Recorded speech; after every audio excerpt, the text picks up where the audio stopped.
God, could my week get any worse? I just turned 25, and I'm still a virgin. No celebration for my birthday. No one here to unwind with. No freaking career. Just a shit job with even shittier pay. I was really getting into my pity party. I almost turned on the waterworks. I turned 25 today, and everyone was gone. My brother was in Iraq. My mom was in Kentucky doing the last day of her 3-month-long travel nursing contract, and my best friend in the whole wide world was at a conference in Chicago.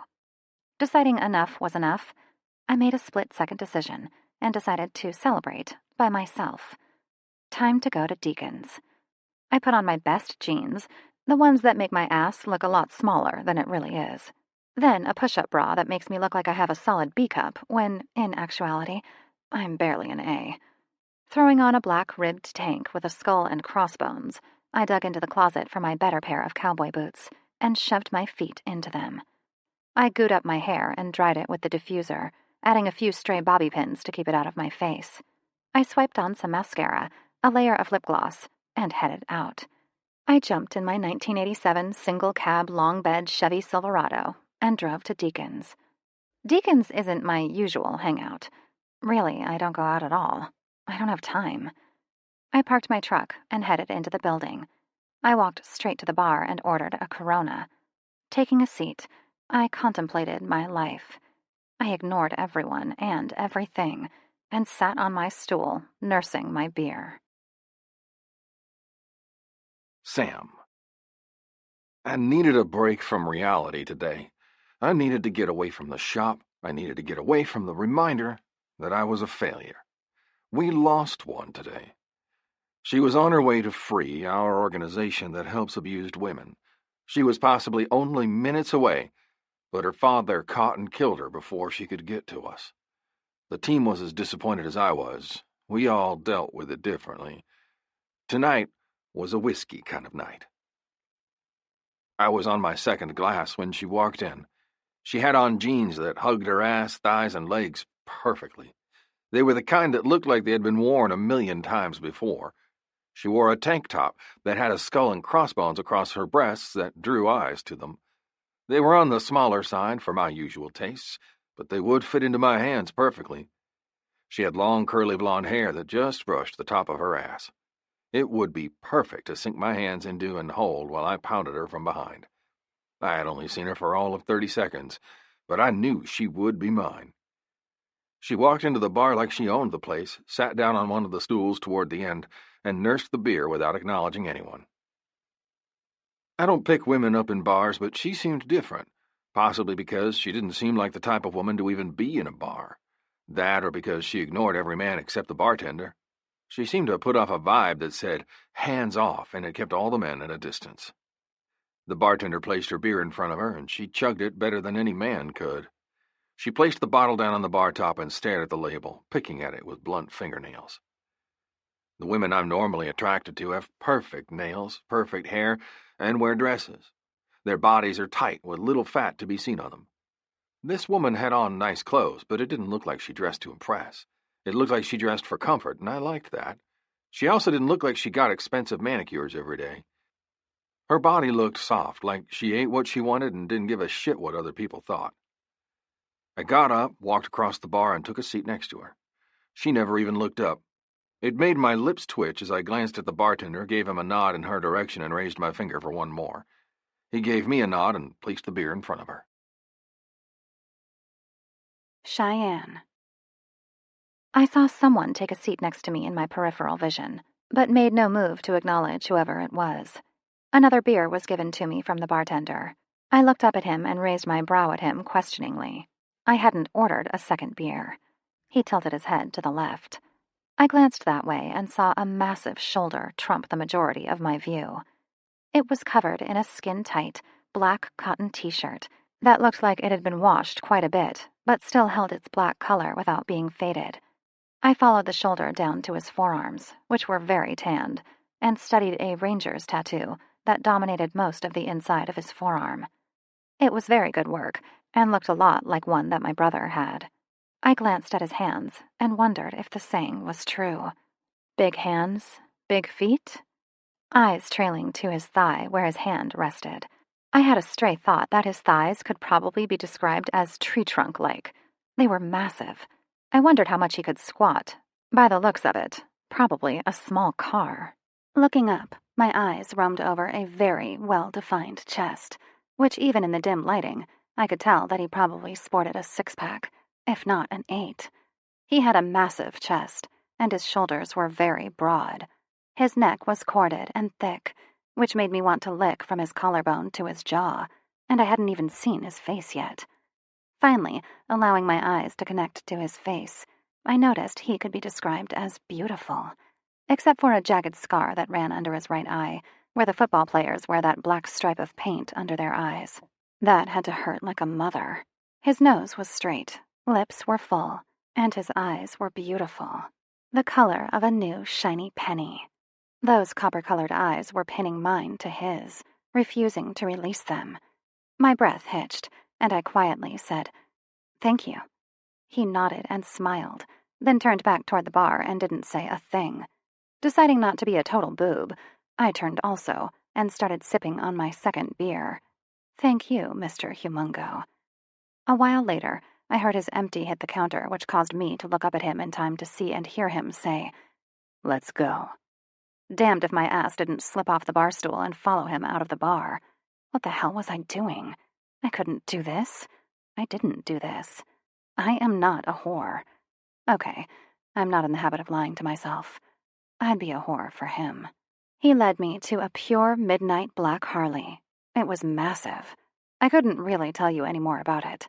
My expertise was limited to Harley and black, and I knew that part because Harley was written on the side, and the black part because I've known my colors since I was 2. Now, if he'd taken me out to a truck, I could tell you the year, make, model, and tire size. If you started it up, I could tell you what kind of motor was in it, as well as if there were any adjustments that were made to it after market. I could be sitting outside, and a car would pass by, and I could tell you exactly what type of engine that was in it without even seeing the type of car it was. It drove my best friend, Ember, crazy, listening to me talk about cars. My brother, James, taught me everything he knew from working at Bob's Auto.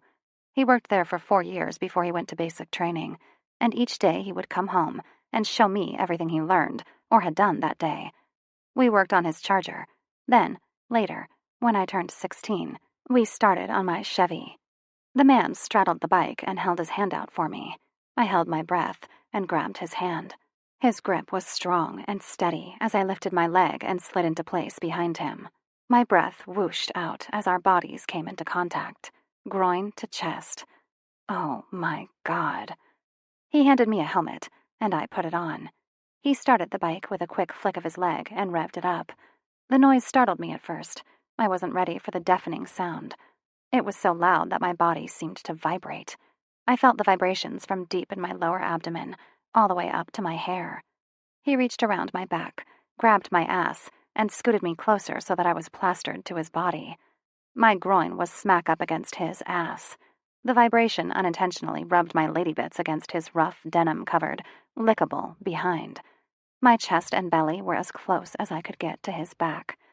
He grabbed my arms and wrapped them around his lower stomach so that I had my left hand grabbing onto my right wrist, just above his belt. If I thought about it, all I had to do was move my hand slightly, and I would be palming him through his jeans. He throttled up, and we were off, out of the parking lot like lightning in a storm. I happened to look to my left and noticed a man smoking, leaning against his car, tracking us with his head. I locked eyes with him when we passed, and a shiver ran through me when I saw the coldness in his eyes. I didn't worry about this for long, though, because the bike took a corner, and my mind reminded me, at that moment, that I had to hang on and pay attention, or my body would be visiting the pavement. The ride itself was pure torture. All I could think about was him pulling over and whipping me around to straddle his thighs, ripping a hole in my jeans, and thrusting into me until we both came. After I had this thought, I let my hands unlock and lay flat on his rock-hard stomach. His abs tensed underneath my hands and relaxed just as suddenly. As he drove downtown and pulled onto 2nd Street, he turned into a driveway that led us up to some place that looked almost like a compound, with a fence surrounding it. This looked somewhat familiar, but my brain was stuck in overdrive. I'd been paying more attention to how his body felt against mine, rather than where we'd driven. He punched in a code on the gate, and it slid open with a rattle. Bypassing the front of the building, he accelerated around the garage and parked outside another part of the building you couldn't see from the road. Grabbing my hand to help me off, he led me inside what looked like a small duplex.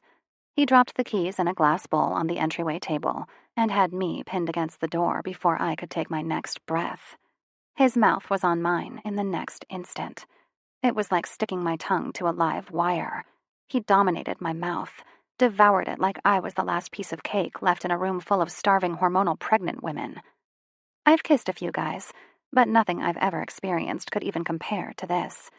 Pushing on his chest a little, he separated from me long enough that I could grab a hold of the bottom of my tank and yank it up and over my head. Tossing it to the floor, I launched myself back at him, fusing my mouth back to his. His shirt was ripped from between us, and I moved back long enough for him to pull the fabric over his head. I heard a clinking noise and noticed that he had dog tags that had been hidden beneath his shirt. I'd noticed the ranger tattoo earlier. Was he in the army still? That thought didn't last long, because he picked me up by my ass and wrapped my legs around his waist. His left arm went around my lower back as his right slid down the back of my jeans to brush against my core. His indrawn breath stole the oxygen from my lungs when his fingers found my wetness. It was then I started to get nervous. From what I could feel, he was massive. Even thinking this, my body couldn't stop itself from rocking against his erection. He pulled his hand out of my pants and slowly brought his fingers to his mouth and licked them clean, maintaining eye contact with me the entire time. Oh my God. His arm returned around my back, while the other wound around my butt, and he headed into the direction of what I was assuming was the bedroom. While doing this, he rid me of my bra. I rubbed my distended nipples against his lightly haired chest. The abrasion of his chest hair on my nipples sent another shock through my core and made me gasp into his mouth. He laid me down on the bed and followed me down. His head descended and latched onto my nipple, devouring it like he was licking every last drop of brownie batter off a spatula, only to repeat it on the opposite side. By the time he was through, he had me squirming and begging for him with unintelligible sounds. He sat up, and I found myself without pants or panties in 0.5 seconds. Damn, he was fast. Before I could blink again, he divested himself of his own pants. He wore no underwear, which meant he'd gone commando. His penis? There are no words. Before I could get my mind under control, he was on me. He settled himself between my thighs, which I opened for him without thought. He slowly rocked his hips and covered himself in the wetness that leaked from my core. He ran his hands lightly up my sides toward my arms to grab my hands and pin them above my head, transferring them to one of his. He lifted his head and looked into my eyes when he lined his shaft up with my slick heat, using his free hand. Holding eye contact, he slowly pushed in. My eyes widened when he started filling me up, and I realized he really was massive. My eyes started to water when the stretch became a burn. He suddenly stopped, and his eyes bore into me.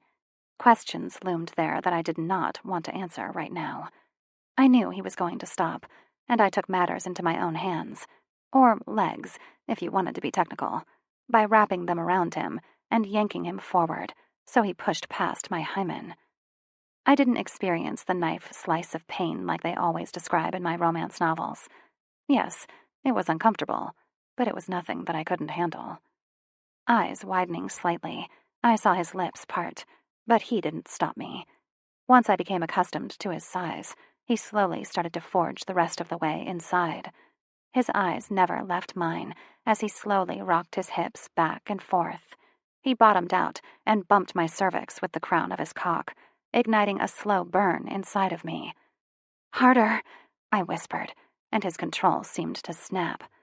Leaning up, he pulled me to the edge of the bed, my butt teetering on the edge of the mattress, maneuvering my body so he could enter me while he was standing. With each of my legs settled into the crook of his elbows, he started pounding into me with brutal plunges. My breasts bounced up and down with each lunge. I craved each rough thrust he gave me.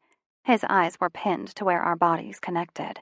His breathing seemed to start coming in hard pants, but I lost sight of him when a sensation started building in my core, slowly building higher and higher until it finally burst.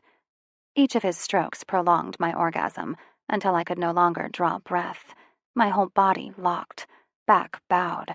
Distantly, I was aware of Mr. Humungo thrusting forward and holding himself as deep as he could get inside of me while he growled out his release. I felt hot spurts of his cum hit the entrance to my womb, and it seemed to gulp it up with greedy pulls.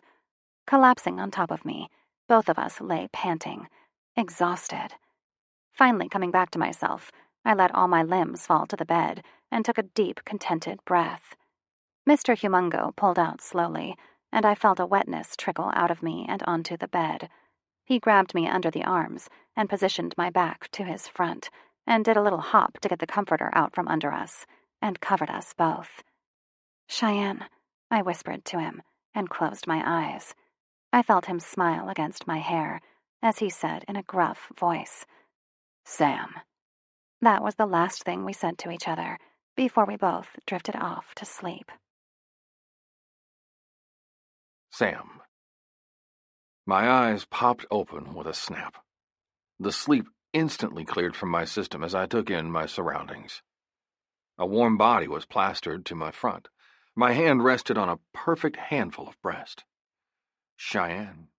Her sweet chocolate scent filled my nose and made my cock half hard. She was a virgin. She didn't act like one. If I would have known she was a virgin, I wouldn't have made the first move. Now, however, I would kick any man's ass that came near her. She was mine, and whether she knew it yet or not, she would be forever. No woman that's waited as long as she did would give it up for just anybody. That person would have to be special, and apparently she felt the connection just like I did. I still couldn't believe I'd fallen asleep. Normally I could go all night, but after I'd come, there was just nothing left in me to stay awake. She drained every last drop out of me with her tight, wet heat and her soft, sweet kisses. Just thinking about her had me getting hard. I knew she was probably sore, but with her butt nestled into my groin and moving occasionally against my cock, I had to have her again. I let my hand drift down her body, cupping her breast, then lower to her mouth. I repeated the process until she stirred. Cheyenne. I awoke to a large hand drifting from my neck, down my chest, between my breasts, and down my belly, to slowly slide between my legs. It then turned and grabbed my thigh, lifting it back and over the thigh that belonged to the hand. Finally waking up enough, I realized where I was, and who was doing all the touching. Sam. Sam's hand returned between my thighs and cupped my sex. In a sleep-roughened voice, he asked, "Sore?" "No," I lied. I was sore, but I wasn't sore enough to deny myself Sam again. He slowly slipped one finger in my weeping core and buried it up to the webbing of his fingers.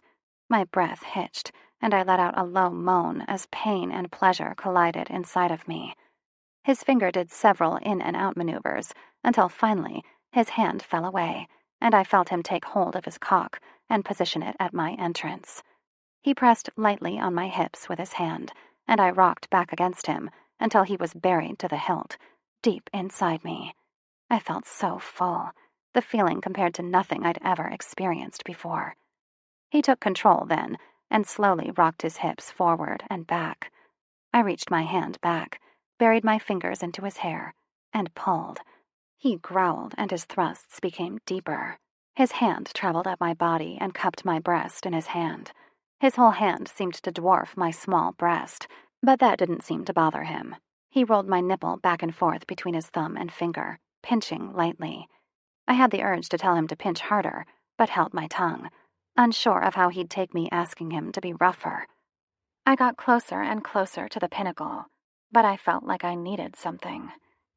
I hesitated, unsure of what I was trying to say.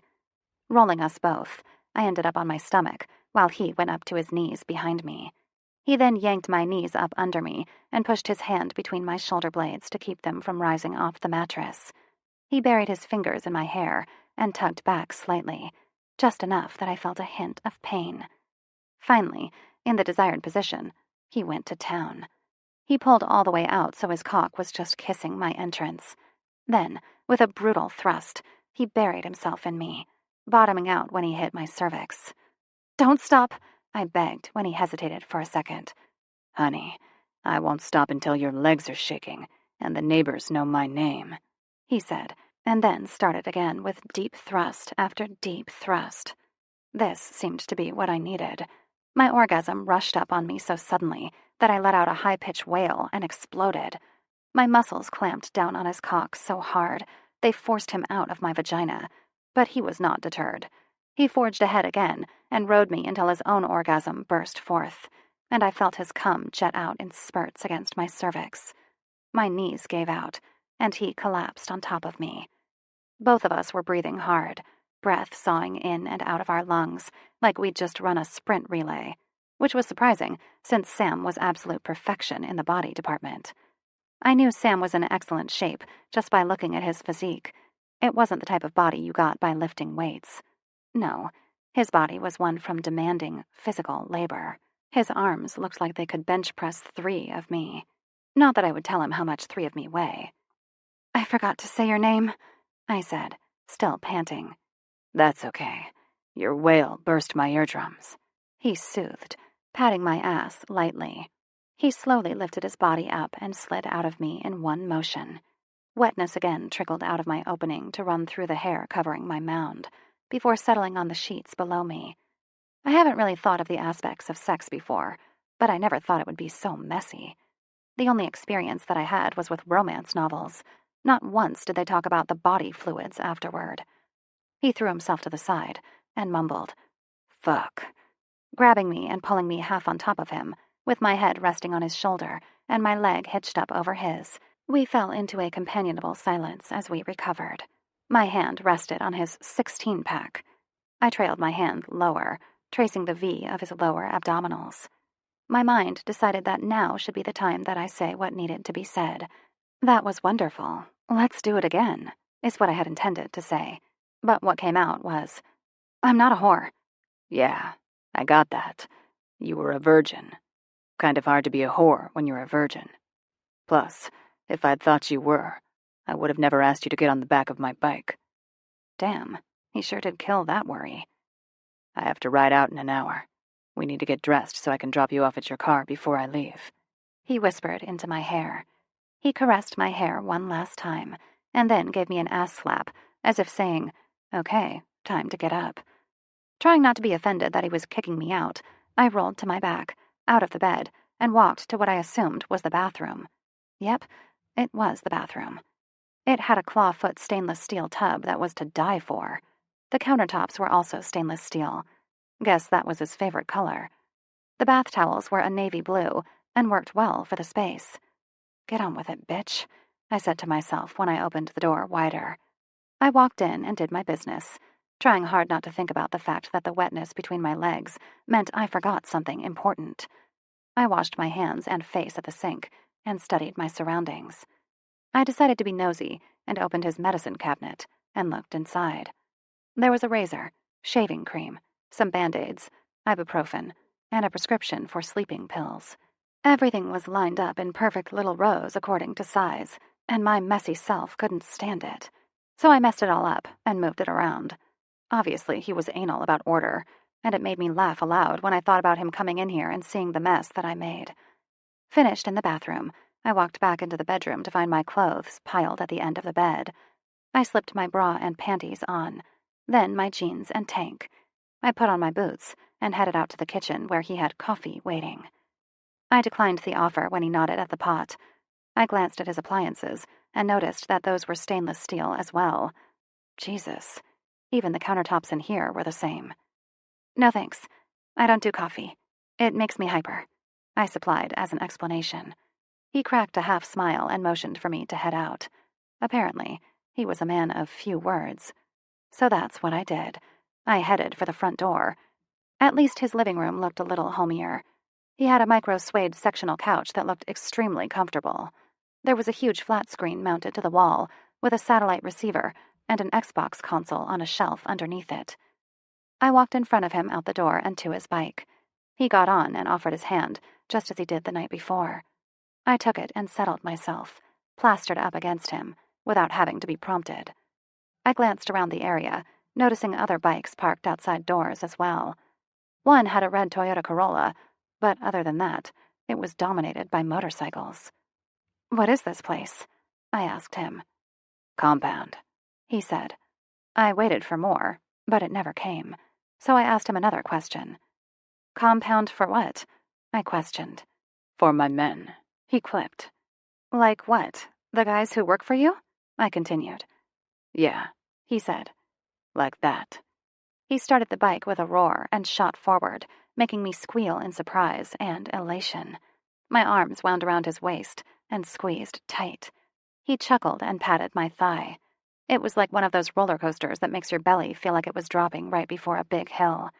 I always thought motorcycles were unsafe, but came to a quick realization that Sam was in complete control of this powerful bike.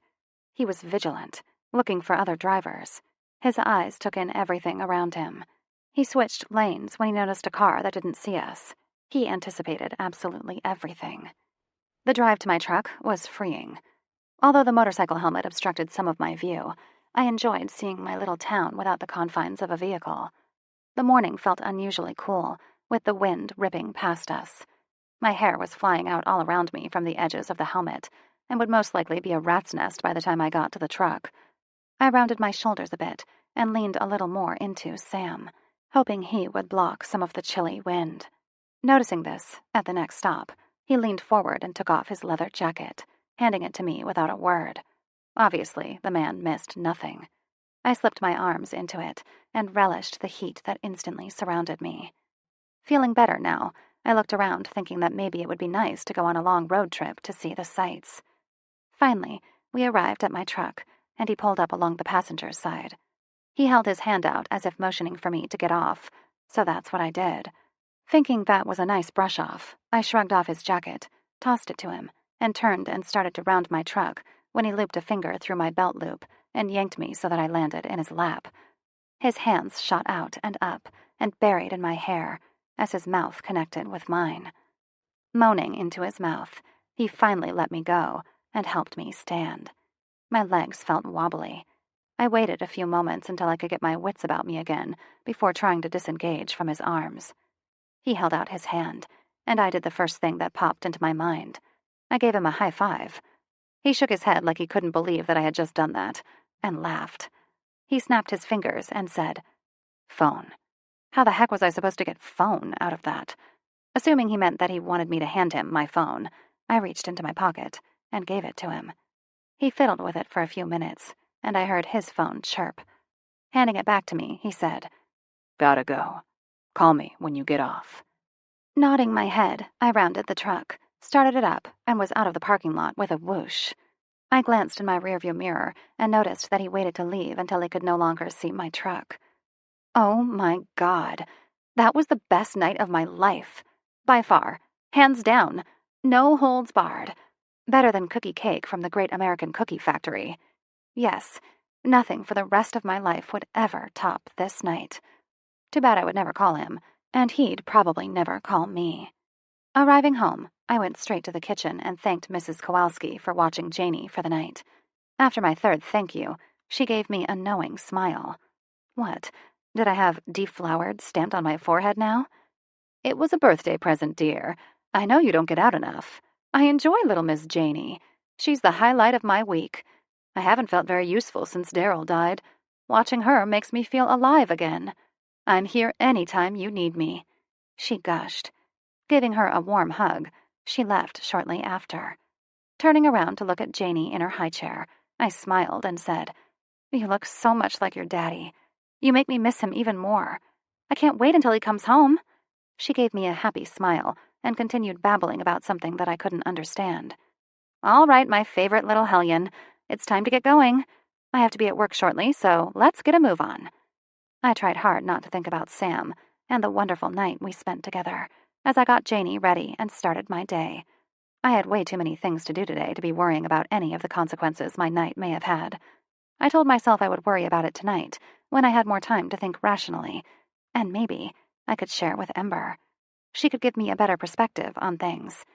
Or maybe not. Because Ember was a romantic, she'd probably make more of this than there was to make. Sam. Same day, 8 p.m.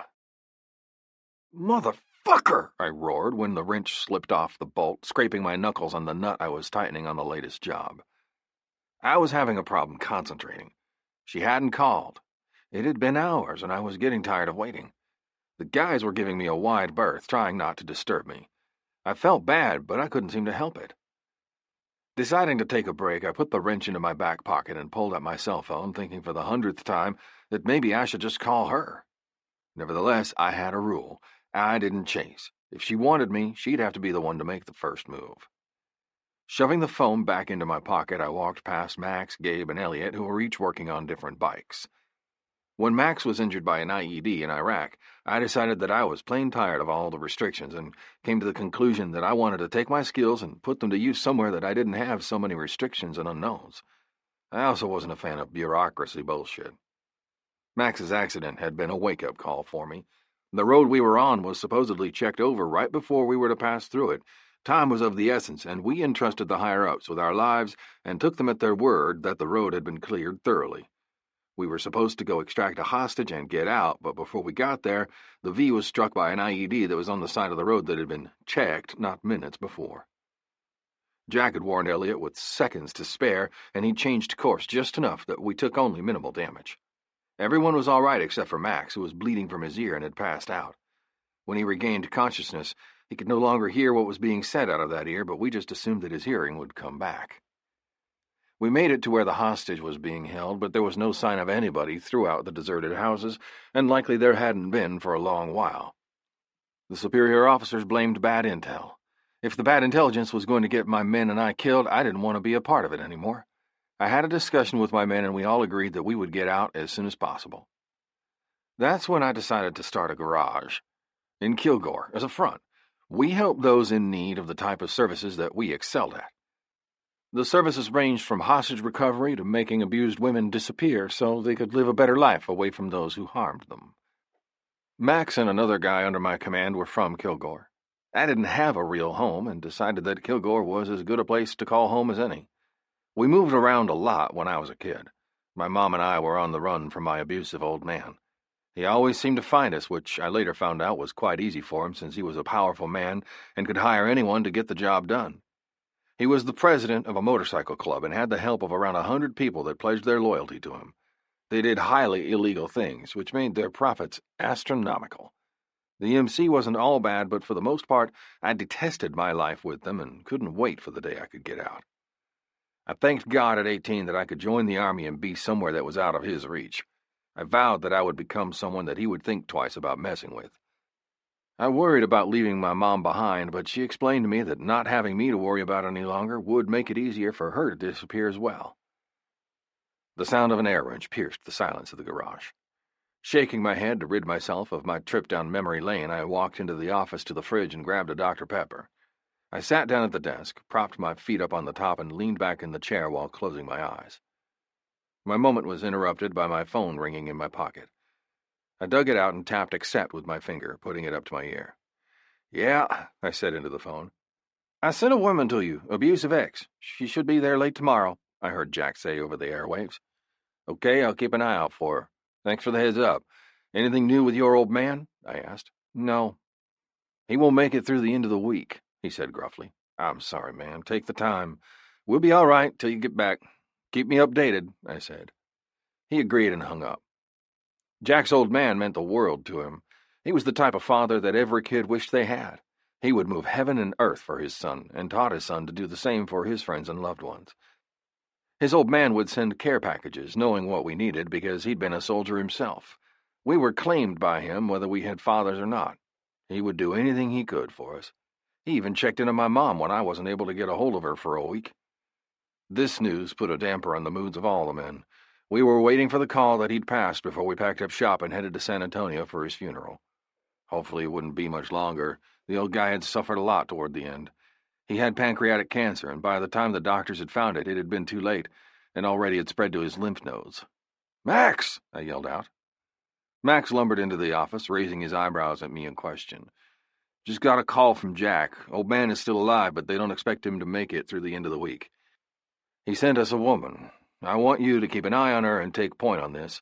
You may need to stay behind when we take off for Odessa and stay with her, teaching her what she needs to know." "Okay, I'll do that," he said lightly, and then headed back out to the garage bay. I headed back into the garage and started working on the chopper. Time to get some work done. We were going to have a few extra expenses soon. My grandmother set up a trust fund to be released to me when I was 30, and I'd used around half of that money to build the compound and fund the Freebird project. We'd also had an anonymous donation that funded any unforeseen expenses we had. Jack assumed it was from his sister's husband, but we'd never been able to find a trace on where exactly it came from. I was paid rent monthly by the guys who stayed here, and our bike business was nothing to sneeze at either. We had a lot of business since our shop was one of only 2 in the area. The call came later that night that Jack's father had died right after his phone call with me.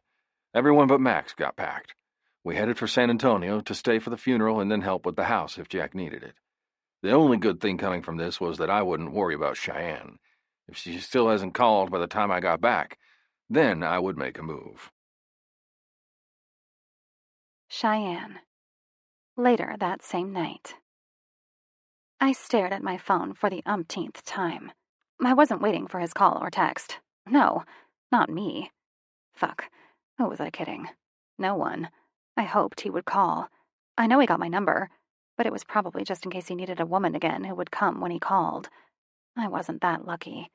I threw the phone down onto the coffee table and went back to watching the movie that Ember had rented. "I'd do him," she gestured to the TV screen. We were watching Thor for the umpteenth time. This was one of our go-to movies when we didn't like any that were out at the Red Box. "I'd do Loki, too," I said back. "Thor can use his hammer on me anytime." Ember laughed, raising her eyebrows suggestively. I rolled my eyes.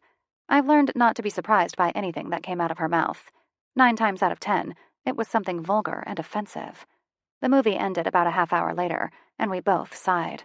It always ended crappily. There was supposed to be a happily ever after.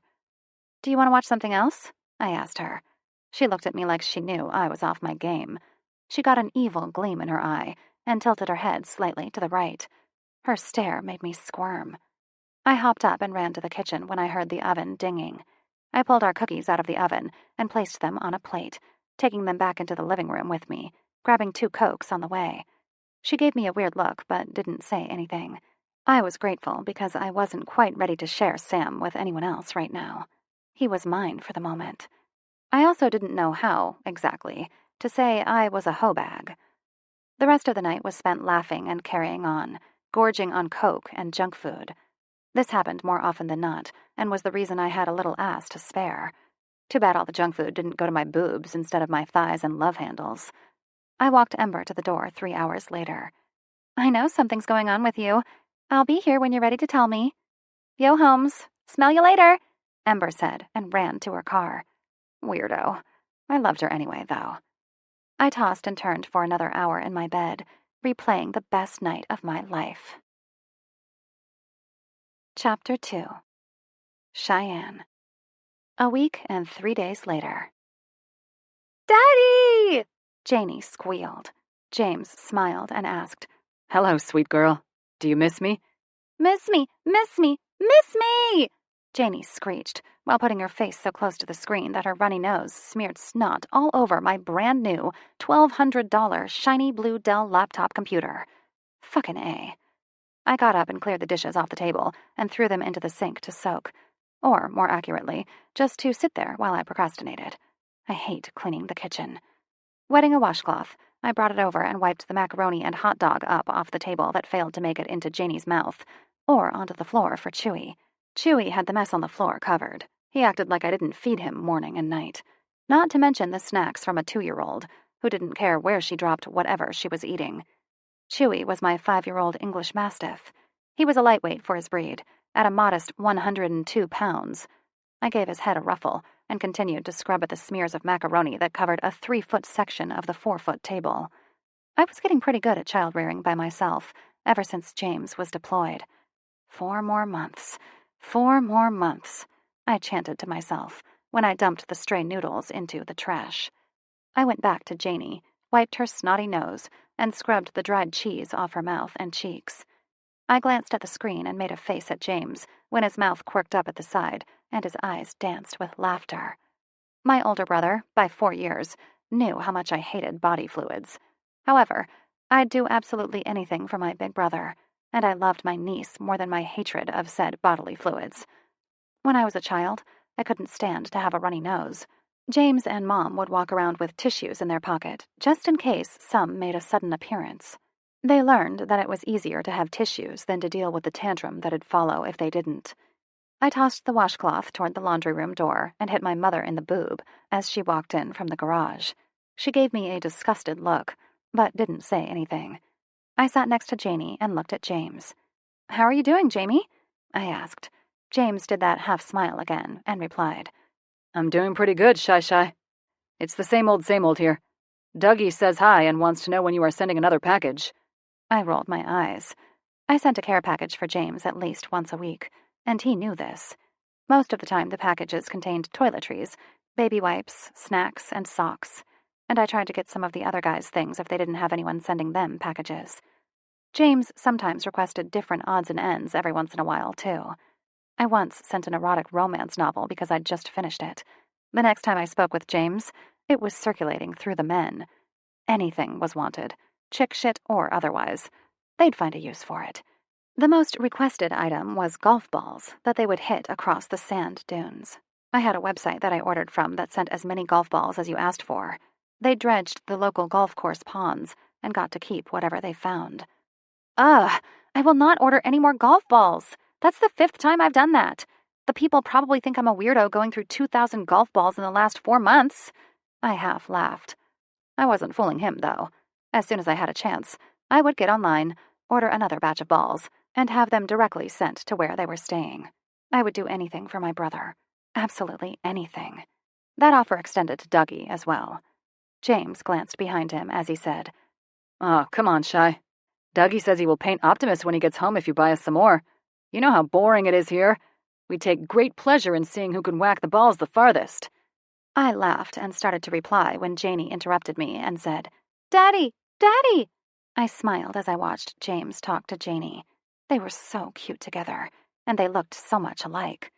James was really tall at 6'3", with buzzed blonde hair, a nice square jaw, straight nose, and thin lips that covered straight white teeth that cost my mom $4,000 to fix. His eyes were hazel just like mine. He had muscles on top of muscles, but wasn't huge like a bodybuilder. His tan was from playing sports in his downtime while shirtless. He was a nice golden color from being out in the sun so much. With the tan and blonde hair, he resembles a carefree surfer most of the time. Janie had the same hazel eyes James and I have. Her honey blonde hair hung past her shoulders and curled at the ends. Right now, it had pieces of it sticking together from the cheese, and 1/4 of her hair was still up in her ponytail that I'd put in early this morning. Janie's mom left when she was 10 days old. She said she couldn't handle all the stuff that came with a baby. She must have liked the idea of having a baby, but not the piss, shit, vomit, or around-the-clock feedings that came with one. James raised Janie with the help of Mom and me. Mom and I rotated picking Janie up from daycare and taking care of her while James was doing his duties for the Army. I got the "your daughter is so cute" all the time from strangers because she was with me so much. James tried to be there with us as much as possible, but with him moving up in rank in the Rangers, he wasn't there as much as he wanted to be. Right now, he was serving an 8-month deployment in Iraq. "Hey, Jamie, you eating all right?" I heard my mom ask. I looked over my shoulder to see my mom blowing a kiss at James. Then Janie couldn't be one-upped, and she threw herself in front of the screen and blew wet kisses, which, in turn, blew spit all over the screen to match the snot that was already drying on it. Well, at least I won't need a wet washcloth. Yuck. James laughed and said, "I'm doing good, Mama Jama. Janie girl, isn't it time for bed?" I thanked the lucky stars that James had Skyped us, because that meant I didn't have to endure the screaming fit that Janie would throw. James was Janie's shining star, and vice versa. He could get her to do anything. My mom walked out of the room with Janie after they said their goodnights to each other. "How's work going?" James asked. "Work's work, I suppose. I'm taking 12 hours at Kilgore this year, So Napa isn't getting the same amount of hours they normally get from me, I was saying as I was interrupted by a commotion in the background behind James, and he replied suddenly, I gotta go, Shy Shy. I love you. Kiss my baby for me. Always, big bro. Be careful or I'll kick your ass. I love you, I replied, and closed Skype down. I got up to get another washcloth as my mom came back into the room. My mom had James and me when she was really young. I was the carbon copy of her, minus the gray hairs that streaked over her head. She was about 5'5", with long blonde hair and big hazel eyes. She had the same build as me, with larger legs, a little junk in the trunk, and small boobs. Thanks, Mom. I appreciate you handing those down. Mama was looking mighty rough today. Her pocket on the front of her scrubs was torn a little, so I asked, "What the fuck happened to your shirt?" I probably could tell you what happened to her shirt. She works in the ER and could singe off your eyebrows with some of her stories. When she's not travel nursing, she picks up odd shifts at the local ER to supplement her income. It's amazing how fucked up some people were. When she came home looking frazzled, I knew she had a good story to tell. This is why I wanted to pursue a career in nursing. Never a dull moment. I couldn't stand being idle. That is, unless I was reading one of my romance novels. Watch your mouth, girl. You're not too old for a spanking. As for the shirt, some little 4-year-old didn't want to get a shot. Instead of his mother helping hold him down, I had to call in a PA and have him give the shot while I held him down. The mother sat in the corner and talked to her friend about what they were going to do that night and who was going to watch the little boy, while he steadily let out a stream of curses and pulled at my clothes to get me away from him. Nice. That's quality parenting right there. I laughed and headed toward the hallway, saying over my shoulder, "All right, I'm off to bed. I have to be at work at 8 in the morning and have class until 4. Love you. Night. See you in the morning. I'll get Janie tomorrow. I'm off," she replied, while she sifted through the mail on the counter. I walked down the hallway to my bedroom and closed the door. I stripped off my clothes and tossed them in the general direction of the pile of clothes on the floor by the dresser. I don't do laundry or put my clothes in a hamper unless I absolutely need to. I shuffled into my bathroom, sidestepping a boot on the ground, and hopped into the shower. I cranked the water as hot as I could stand and washed my hair, shaved the 2 inches of hair off my legs, and rinsed off. I glanced at the shower door and decided that it could wait one more day to be cleaned. I fucking hate cleaning. I sped through the rest of the shower and hung the towel on the towel bar after drying off. I turned around and stared at my body in the mirror. My hair hung wetly down to my ass, already a curling mess. My eyes stared back at me with my mom's hazel color. I had a normal-sized nose and lips. I slowly looked down at my boobs. They were small and pert with their 36A cups. My legs were muscular and big, but not fat. I had a little Buddha belly, but not something that was too unattractive. Or, at least, that is what I told myself. My belly button ring was bright orange against my pasty white skin. I told myself I was going to get up early and run, but, more likely, I was going to reset my alarm for 45 more minutes and go back to sleep. I ran my hand over my belly again, starting to freak out a little, but pushed the feelings back down. I will not flip out until I have something to flip out about. It had been over a week since I'd seen Sam. Neither one of us had made a move to call the other, nor see each other again, just like I had assumed.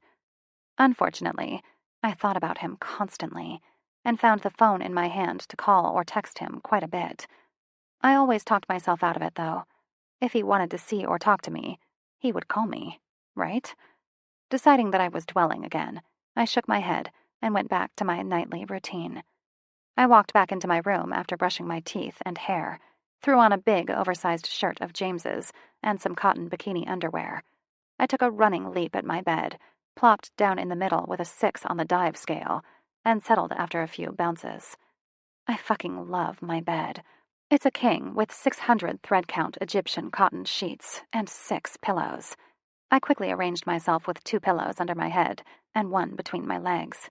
I searched blindly with my hand and finally found Mr. Bear, the bear that I stole from James when I was younger.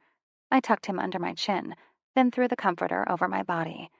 Mr. Bear and the pillows, and sighed. Ah, yeah, I moaned. I love this feeling. The only thing that could be better right now was Thor and his big hammer. Or Sam. One could dream, right? I slowly sank into the bed some more and thought over what I had to do tomorrow. I had work from 8 to 1 and school from 2 until 4. Then home to help Mom with the 2-year-old terror that is Janie. She's a handful, but I wouldn't trade her for anything in the world. My eyes slowly got heavy, and I fell asleep. I slept straight through until my alarm went off at 5:39. I turned it off and reset it for 6:45, just like I knew I would. Screw the run. I think I'll stop and get some donuts on the way to work. Yes, donuts were my last thought as I fell back asleep. "Shy!" I heard screamed outside my bedroom door, just as little fists pounded and the doorknob jiggled. I popped one eye open and glanced at the clock. 7:35. I closed my eye again, then immediately popped back open and rechecked the time. "Fuck, I'm late. Goddamn piece of shit alarm. Motherfucker!" I yelled as I stripped off my clothes. I went to the pile of clothes on my dresser and quickly found a pair of jeans that had seen better days. The jeans were so worn that they skimmed all of my curves quite nicely. The denim was faded on the thighs and ass. There were also holes on both sides of the left back pocket. I changed my undies for a hot pink thong with Angry Birds decorating the front, then slipped into my jeans, found a pair of mismatched socks, put them on, then slipped into my hot pink and black Adidas tennis shoes. Then went back to my underwear drawer and put on a black sports bra and pulled my polo with the Napa logo on the right breast over my head. I quickly went to the bathroom and brushed my teeth, combed my hair, and then bent over, throwing my head down to pull my hair together at the top of my head, and then wrapped the ponytail around the elastic band. I swiped on some deodorant and darted out of the room toward the kitchen. Mom already had Janie in her high chair and given her scrambled eggs and cheese. I went to the pantry, pulled out a chocolate Pop-Tart, grabbed my keys and purse, and started out the door without a word. I grounded to a halt when I heard Mom say, "Phone!" I quickly ran back to my mom, grabbed the phone, kissed her on the cheek, and muttered, "Thanks," as I ran back to Optimus. Optimus is my 1987 Chevy Silverado.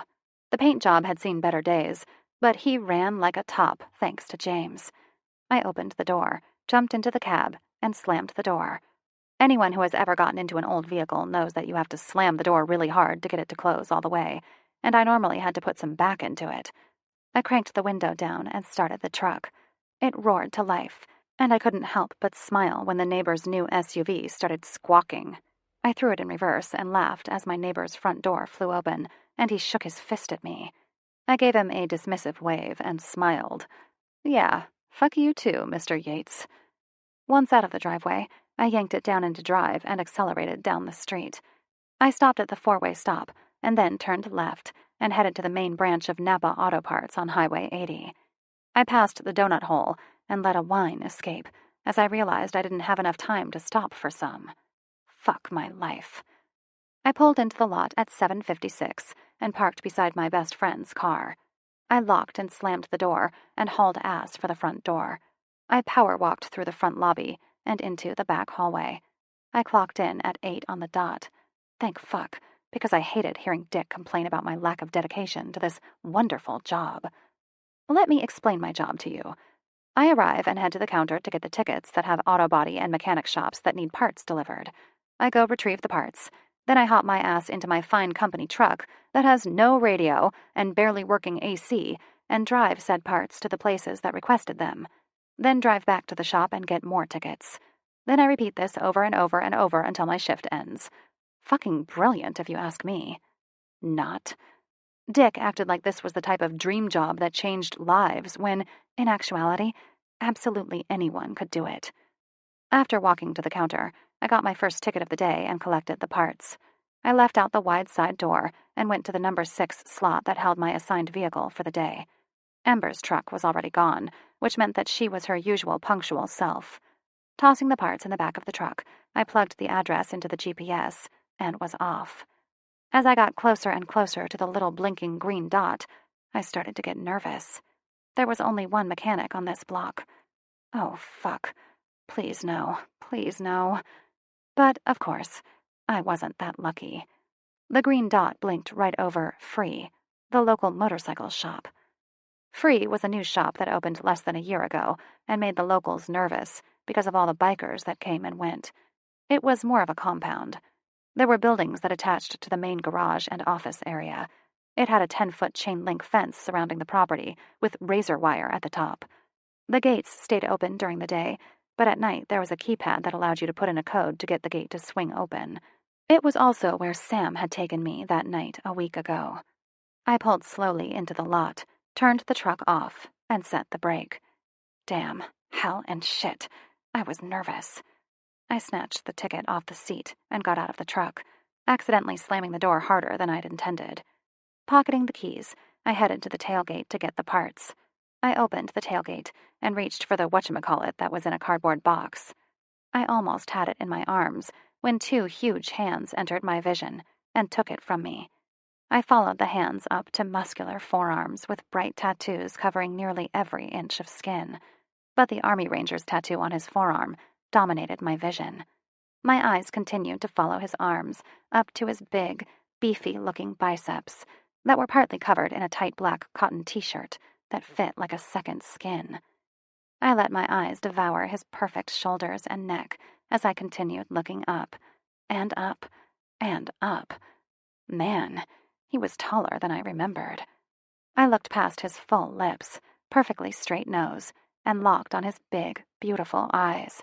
His black hair hung partially in his eyes, and he flicked his head back to try to tame it back into place. I was frozen by the pure masculinity of him. He was gorgeous. His eyes flickered the longer I stared, and finally I said, Hey. Wow, how original, Shy. Way to go. He gave a chin lift, turned and walked back into the garage bay. He was instantly swallowed by the darkness of the garage.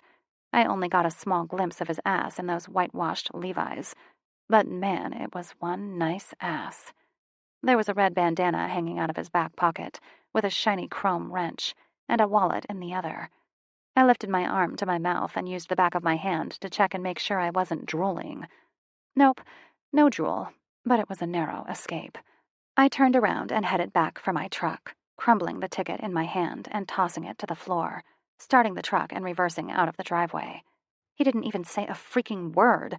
What the hell was that? He barely even acknowledged my presence. And why didn't I say anything? Chapter 3. Cheyenne. I arrived back at Napa in record time and walked slowly into the front lobby. I'd worked myself into a pretty good snit by the time I got there. Ember was at the counter talking to the receptionist about it being a slow day. Normally, we didn't see each other, except in passing, until lunchtime. I walked up to the counter and immediately said, I just delivered some parts to Free. She laughed and said, No fair, that's my run. Her brother worked at Free now, and she enjoyed seeing him any chance she got. She still had nightmares about getting the phone call saying he'd been injured. When he got home, she'd practically smothered him with her overprotectiveness. I smiled and said, I didn't even know it was Free that I was delivering to until I got on 2nd Street. Normally, each ticket had the name of the business that was being delivered to. This time, it just had an address. Have you met the guy with the black hair, copper eyes, and Ranger's emblem on his left forearm? The right is covered with tattoos, but I didn't get a very good look at them. I asked nonchalantly. Yep, that's Sam. He's the owner. Apparently, he used to lead the battalion that Max and James were in. When his tour was up, he retired and opened Free, she replied. Why do you ask? He came and got the box of parts from me out in the parking lot, gave me a chin lift, and disappeared back into the shop before I could even give him his ticket, I said. Sam and Shy sitting in a tree, Kissing. First comes love, she sang before I interrupted her by throwing my hand over her mouth to shut her up. Would you shut your trap? I never said one word about liking him, I said fiercely. Oh, you didn't have to. Your face says it all. You have this dreamy look in your eyes, and your cheeks are flushed, she taunted me while she hopped up and down. I flushed brighter and headed toward the vending machine to get a Butterfinger bar. I needed chocolate if I was going to have to deal with her shit this morning. We've been friends since we were 5 years old. We met in kindergarten and have been inseparable ever since. It also didn't hurt that our brothers were friends as well. We did everything together, shared everything, and were rarely seen without each other. Neither one of us had boyfriends, but it was because we were picky and knew what we liked. We couldn't be any more opposite personality-wise. She was hyper, where I was subdued. I sat back and watched the action. Ember was the action. We've worked at Napa together since we were 16 years old. Ember had one more semester of college left before she graduated with her sports medicine degree. She also had a job already lined up at the local college. We did, however, have the same taste in men. We loved bad boys, but never fought over the same bad boy. I collected my Butterfinger from the bottom of the machine where it spat it out and headed back to the counter. Fine. He's hot. What more do you want me to say? Nothing. You didn't have to say anything. I already knew, she replied. What are you doing tonight? I don't get out of school until 4, and then I have to make a run to the grocery store and get some chicken for dinner, I said. Would you like to come over and eat with us? Well, yeah, why do you think I asked? You know I can't cook worth a crap, she said while rolling her eyes. What are you making? I looked at her and said, probably just chicken and rice. I won't have time to do much more than that before Janie needs to be in bed. Okay, that sounds just fine to me. I like your chicken and rice, she said quickly, as Branna handed her a ticket that said who needed parts. She left quickly after that, and we went about our day, saying hi in passing as it picked up to a more normal pace. I left for school around lunchtime. I was majoring in nursing, just like my mom.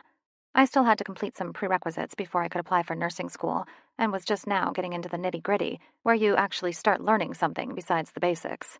The classes were a bore today, for some reason. Just like my time at work, those copper eyes would pop back into my head, and I couldn't concentrate on anything else. The time passed slowly as I listened to my anatomy professor drone on and on about the muscles in the head, neck, and chest. Finally, he announced that class was over, and we filed out of the classroom into the hallway. I fast-walked to the truck and started the engine while stowing my backpack behind the seat. The car next to me started this annoying shriek that announced that someone was trying to break into their car, when, really, it was because their alarm was too sensitive, and the vibration from my engine set it off when I started it. Piece of shit. I headed to the main highway that would take me back to my mom's house, which is where I lived again since Janie came along. I could really use a nap, but I knew that Janie would need to be fed, and my mom was probably close to pulling her hair out by this point. I was driving at a steady clip when I started to feel this vibration in my chest and head. What the fuck? I turned my head to the left to see a motorcycle come roaring past, where I just got a glimpse of copper eyes and black hair from around the helmet. A sudden pissed-offness took over me, but I couldn't help but think, oh my god, that is the hottest thing on 2 wheels that I have ever seen in my life. So maybe Ember was right, and I did have a crush on Sam. All I had to do was get a glimpse of him, and I have shocks concentrating in my hoo-ha.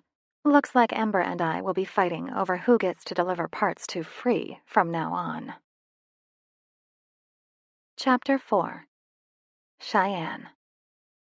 I pulled into Skinner's, the corner grocery store, and parked Optimus.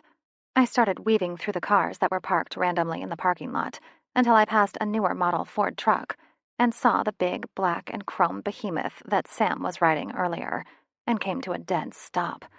Sweet Jesus, even the bike did weird things to my hoo-ha. I could think of some naughty things I would like to do on that bike. Not that I had any experience doing them. I only had one experience. But holy hell, was that an experience to remember forever. I never found a man that I wanted enough to give it up to. But one look into Sam's eyes, and I knew he was the one.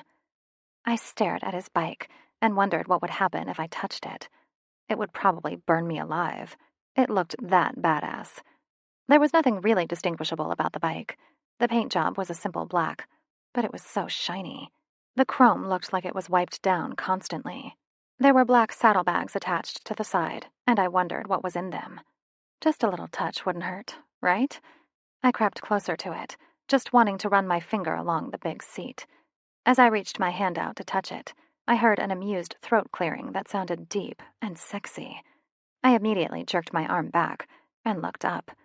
There he was, standing there, not even 3 feet from me, with an amused smile on his face, as his eyes danced with laughter. "Didn't your daddy teach you not to touch what's not yours?" Sam asked meanly. Was all I managed to get out. Say something, I said to myself. All I could do was stare at him and keep berating myself. Your daddy obviously didn't tell you to be polite and speak when you were spoken to, either. That got me going. I stiffened my back and glared back at him and said, I have a thing for shiny objects, and my daddy died before I was born, so he wasn't there to teach me anything. Although, you should already know that since I know that James talks about him to everyone who will listen. He got a confused look on his face and said, James? James Allen. Sergeant James Allen of the United States Army, James Allen? He asked, and started looking a little nervous. Yep, you got it in one. That would be my brother. Apparently you were his commander not too long ago. Or at least, that's what I heard from my best friend Ember today when I told her about seeing you at Free, I said snottily. You're shy?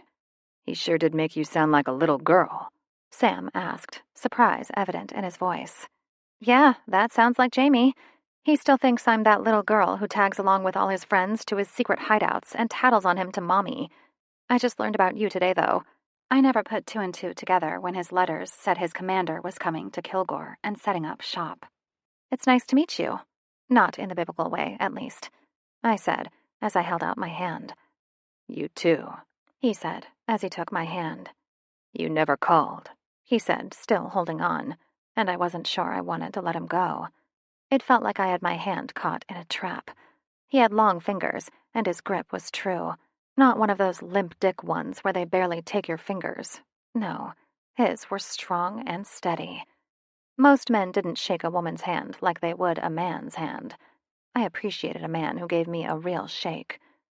I looked down at our linked hands and compared my blinding white hand against his tanned one. It's unbelievable how two people could have such different bone structure. My hand looked almost delicate compared to his. He yanked my hand and brought my body into his, gave me a no-holds-barred kiss that curled my toes, then let go. Finally, his words sank in, and I jerked. I honestly didn't think you meant it, I explained breathlessly. I did.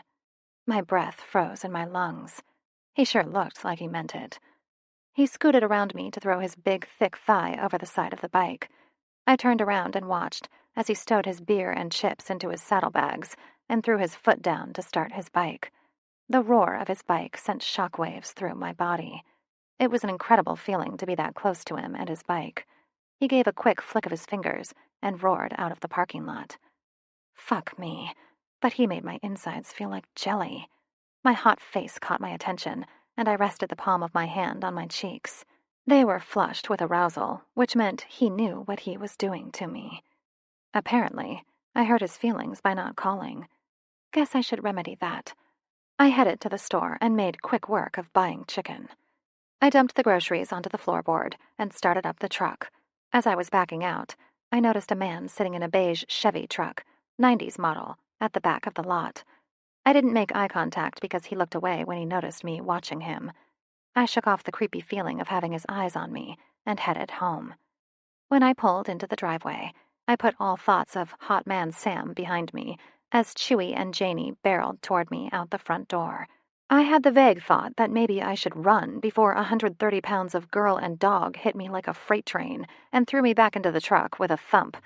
Fuck, that was going to leave a bruise. Up, Shy! Up, Shy!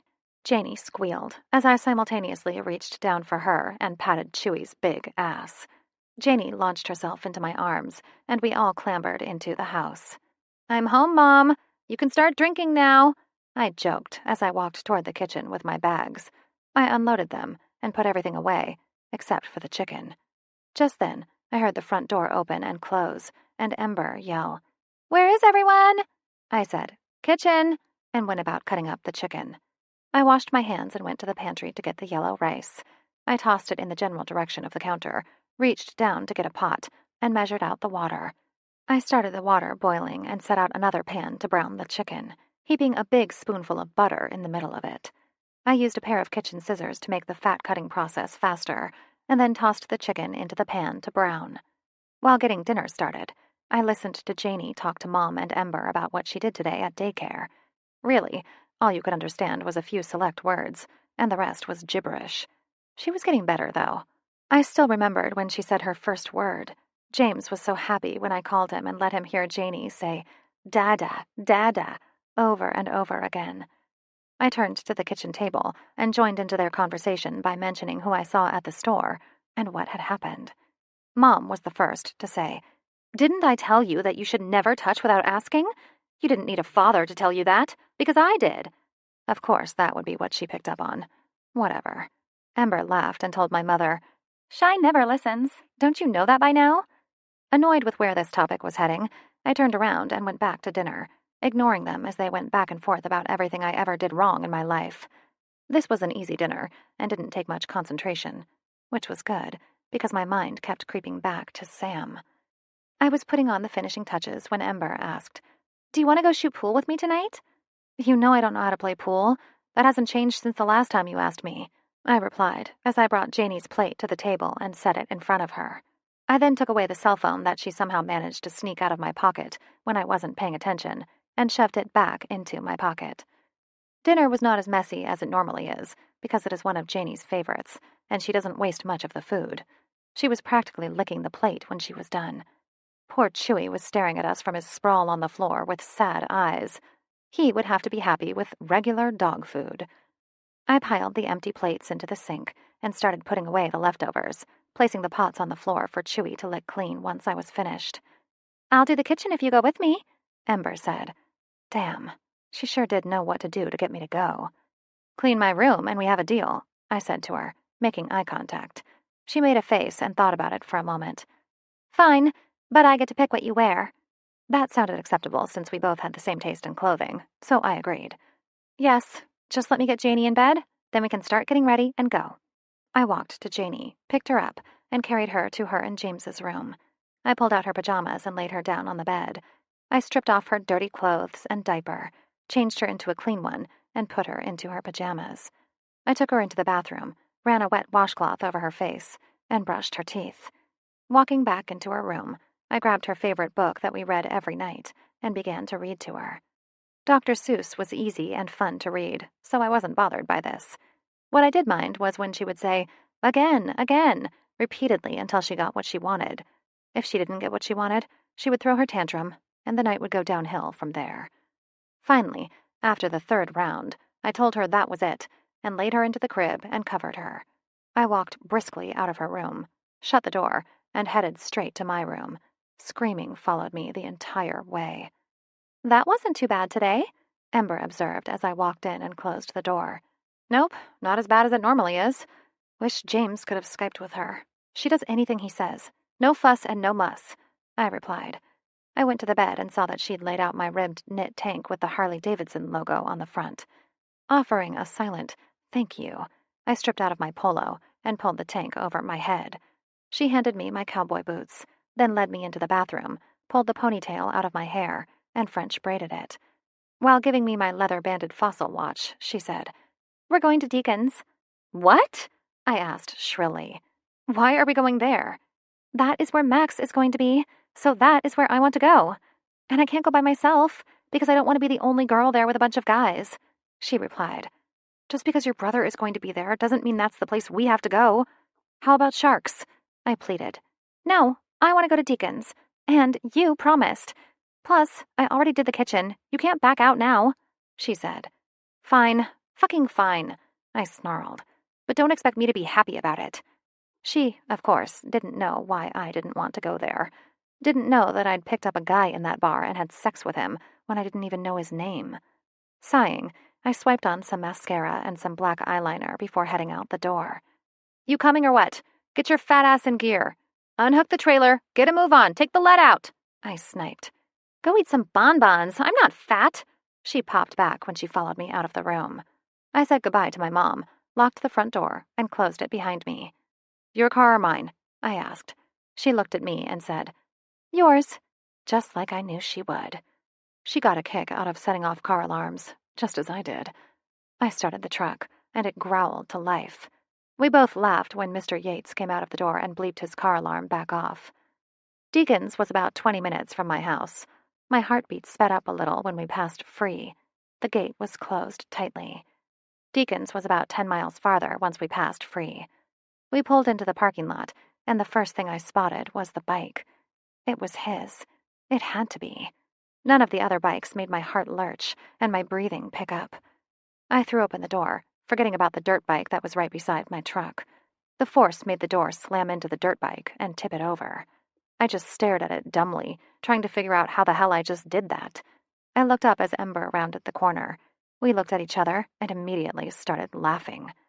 I heard a shout from the side of the building and saw a guy dressed in jeans and a cut-off sleeveless t-shirt come barreling toward us. Both Ember and I backed up as some of the most awful names spewed out of the man's mouth. "Bitches! What the fuck are you girls doing knocking over my bike?" he yelled as he stalked us. He staggered a little and was obviously drunk. We were practically rounding the back of the truck again when I backed into something hard. I turned and found myself facing a t-shirt-covered chest. I followed that chest up, and my gaze slid past his neck, chin, and nose to stare into those odd copper eyes. But he wasn't looking at me. He was staring at the douchebag that had been stalking us around the truck. He grabbed my arm and steered me around his back. I looked to my left and saw Max grabbing Ember's arm and doing the same with her. Sam's back was touching my chest, and I couldn't help but push in a little bit and wiggle my hips against his as I looked under his shoulder to see what was going on. His chest started vibrating when he spoke. "Back off. She didn't mean to." "Bullshit! Those cunts purposefully did that," he replied. He took out his pocket knife, opened it up, and started gouging it into the side of poor Optimus. Sam went positively rigid and said, "Stop," in a low, furious voice. The guy immediately stopped and looked at him. At that, I became unstuck and pushed back between Sam and Max. I got about 3 inches past them before a strong arm curled around my stomach and snatched me back into a hard chest. Just his arm being around me made me shiver.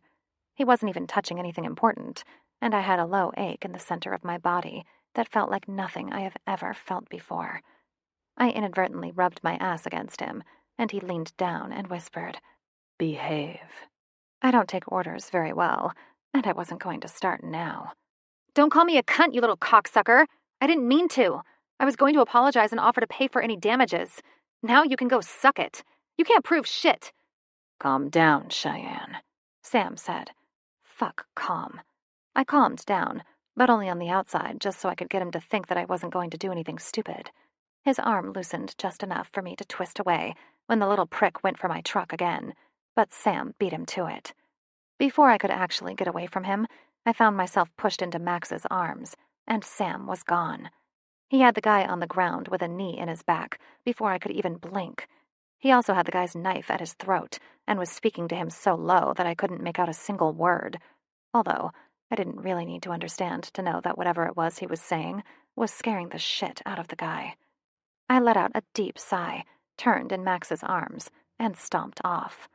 Grabbing Ember's arm as I passed her, I strolled into the bar, looking over my shoulder once or twice, or maybe 3 times, to get another glimpse of Sam.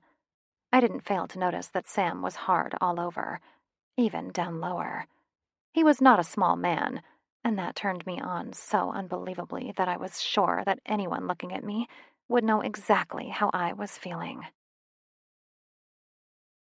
Sam. Listen up, you little piece of shit. If I ever see you threatening a woman again, I'll castrate you with your little pocket knife gear. Do you understand me? I asked, as I kneeled a little harder, grinding my knee into his testicles. Yes, sir, he gasped out. Good. Glad we have that clear, I said, punching him in the nose hard enough I heard a crunch.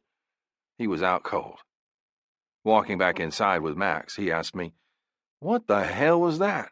"What was what?" I asked back. "Nothing." He gave up trying to make sense of it and went back to our table at the back, across the room from the pool tables.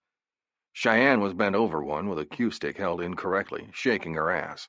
She peered over her shoulder and looked directly into my eyes. A challenge. I accept. Cheyenne. 2 Coronas, I said to the bartender. He gave me a look but did what I asked. I paid and strolled to the pool tables, never letting go of Ember. "Let's do this shit," I said to her when we spotted an empty table. "Now, show me what the fuck to do," I said snottily, and grabbed a pool stick and swung around and stared at her expectantly. She was unfazed by my attitude and came up to me and spoke quietly. "He had you up against his chest. You should have seen your face. It was like you went all soft and dreamy. That is until the guy called us cunts and started screwing with your truck. Then your eyes flashed, and you got that crazy look you always get when you're about to let your temper out. I rolled my eyes and got the little triangle thing and placed it in the middle of the table. Putting 4 quarters into the machine, I pushed it in and then listened to the balls release. Once they were all out, I put them into the little triangle and motioned with my hand for her to get on with it. She got on with it, but still added her commentary here and there, what she thought about Sam and me. I stopped at 2 beers since I still had to drive us home, but I still had a great time playing pool with Ember. She can make anything fun, and that's why I love her. I felt his gaze on me throughout the night. I'd look up when I was taking a shot and see him staring at me. Then I'd look back down, take the shot, look up, and he'd still be staring. We did this all night long, and he never tried to hide the fact that he was looking at me. At one point, a cute little tart walked up to him, placing her hand on his chest. Her tits were on display, and she had a short blue jean skirt that barely covered her panties. If she even bent over a little bit, she'd be showing everyone the goods. He turned and smiled at her as they struck up a conversation, looking like they were having a grand old time. Me, on the other hand, I was fuming. How dare he do that in front of me when we both knew there's something going on between us? I put the cue down with a snap. I need a refill, I said to Ember before walking off toward the bar. Sam watched me come, knowing I was pissed, but doing nothing to remedy the situation. I came up on the side of Sam that the girl wasn't hanging on, and glared at her. She backed off a tad, but not completely. The waitress walked up to me and asked what I wanted. I spared her a glance, but stared into Sam's eyes and said, "Screaming orgasm." I was satisfied to see his eyes widen at my order. I waited while the waitress filled my drink order and brought it to the table. "Is it just me, or do you think a girl's skirt should be longer than her vagina?" I asked him before downing my drink and walking away. Sam's bark of laughter followed me as I made my way back to the pool table. We played 4 games before deciding to call it a night. Ember waved at Max as we were leaving through the front door, but Max stopped her with a hand and motioned her over. She headed toward him, muttering, "Be right back." I stood near the door and decided to go to the restroom instead of waiting there. This could take some time. The couple that Max had been speaking with hugged Ember as if she were her long-lost daughter. "Chicken," a deep, rough voice said, once I'd placed my hand on the door handle of the bathroom. I stopped dead in my tracks and turned to stare at Sam. "What did you say?" He was wearing his usual attire of blue jeans and black t-shirt. His hair was disheveled, falling into his eyes. He walked up to me and I stepped back until I was backed into a corner. He nuzzled my ear and repeated what he'd said. "Chicken." I stared deep into his eyes and seemed to snap. I looked around, then started unbuckling his jeans. He looked at me, seeming to dare me. I lowered his zipper, then took his cock out of his pants and circled him with the palm of my hand. I ran my thumb over the head, swirling the drop of pre-cum that had leaked out. I ran my palm up and down the length of him twice, and then looked up into his eyes. He hadn't thought that I'd do it, and I'd surprised him. Smiling saucily, I dropped down to my knees. I would really surprise him now. Leaning forward, I took the head of his cock into my mouth and swirled my tongue around the plump head. At the first taste of the pearly white liquid that leaked from his hole, I went to town, feasting on him like someone who hadn't eaten in weeks. I took him to the back of my throat, again and again, making humming sounds like I'd read to do in Cosmopolitan. I gently cupped his balls in the palm of my hand and squeezed lightly. A moan sounded above me, and then I felt his hands grab onto my braid and heard him say, "If you don't want me coming in your mouth, you better pull back now." I wanted it, so I stayed put, taking him down deep, so he was touching the back of my throat. I swallowed, working my throat muscles against him, and he erupted. He shot hot, ropey spurts of cum down my throat, and I groaned, vibrating my throat and his cock as well. He growled and pulled a little harder on my braid before releasing me and placing his elbows on the wall behind me, hanging his head. He seemed to be stuck, so I gently put him back into his pants, zipped carefully so not to catch anything important in his zipper, buttoned his pants, and then stood up.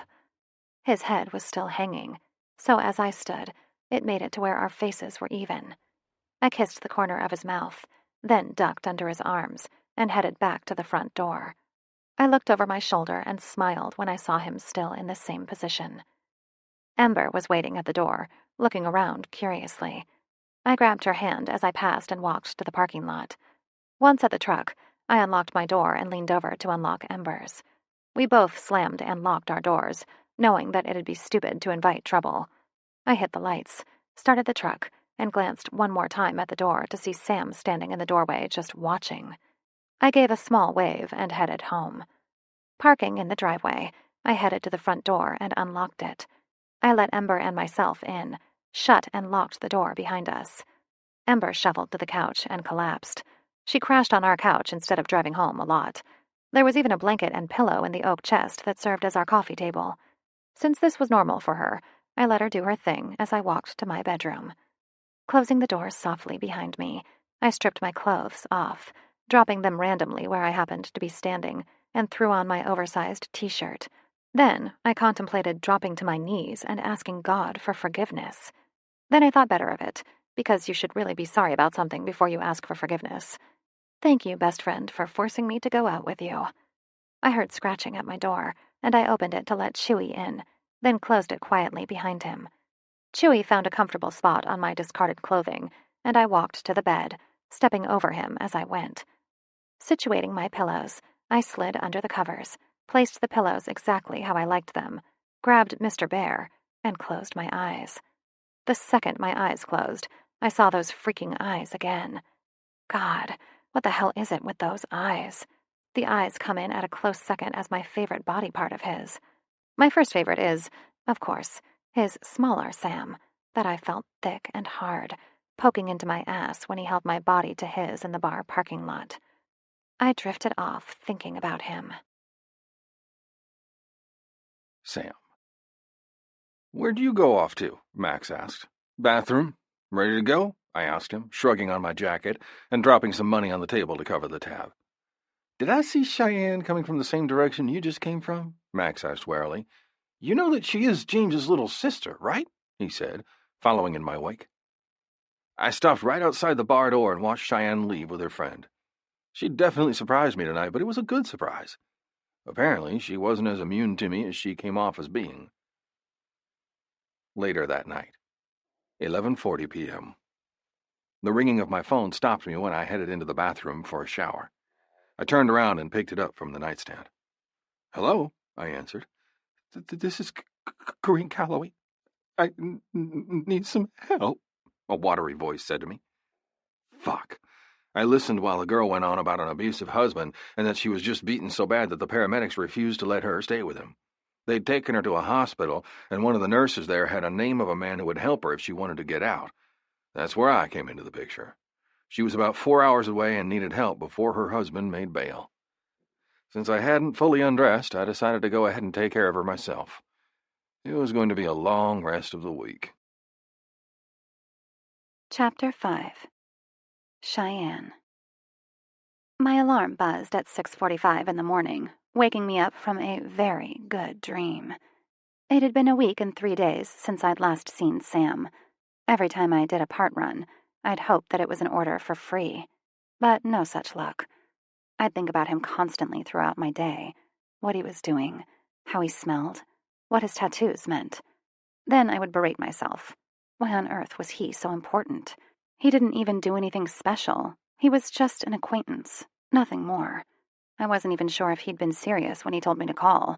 If he had wanted me so bad, why didn't he just call me, or make the first move? I mean, what more did it take to show him I was interested? I gave him a blowjob, for Christ's sake. Breaking away from thoughts that would get me nowhere, I went to the bathroom and did my business. Then I headed to my dresser and grabbed the only pair of jeans that were left. Apparently, I needed to add doing laundry to my list of things to accomplish tonight when I got home. I laid down on the bed and prepared myself.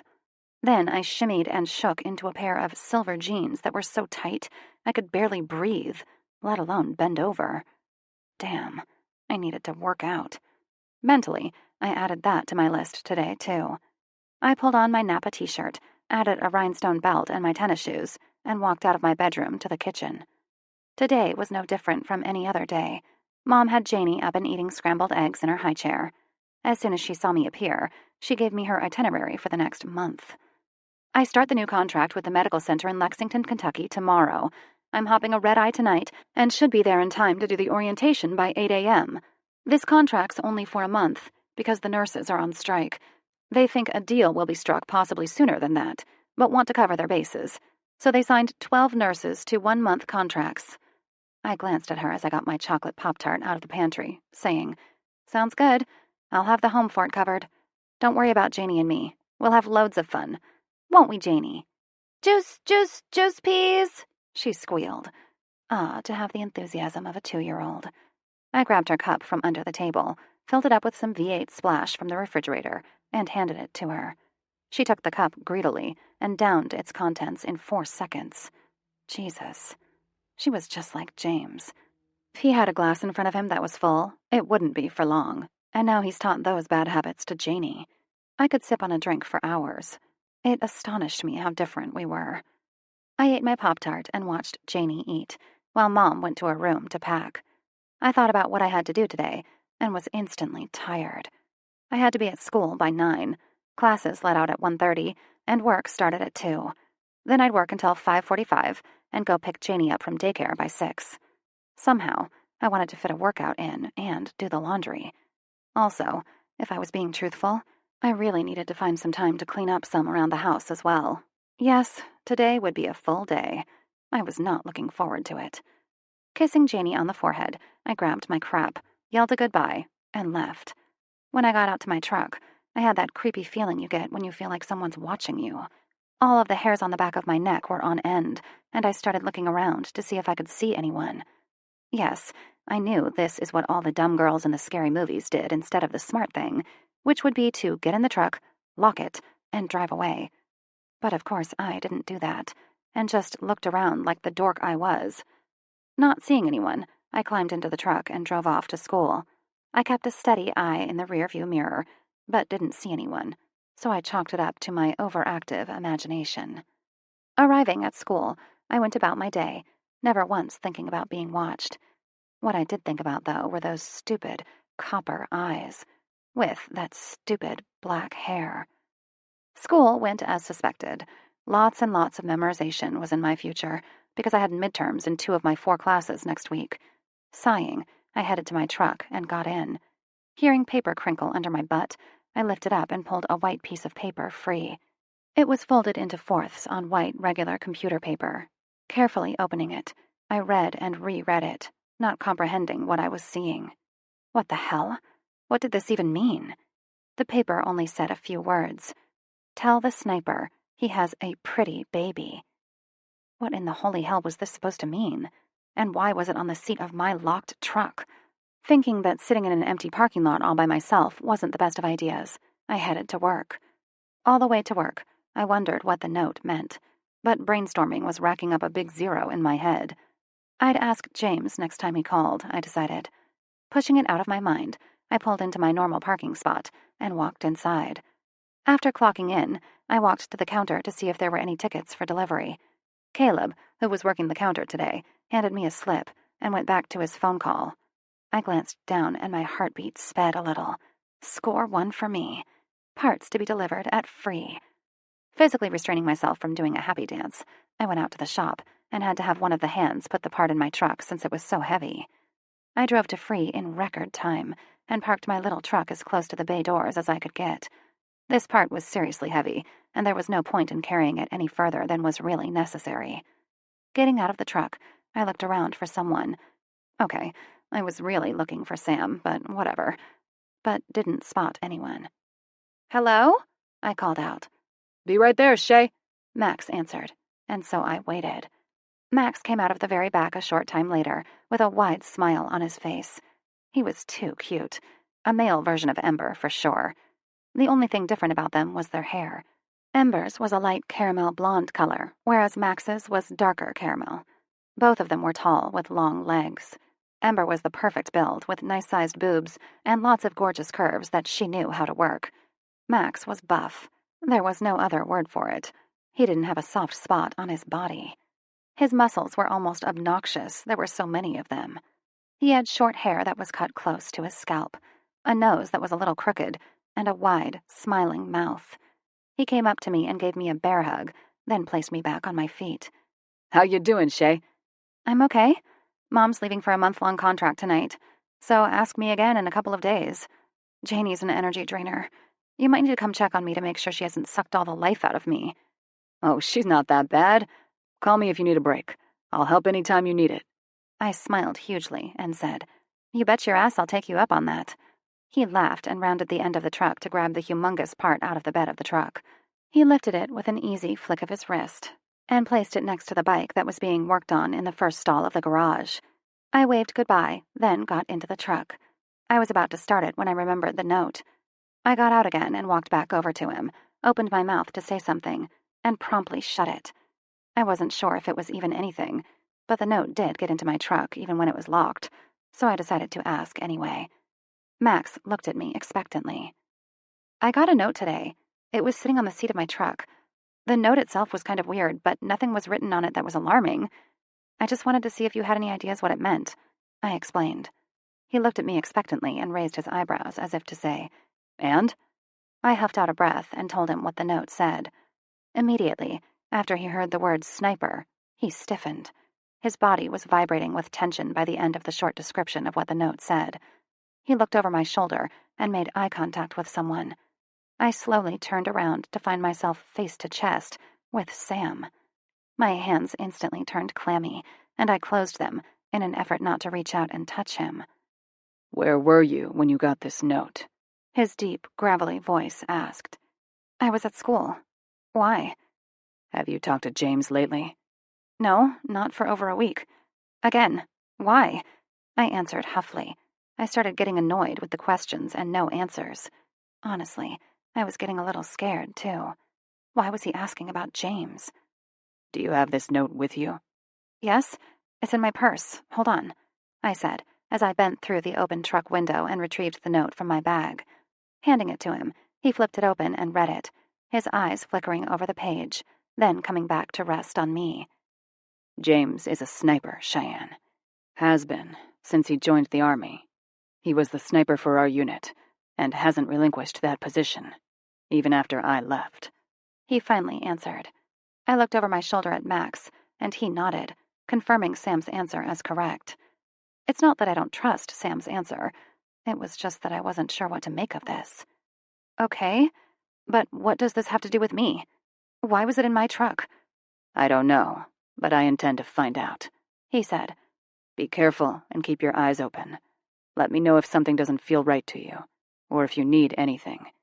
Here's my number in case you lost it the last time," he said as he handed over a card and silently walked away back to wherever he came from.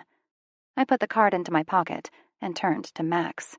He didn't have much more to say than Sam, but did say Janie and I could stay with him if we wanted to. I declined his offer, but told him I'd call if I experienced anything else weird, and drove back to work. What was that all about?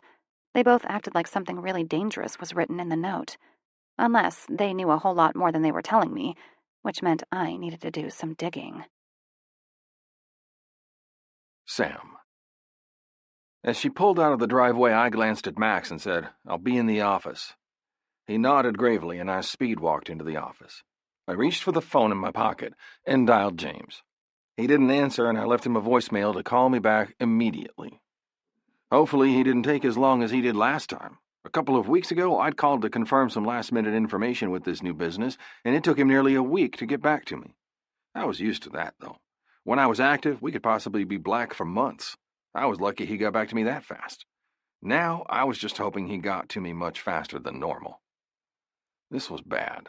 No one outside of our old unit and James's new unit knew that he was the team's sniper. The higher-ups didn't even know. Our unit didn't officially exist.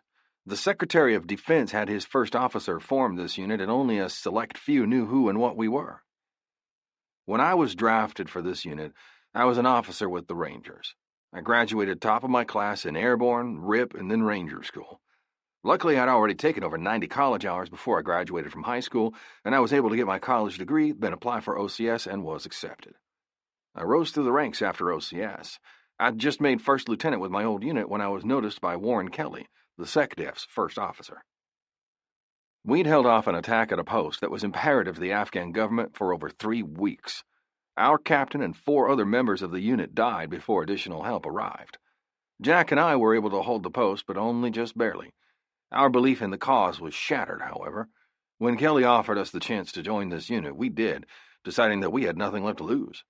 Jack and I had joined right out of high school, and neither of us had much family.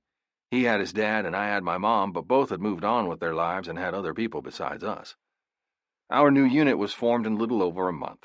It consisted of 9 men: Jack, James, Gabe, Elliot, Max, Dougie, Justin, Malcolm, and myself. I was appointed a captain of the unit, much to my surprise. Only a select few men knew who and what we were. We performed under the radar of all other military groups, and we were only called in when there were no other options. We were trained killers. This note could only mean very bad things. I felt a sick bubble of fear knot into my stomach. Yes, this could only be bad. In the meantime, we would have to watch Janie and Shy like hawks. Cheyenne. The rest of the day seemed to crawl by. I texted Ember to see what she thought about the note. Me.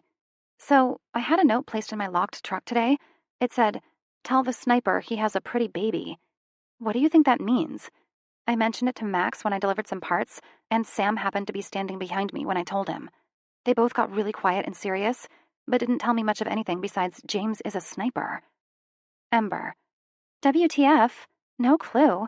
I'll pump Maxi Poo for more info. Think the note was talking about Janie?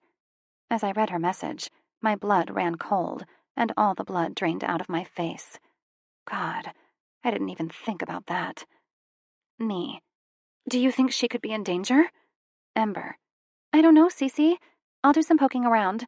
Maybe you should ask James when he calls next. Me. I'll do that. LY. TTYL. I contemplated this as I picked Janie up from daycare. I was extra vigilant with my surroundings and kept my eyes peeled for anything abnormal. But, oh hell, what do I know about any of this? Frustrated beyond belief, I busied myself with all the things that needed to be done. What I didn't notice was the man on the motorcycle sitting in the dark shadows by the side of the flower shop across the street. I fed Janie, bathed her, and had her in bed by 7:30. Then the torture started. I started a load of laundry, cleaned my shower, and decided it was time to try to call James. I wasn't surprised when he didn't answer. He never did. I left him a message saying, "Hey, it's me. I need to talk to you about something important. Call me back as soon as you get this. I love you." I got ready for bed and made one last sweep of the house to make sure all the doors and windows were locked. I checked on Janie one more time and headed back to my room, but I didn't close the door this time. I slept with it open and prayed that I was overreacting. A pealing shriek sounded in my ear and startled me out of a sound sleep. I looked at the clock to see that it was 3:27 a.m. Lifting my hand, I grabbed my cell phone off the nightstand and put it to my ear. "Hello?" was my sleepy reply. James's voice sounded crackly in my ear. Hey, Shay. Sorry to wake you, but it sounded important. What's up? I'm one of those sleepers who doesn't wake up very easily. My brother and mom like to tell stories about what ridiculous things come out of my mouth when they wake me up out of a sound sleep. It took me a while to get my bearings, and James waited patiently, knowing I was trying to orient myself. I scrubbed my face with my hand and cleared my throat. A little more awake now, I sat up and explained about the letter. A very long silence sounded, and I said, "Hello?" to make sure we were still connected. Tell me again, and don't leave out any details, James demanded. I explained again, and then told him that Sam and Max knew as well and said they would look into it. So that's what Sam wanted. I had a couple of calls and messages on my phone, but called you back first. I don't know what the fuck is going on, Shy, but I will find out. Let me talk to Sam and I'll get him to let you in on what is going on. I may be out of contact for a while. If you need anything, go to Sam. He will watch over Janie and you. I've got to go. I don't have much time. Love you." He hung up before I even said goodbye. His phone call left me with more questions than answers. I hated this feeling. Tomorrow, I would try to figure out more of what was going on. Sam. "Yeah?" I said into the phone when it rang. "What's going on, Sam?" James sounded worried. Shy just told me about the letter. Do you know any more about it? I sat up in the bed and said, No, I don't have anything. I made a few phone calls, but no one has any clue. I'm doing a little more digging, pulling in some more favors, but won't know any more until tomorrow at the earliest. Okay, I'm going black for a while. As soon as I'm done, I'll see if I can get some leave. I don't like this. Me neither, man. I put a watch on them. They'll have someone watching them 24/7, I told him, trying to give him a little peace of mind. I knew how hard it was to be over there and not able to fix anything or be able to help. Thanks. Gotta go. Give me a call and leave a message if you figure anything more out. See ya. He hung up. Like I had just told James, I didn't have any more information. I did, however, feel guilty that I had slept with his beloved baby sister. Yes, that was going to be a conversation for another time. He would have to get over it, because I didn't plan to let her go. She was mine. Cheyenne. 3 days passed, and I was no closer to figuring out what was going on. I went through the last 3 days, once stopping by free, but Max said, "Nothing has been figured out yet," and left it at that. I texted Sam, but he didn't have any good answers for me either. I think he was hoping for something more from me than what I gave. His answers were clipped and stilted, like those weren't the questions he wanted to be answering. On a positive side, I didn't get any more notes. I didn't feel like anyone was watching me. But something didn't feel right, like something was going to happen. I just didn't know what. While in the middle of a parts run that was nearly out of town, I got a call from Nina, a worker at Janie's daycare who worked the front desk. Cheyenne, this is Nina Baker. I have a woman here, Anna Stevens, and she's saying that she's Janie's mother. I don't have a consent form here for her to pick up Janie. Really, I'm not sure whether she's even allowed to. We would like to have you come here and confirm her identity, and if you want her to be added to the list, we'll need your brother's signature documented on file as well. Do not let her leave with Janie. She signed over her rights to Janie when she was a little over a month old. She does not have permission.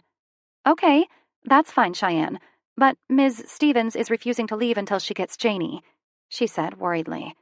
I'll be there as soon as I can. I'm going to call someone to see if they can get there to talk to her faster than I can be there. I'll be as quick as I can, I said, hanging up to immediately dial Sam.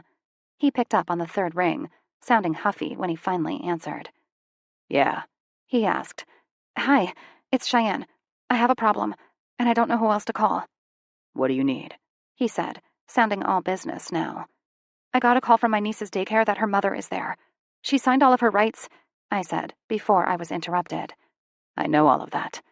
Do you need me to go up there? He asked. Please, if you don't mind. I'm still over 15 minutes away, and I don't want her to get anywhere near Janie. All right. I'm around the corner, I heard him say, as his bike flared to life in the background. Thank you. I'll be there as soon as I can. Later. He hung up with a grunt. I let out a sigh of relief and slowed down a bit now that I knew Anna wasn't going to be able to take off with her. I arrived at the daycare to hear a woman screeching, and Sam's low, calm voice saying, You need to step outside. I raced up the steps and in through the open door to see a much older-looking Anna trying to squeeze past Sam. It was obvious that he wasn't going to move, and I wasn't sure why Anna couldn't see that. Nina was hovering in the background with a phone up to her ear, talking to who I assumed were the cops. I walked up to Anna's back and said, You need to leave, Anna. She spun around, and I got my first good look at her face. She looked like she'd aged 20 years since I last saw her, and her clothes looked like they'd seen better days. I was thankful that the daycare had such a good system in place that kept people from coming and taking the kids, even if they were the parents. I was also thankful that Sam had dropped everything and raced over here to protect Janie. Anna gave me a sneer and said, She's my kid. I can take her if I want. You haven't seen that kid in almost 2 years, let alone the fact that you signed your rights away to her. You need to get lost before the cops show up, I explained rather calmly, even though I felt anything but calm. She tried to force her way past Sam, but he just put his hand up to stop her. She narrowed her eyes at him and hauled her arm up like she was going to hit him. Lightning quick, he caught her hand before it could make contact, twisted it around, and pinned her arm behind her back, all the while marching her toward the door. At that, she came unglued and started struggling in earnest. It didn't faze him. He picked her up by the arms and carried her bodily outside. Once outside, Sam quickly let her go and pulled the door closed so she couldn't get back in. He held the knob until Nina came up and manually locked it so no one could enter or exit. Sam turned and looked at me, asking with his eyes if I was okay. I nodded at him and gave him a small smile. "What happened?" I asked. "She started to head in the direction of the rooms when he got here," Nina said while pointing at Sam. "He came in and blocked her way to the rooms, and I called the cops. She seemed like she'd been here before. She knew exactly where she was going. She had the code to the outer door and everything." Speaking of the cops, red and blue lights were blinking through the windows. A cop walked up to the door and knocked lightly. Nina opened the door and let him in. The cop and Sam seemed to know each other. Nina and I left Sam alone to explain what had happened. "She's gone. I'll file a report. But other than that, there's not much more I can do until she actually does something more," the cop said to me. "So what? She actually has to kidnap her next time for you to be able to do something?" I asked heatedly. "Well, unfortunately, there isn't much we can do. I'm sorry," he said, and then left with a nod to Sam. "Well, that was helpful. Thank you, Nina. I am so sorry about this. Not really sure what else I'm supposed to do, though. If you see her again, call the cops immediately." "I'll do that. I'm sorry, too. Thank goodness for Sam here. I'll get right on changing Janie's code and let you know what it is when you drop her off in the morning," she said with a wide smile. Yes, thank goodness for Sam. I took Sam's hand and headed in the direction of Janie's classroom. Janie saw me and squealed, launching herself from the toy box where she'd been playing. I was 3 hours early. Seeing me now was an unusual treat for her. I scooped her up, but went back on my foot with the force that she barreled into me. Sam's hand steadied me at the small of my back. She looked at Sam questioningly. I turned and let her get a better look at him. "Janie, I'd like you to meet Sam. Sam, this is Janie," I said to each of them. Sam held out his hand, and Janie gave him a 5. I smiled. Yes, I taught her everything that I know. She stared at him a little longer, and then came to a decision as she launched herself at him. Sam caught Janie without an effort, swinging her to his hip, like a pro. Typical Janie, going to anyone that will hold her. Stranger anxiety was not one of her problems. One time we were in line at the grocery store when a burly, rough-looking man with tattoos on his skull and a nose piercing walked up to stand behind me. She stared at him from her place beside me before coming to a decision. She walked right up to him and yanked on his shirt, all the while saying, "Up," to him over and over. He gave a hearty laugh and looked at Janie like she was the cutest thing in the world. However, I didn't feel the same way. I didn't know this guy. There was no way I was letting him hold her. I bribed her with a Hershey's bar, and she dropped him like a hot potato. We walked together out into the sunlight. Sam kept alert, his eyes searching for any kind of threat. I started to walk to my truck when I stopped dead. "I don't have my truck," I stated the obvious. "I can take her down the road to Free. I'll walk. It's only 2 blocks," he said, coming up with a sound solution. I took a deep breath and let it out. Good. I wasn't ready to let her out of my sight, but knew she would be okay with Sam. I wanted her to be safe from the crazy bitch that was her mother. I kissed Janie on the forehead, then leaned up and gave Sam a soft peck on the mouth, before stepping away and turning before he could react. "Okay, I'll go switch my truck out, and I'll be there as soon as I can," I said over my shoulder as I headed to my truck. Once in the truck, I gave one last glance at the two of them. I saw him nod his head to a man who was sitting on a bike across the street at the flower shop. The other man raised 2 fingers and nodded. That was weird. I looked back at Sam to see that he was about ready to turn the corner. There was nothing hotter than a man holding a baby. Nothing. I pulled into the parking lot at Free, parked the truck, and walked to the building. The building looked like any other garage. It had a huge bay door that swung shut. Right now, it was secured to a post with a chain, keeping it open. The other door slid into the building, like a pocket door. There were 2 car lifts in the open garage. One had an El Camino in the air, with a drain pan underneath it. The other was empty. There were 3 or 4 bikes being worked on at the moment. Each was in a different stage of completion. One bike caught my eye because it had handlebars that could double as playground equipment. It had a fire paint job that looked brand new, and deadly-looking spokes protruded from the wheel of the tire. It looked like a death machine. I could hear a little girl's laughter coming from the side of the garage, and headed in that direction. What I saw when I got there made my breath catch. Sam was sitting on a stool, working on a motorcycle, laughing at Janie, who was sitting on the seat, pretending to drive the motorcycle. Max walked up beside me and nudged me with his elbow. I turned my back on Janie and Sam and looked at Max. Heard what happened? You gonna tell James? He asked quietly. Yes, this is important and he needs to know. Although, he told me the other day that he'd be out of contact for a while. Guess I'll just leave a voicemail and explain in more detail when he calls me back. Yeah, that's what I would do. Get any more letters?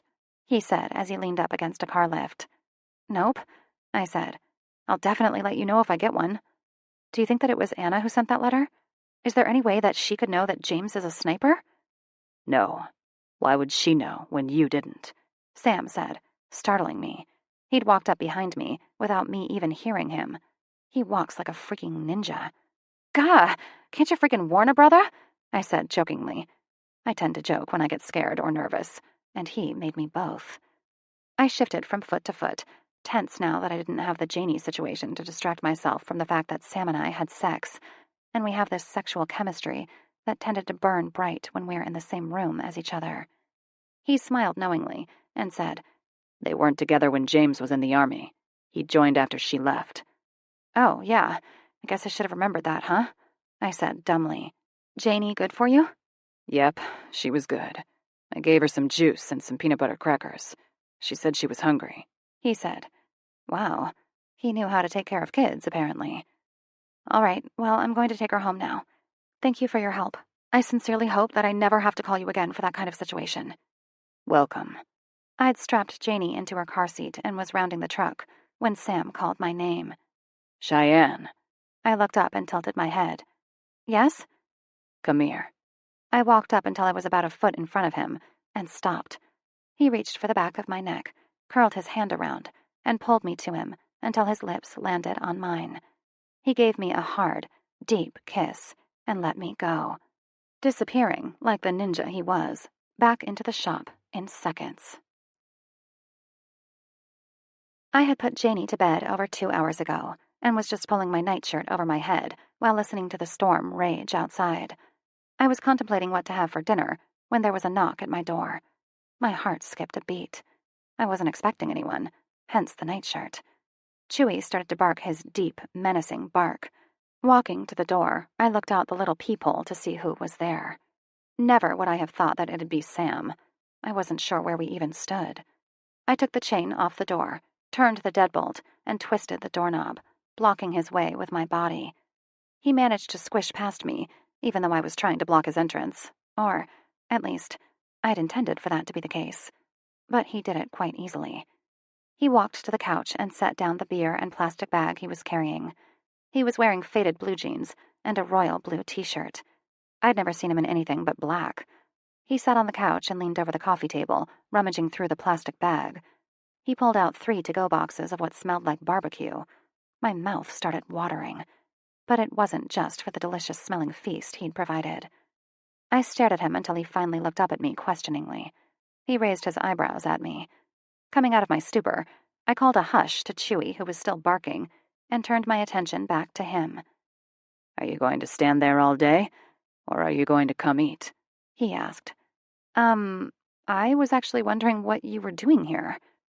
Came to see you. Got tired of waiting on you to come to terms about us. Why else would I be here? He answered. Oh, okay, I said, like that made perfect sense to me, even though it didn't. I was actually getting ready for bed, I said, as I made a sweeping gesture with my hand toward my legs that didn't have any pants covering them. Well, we can eat and then go to bed if this is what you want to do. But don't put pants on my account. I like looking at your legs. He grinned.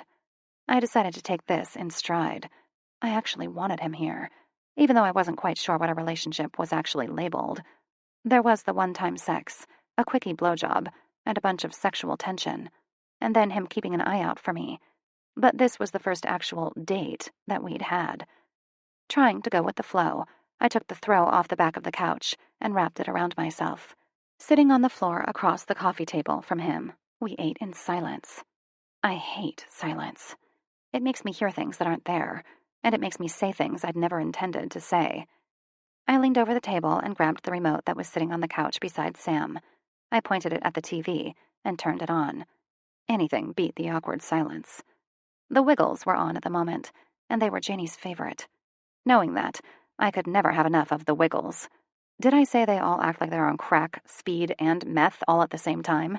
And took the opportunity to DVR it. Glancing back at him, I could see him giving me a questioning look. I explained, "This is Janie's favorite show. She could be in her screaming, harpy, I'm gonna kill you mode until I turn on the Wiggles. Then she turns into that angelic angel that everyone thinks is the most beautiful child in the world. It's something about their fucked upness that calms her down." He laughed. "Got it." "Anything specific you want to watch?" I said as I scrolled through the menu. "Anything but Twilight." I sucked in a breath as if he'd just committed the most ungodly sin of all time, and looked at him in horror. "You don't like Twilight?" I screeched. He looked at me as if I'd grown a set of horns and shook his head. Okay, maybe he wasn't so perfect after all. Twilight was the shit. I had an Edward pillow cover. "I'm not so sure about you anymore. Twilight is my all-time favorite movie. It's a deal breaker for us if you don't like Twilight," I said to him. He let out a sigh and said, "As long as you don't expect me to enjoy it, I'll watch it with you." Heaving a disgusted sigh, I started cruising through the channels again, finally stopping on the first Transformers movie. I squealed in delight, because this movie was the best ever. Well, after Twilight, of course. I even named my car after my favorite character, Optimus Prime. He just laughed at me when he saw how excited I got. I finished my pulled pork sandwich, licked my fingers, and then sucked down the rest of my beer. I let out an unladylike burp and patted my stomach. "Nice," he said, sounding amused. I just smiled. I wasn't going to change who I was around him, because there was no way I could hide all of my imperfections.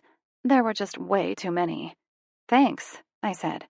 "James and I used to have burping contests. That's what you get for hanging out with your big brother so much. It drove my mom crazy." He laughed again and shook his head. Then he patted his hand beside him, indicating that I should get off the floor and sit beside him. Shrugging my shoulders, I decided, oh, what the hell. Standing up, I collapsed beside him. He pulled me snug against his side so we could watch the movie more comfortably. Before I knew it, I was out like a light. I awoke a short time later to feel myself being lifted and carried to my bedroom. "Which door is yours?" he asked. "Last one on the left," I replied sleepily. He gently laid me down on the bed. He sat on the edge of the bed and pulled his boots and t-shirt off, before standing up and removing his belt.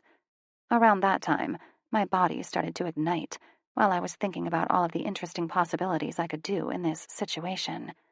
He dashed my hopes by climbing into bed with me, gathering me in his arms, and whispering, "Sleep." I hate orders, and, of course, I had to have the last word. "Make me," I said, then immediately fell asleep. I thought I heard a chuckle, but I was in La La Land, and I didn't care. I woke up around 3 a.m. with my bladder screaming for release. I eased out from under Sam, who'd pinned my body to the bed with his arm. Shuffling to the bathroom, I felt around with my foot to make sure I didn't trip over my messy floor. I was happy that I did, because 2 massive boots blocked my path to the bathroom. Kicking them to the side, I made it to the bathroom successfully, then headed out to check on Janie. Getting back into my room, I stood at the edge of my bed and stared at Sam. He truly was beautiful. The sheet was covering him up to his hips, with one leg cocked to the side. His arm was thrown up over his head, while the other rested on his stomach. His dog tags had fallen off to the side of his neck and rested on the bed by his shoulder. "Get over here," he said huskily. My eyes shot to his, only to see that his eyes were slit and staring at me. I put my knee on the bed and crawled toward him. He grabbed my hand and pulled me on top of him, so I was straddling him. I could feel his erection through the sheet that was covering him. Only the thin layer of my panties and the bedsheet were keeping my damp heat from getting what it wanted. I started sliding down, and he used my downward descent to catch the hem of my t-shirt and pull it off me as I got to my destination. I pulled the sheet down, baring his cock to my hungry gaze. Holy cannoli, was he big! I still didn't see how that would, and did, fit into me. The human body could do amazing things. I slowly lowered my mouth and licked the head of his cock, like you would a sucker. I twirled my tongue around, then licked a straight line down the underside until I hit the root of him. I followed the veins that were thick and pulsing up and down, again and again, until he grabbed my hair. He pulled my hair so that my head tilted up to look at him. He put his thumb on my jaw and opened my mouth, before guiding my mouth down onto his cock. I took over from there and sucked him, bobbing my head up and down until he yanked my hair again, pulling me off him roughly. He hauled me up by my armpits, stopping long enough to pull off my panties, tossing them over the side of the bed. Guiding my body so I straddled him, he grasped his cock with one hand and held the lips of my vagina apart with the other as he thrust upwards. He growled something unintelligible and grabbed my hips so he could moderate the depth and quickness. "We have to stop doing this. It's going to lead to something that we aren't ready to be yet," I gasped out. "Stop what?" he said while thrusting wildly up into me, yanking my hips down. "Having unprotected sex. I'm not on birth control," I said. "I'll pull out," he said, but didn't stop. Instead, he rolled us so that he was on top, never breaking his rhythm. Each stroke of his cock seemed to hit a hidden part in me that shot sparks down my spine. He kept hitting that spot until, suddenly, I exploded. I clenched my eyes shut, threw my head back, and bowed my back as my orgasm ripped through me. He kept up the brutal rhythm until I felt him stiffen and pull out of my body. He took himself in his hand, and I felt warm, wet splashes hit me on my chest and breasts, just before he collapsed on top of me, squishing the wetness into me with his body. My limbs felt like limp noodles. I just laid there and said, "Your little soldiers are probably storming my castle as we speak. I'm so fucking screwed." "Then we'll deal with it," he mollified while still on top of me, his cock slowly shrinking between us. "But I pulled out. There isn't that much of a chance. I'll wear a condom from now on." I stiffened and said, "What do you mean by deal with it? I will not get rid of a baby. You can just go fuck yourself if you think I would do that." He leaned up on his elbows, taking his weight off me, and said, "Subtle. I meant that if a baby comes, then a baby comes. Not that I wanted you to get rid of it." My body slowly started to unlock, and I looked up to him and said heatedly, "Condoms. From now on." "What the fuck do normal people do when they have sex without a condom? I don't want to have to wash my sheets every time we have sex," I said, noticing the stickiness on me. "Hell if I know. I've never done it without a condom before." "Maybe I should Google it. I'll let you know what it says. Although, I'm not condoning the fact that you didn't use a condom. This can only lead one way, and I'm not ready for a baby," I said, getting a little mad now. "I want to finish school. That's pretty hard to do with Janie. What the hell would I do with a little baby? I'd have to drop out," I said, my voice getting higher and higher. "Calm down. You wouldn't be alone," he said soothingly. "You calm down. What are you going to do? I have no proof that you'll actually be there. You could decide tomorrow that you don't want to be with me anymore because my life is a freaking mess. Then I'd be all alone." "First of all, I will not leave you. It pisses me off that you think I'm the type of man who would leave when the going gets tough. I won't leave. Get that out of your head." Well, I guess that answered one of my concerns. However, the main one, which was a baby, wasn't answered. God, a baby would not be good right now. "I don't want anything between us, but from now on, I'll wear one until you can get on the pill," he said, while rolling off me to the other side of the bed. He hooked me around the waist and pulled me into his side. I kept my back to him, not really knowing how to reply to that. In the back of my mind, I was a little excited. But common sense won out. I said into the darkness, "We don't even know each other, nor are we even together officially." "Woman," he growled into my ear. "You were mine before we even left the bar. I saw you walk in and knew right then and there that you were going to be mine." I got a little spark in my belly and smiled, but I didn't let him know that what he said made me feel good inside. "Whatever. I'm going back to sleep. Stop talking." The whole bed was shaking with his laughter, but I didn't say anything else to him. I drifted off to him spooning me from behind, thinking that I could really get used to this. Chapter 6. Cheyenne. Lips ran down my arm and then up again, trailing across my neck to my lips. I blinked my eyes open and smiled at Sam. He was fully dressed, sitting on the side of my bed, leaning over my body with his hand fisted on the other side of me, trapping me in. I gotta get to work, babe. Okay, what time is it? 6:15, he answered. You have a little more time to sleep. Come see me today if you have some time.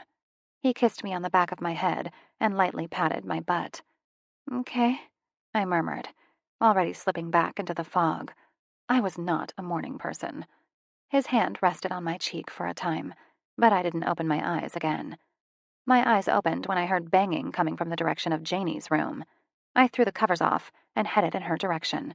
That is, until I realized that I was naked and needed a shower.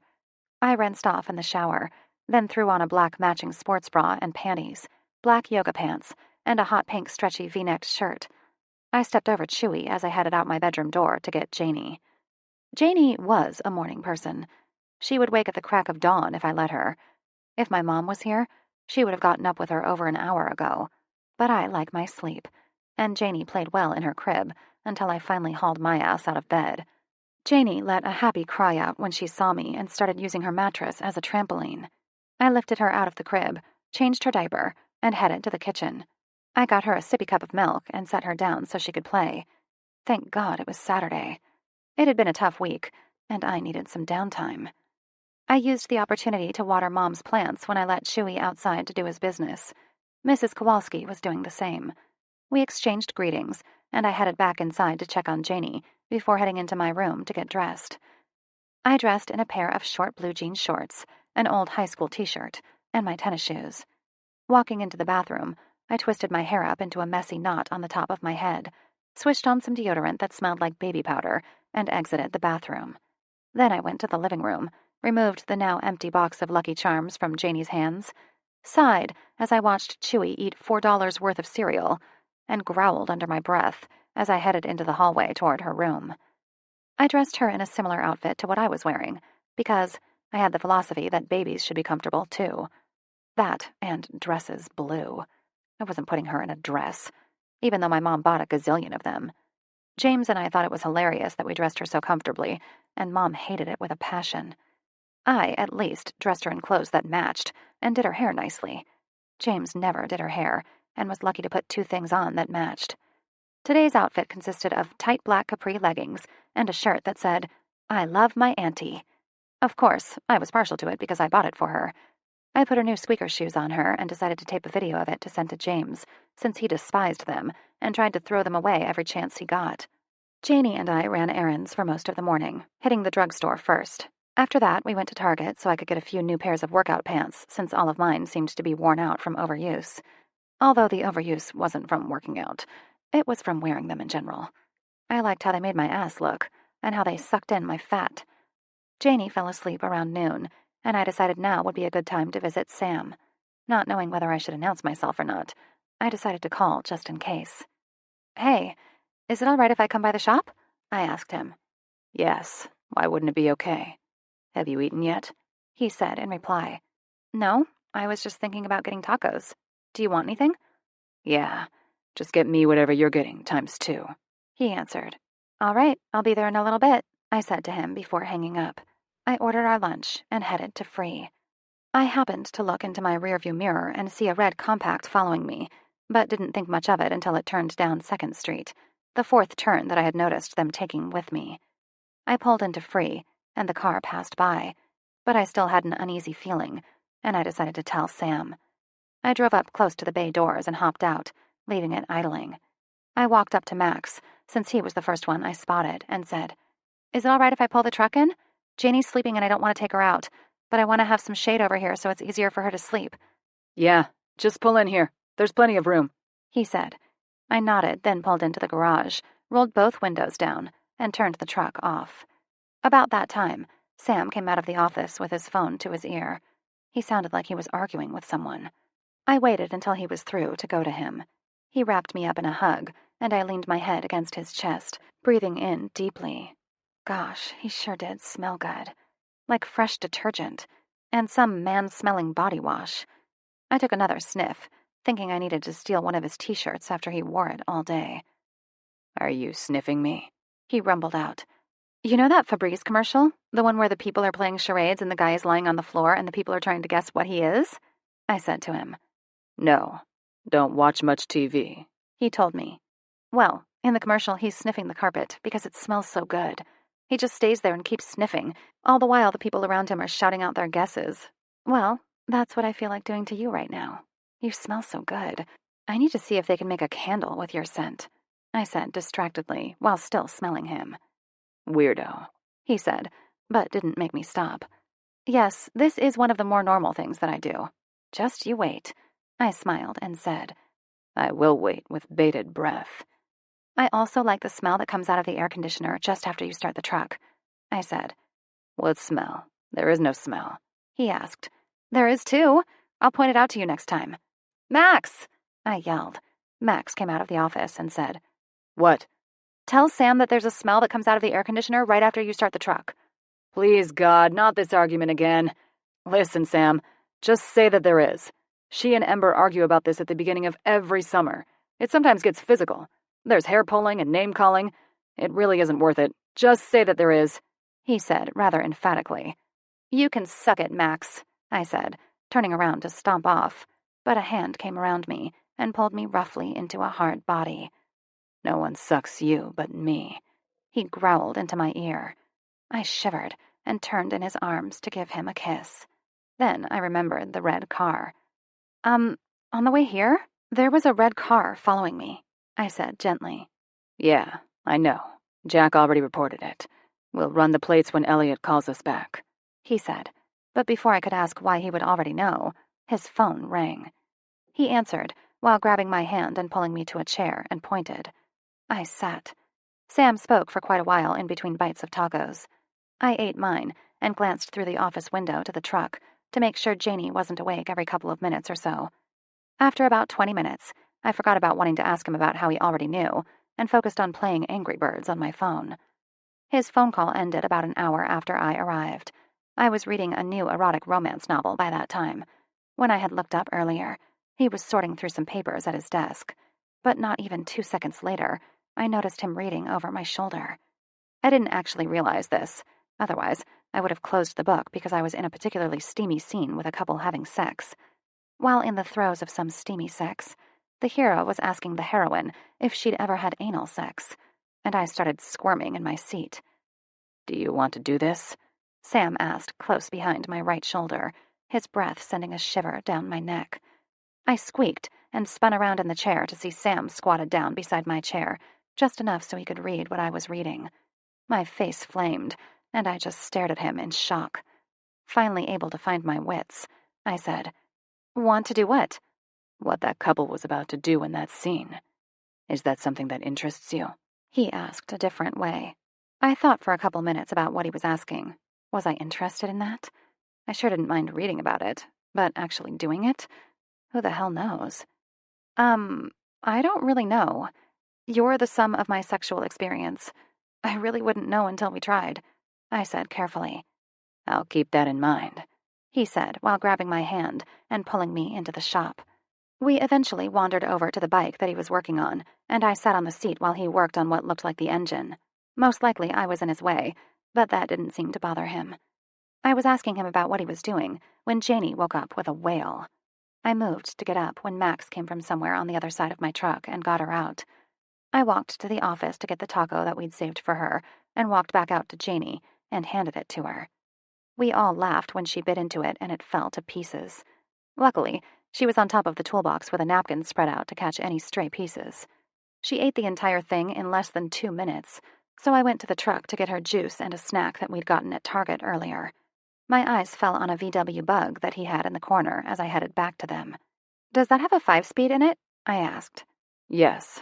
Why do you ask? Sam asked distractedly. Well, I was going to ask if I could drive it, but since it's a 5-speed, I can't, I answered. Why can't you? I don't know how to drive one.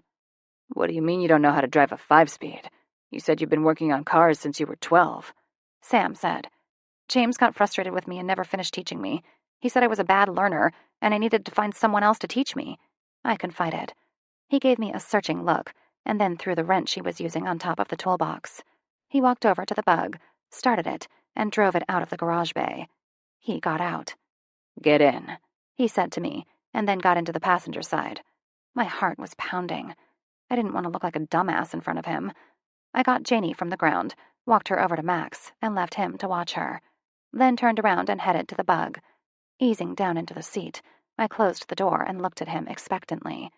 He looked quite funny with his big body scrunched up into this tiny space. "Whose car is this?" I asked. "It was my mom's car," he answered. "Really? Why doesn't she have it anymore?" I asked. "She has a new bug and didn't need this one any longer. Nowhere to put it either. Stop stalling. Put your foot down on the clutch.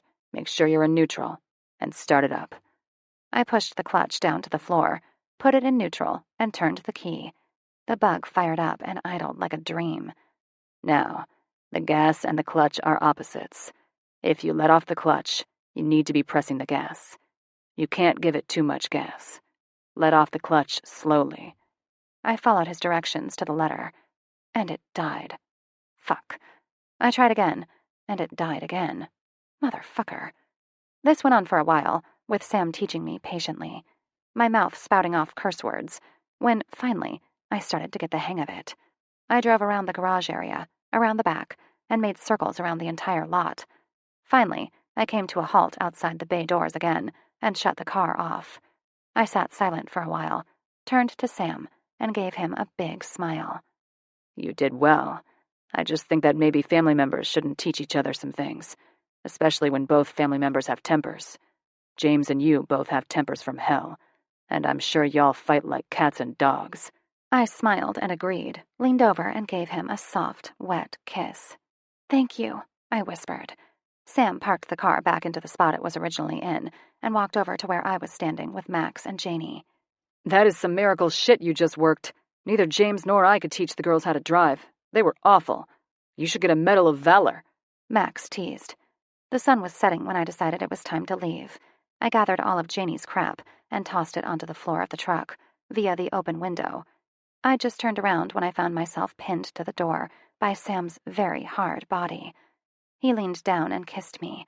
His tongue slipped into my mouth when I gasped, and we dueled for a few seconds before he pulled back. My lips were tingling, as well as a few other parts of my body, when he leaned away from my body. "Anything else you want to do that you never have?" he asked. "I've never gone fishing," I answered. "We can do that sometime. I have a boat at Lake of the Pines. As soon as we both have some free time, we can go," he said. "Yay! I've always wanted to go fishing. I don't like swimming in lakes, though, so don't expect me to do that." "I'll see you tonight," he whispered, before wandering back to the bike that he was working on. After getting Janie into bed, I took a quick shower and headed to my room to get dressed for bed. A low rumble of thunder shook the house. I love thunderstorms. The most relaxing thing in life was sitting on the porch watching it rain. What I didn't like were tornadoes, which were a possibility in the South during the spring months. I sighed when the power went out at the first gust of wind, as usual. Pulling an oversized t-shirt over my head, I glanced out the window of my bedroom just in time to see lightning flash and light up the sky, illuminating the entire backyard. Our house is set up in an L shape, with the living room, kitchen, and garage on one side, and the bedrooms located on the other, which is how I saw the figure in the backyard. A man in a black trench coat and black cap was squatted down and messing with something beside the back door that led into the kitchen. Heart trying to beat its way out of my chest, I leaped for my cell phone on the end of my bed, tripping over Chewy, who was at my feet. I quickly held the 3 down to dial Sam's number that I'd programmed into my speed dial. While doing this, I headed into the direction of Janie's room. After 2 rings, he answered with a gruff sounding, "Yeah?" My breath hitched a little when I whispered, "Sam, someone's trying to get into the house." Sam immediately said, "Grab Janie. Farthest bedroom from entry. Closet. Cover yourselves with what's already in there. I'll be there in 5. I opened Janie's door quietly, went to her crib, and carefully lifted her, trying not to wake her. She curled her little body into mine and stayed fast asleep. My heart pounded as I walked back to my room and into the closet. I laid her down and covered her with one of the sheets I stored on the floor. Pushing her as far back as I could between the clothes hanging in the closet, I did the same with myself, protecting her with my body. I left Chewie on the floor by my bed and closed the closet door. My shotgun was in a safe in my mom's room, and I berated myself soundlessly for my stupidity. I put the phone back up to my ear and whispered, "Here," and waited. I could hear the roar of an engine in the background of the phone when he said, 2 more minutes, and hung up. I couldn't hear anything over the storm and stayed as still as I could and prayed. A little while later, I heard Chewie's dog tags jingle and a low, menacing growl sound from his throat. I was about to hyperventilate from holding my breath when I heard Sam say, "It's me. You can come out." I launched myself out of the closet and threw myself at him. He wrapped his arms around me and ran his 5 o'clock shadow over my hair. I quivered in his arms as he held me until I got some control back. Walking back to the closet, I bent down, picked Janie up, and held her to me. Sam watched silently and finally said, "No one here. Back door was breached, but other than that, no signs of anyone being in the house. I made a lap around the house but didn't see anything. I called Max and asked him to come help me check everything out. We're going to wait for him to get here so he can stay with you while I check a little more thoroughly." At that, my body simply deflated. I collapsed onto the bed and let out a relieved sigh. Sam took Janie from me and cradled her in his big, strong arms. You would never know by the ease at which he held her that she weighed nearly 35 pounds. He held her with such little effort, you would think she weighed next to nothing. Thankfully, she was still blissfully unaware of anything that was going on around her. Max called to let us know that he was outside. Sam laid Janie down on my bed and walked out of the room. He came back a little later with Max, and they started talking gibberish, something that sounded like military speak, but went right over the top of my head. Max left the room, and Sam came up to me. "You need to pack a bag for you and Janie, enough for a couple of days," Sam said distractedly. That's harder than it looks. Janie requires a bunch of shit. Diapers, wipes, toys, clothes, shoes, bath stuff, a playpen for her to sleep in, and a lot more that I probably haven't even thought about," I said. "You've never been around kids before, have you?" He looked at me for a long moment, and then nodded. "Okay, I'll move over here until we can get it to my place. We'll have an alarm put in tomorrow. I know a guy." He pulled out his phone and went about setting up a time for said guy to come install an alarm. "Can I put her back to bed?" "Yes. Max will stay over too. Where can he sleep?" "There's James's bed in with Janie. Or there's my mom's room." "He can sleep with Janie, which would solve the immediate problem of making sure that everyone's safe." I got Janie settled in bed, then got ready for bed myself while Max and Sam were busy discussing logistics. I settled into bed, got my pillows situated and Mr. Bear in the crook of my arm. It was then that what happened finally settled in and I started to shake. Shortly afterward, I started to cry. It was during my crying jag that Sam slipped into bed behind me, pulling me into his warm body. I turned, still clutching my bear, and buried my face into his neck. "Are you done?"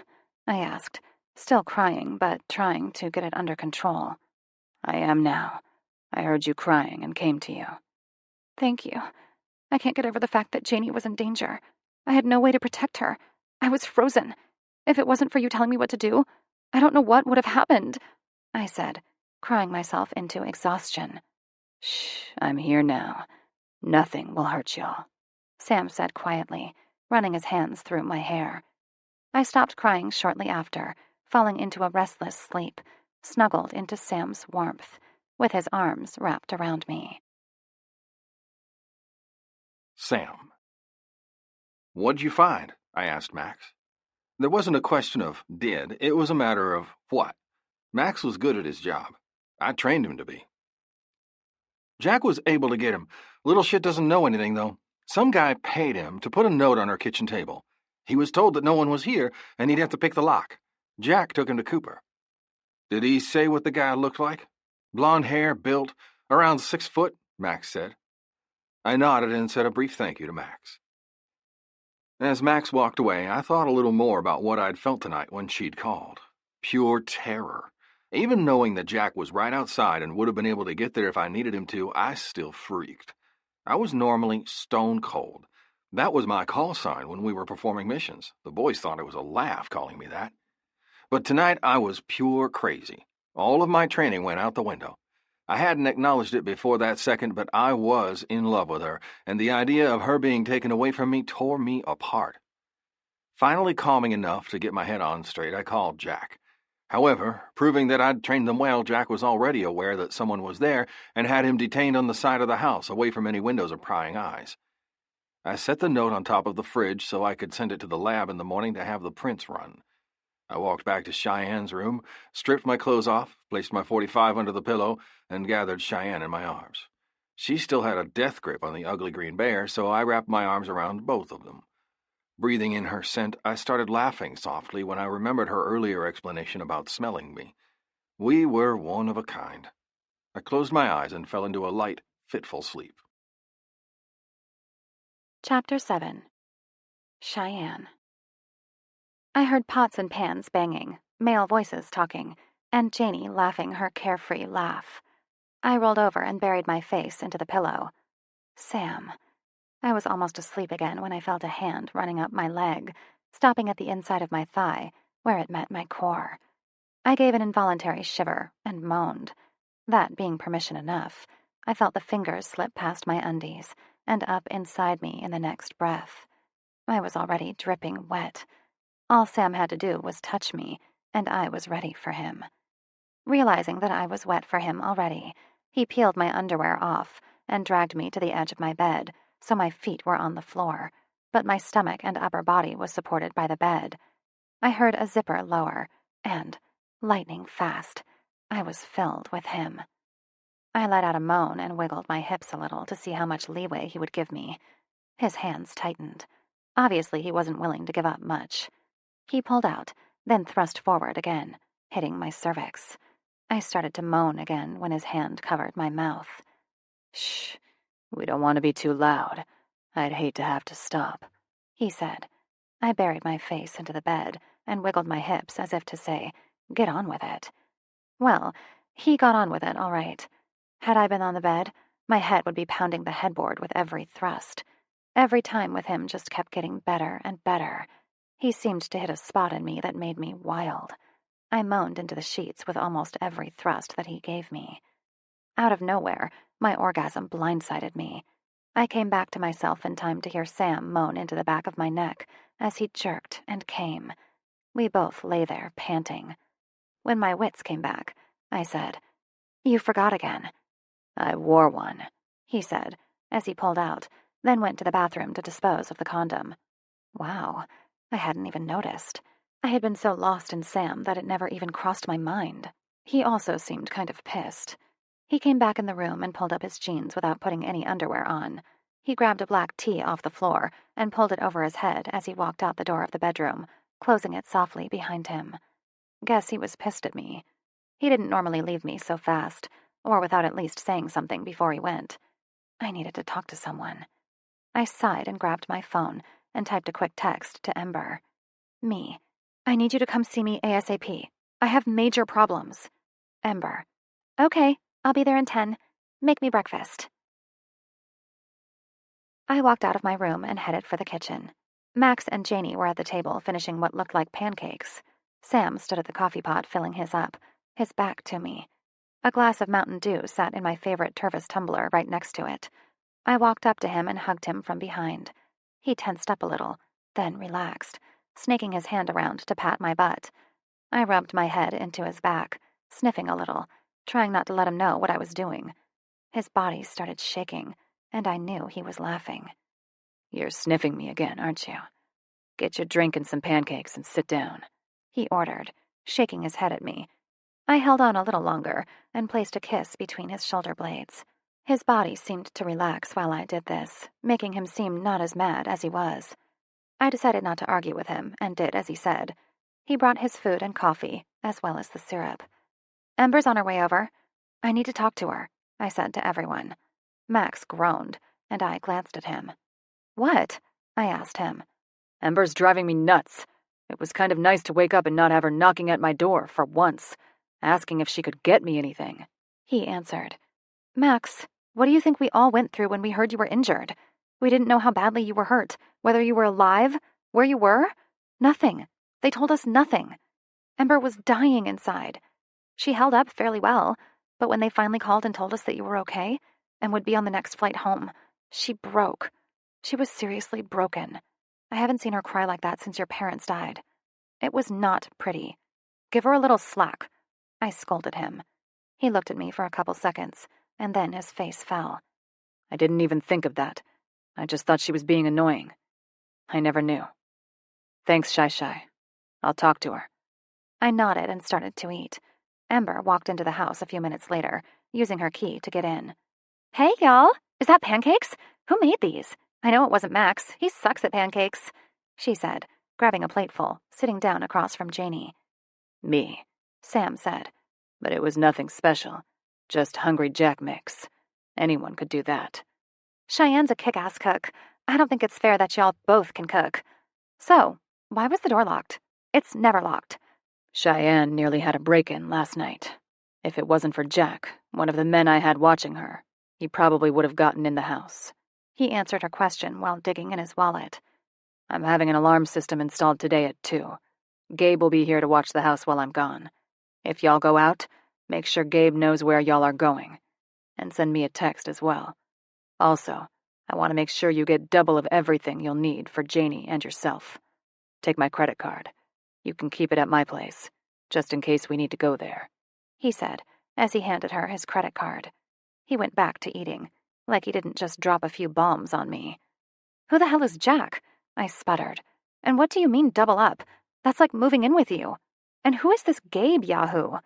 He gave me a half grin and started to explain with amusement. Jack and Gabe work with us. They were in our old unit and got out when I did. And you just said last night that it was hard to just bring a 2-year-old over. I want to make it easier in case we need to go there. He stood up, tossed his plates into the sink, and headed for the kitchen area where I heard his voice, apparently talking into his phone. Ember and I glanced at each other before turning to Max simultaneously. He gave a big huff, knowing our looks for what they were. He doesn't like explaining himself, and it's really hard for him to talk about how he ended up where he's at today. The guys didn't like the way we were ambushed when I got hurt. Their contracts were up, and we all decided to get out. James will be done after this last deployment. Same with Dougie. We were all going to work with Sam at Free. It's funny how we all met each other and had the same interests in motorcycles and cars. Most of what he said was the truth, but we could tell that something was fishy about the explanation of why they were all working with each other at Free. Guess we had some more things to dig into. Max got up and left too, placing his dirty dishes in the sink with the rest. Guess they didn't do dishes. Damn. I collected the rest of the dishes off the table and tossed them in the sink with the others. Janie was covered head to toe in syrup, so I wet a washcloth and rubbed her down. I let her down, then went to the sink to help Ember tackle the mountain of dishes that had stacked up. Janie ran off toward the living room where I could hear the guys. I finally got Ember alone. Time to come clean. And that's what I did. I told her everything, not skipping any details. I told her about meeting Sam at the bar, not being a virgin anymore, unprotected sex, and condoms. When I was finished, she sat staring at me, her mouth opening and closing like a fish. Say something, I pleaded. I don't know whether to congratulate you on losing your virginity or yell at you for keeping this from me, she said, apparently congratulating one out, because she started squealing and jumping up and down, grabbing me around my waist and making me bounce with each of her jumps. A throat cleared behind me, and we both stopped jumping and turned. Max, Sam, and Janie, who was in Sam's arms, were in the doorway staring at us while we made fools of ourselves. Better get used to this, Cap. They're weirdos. This is tame for them.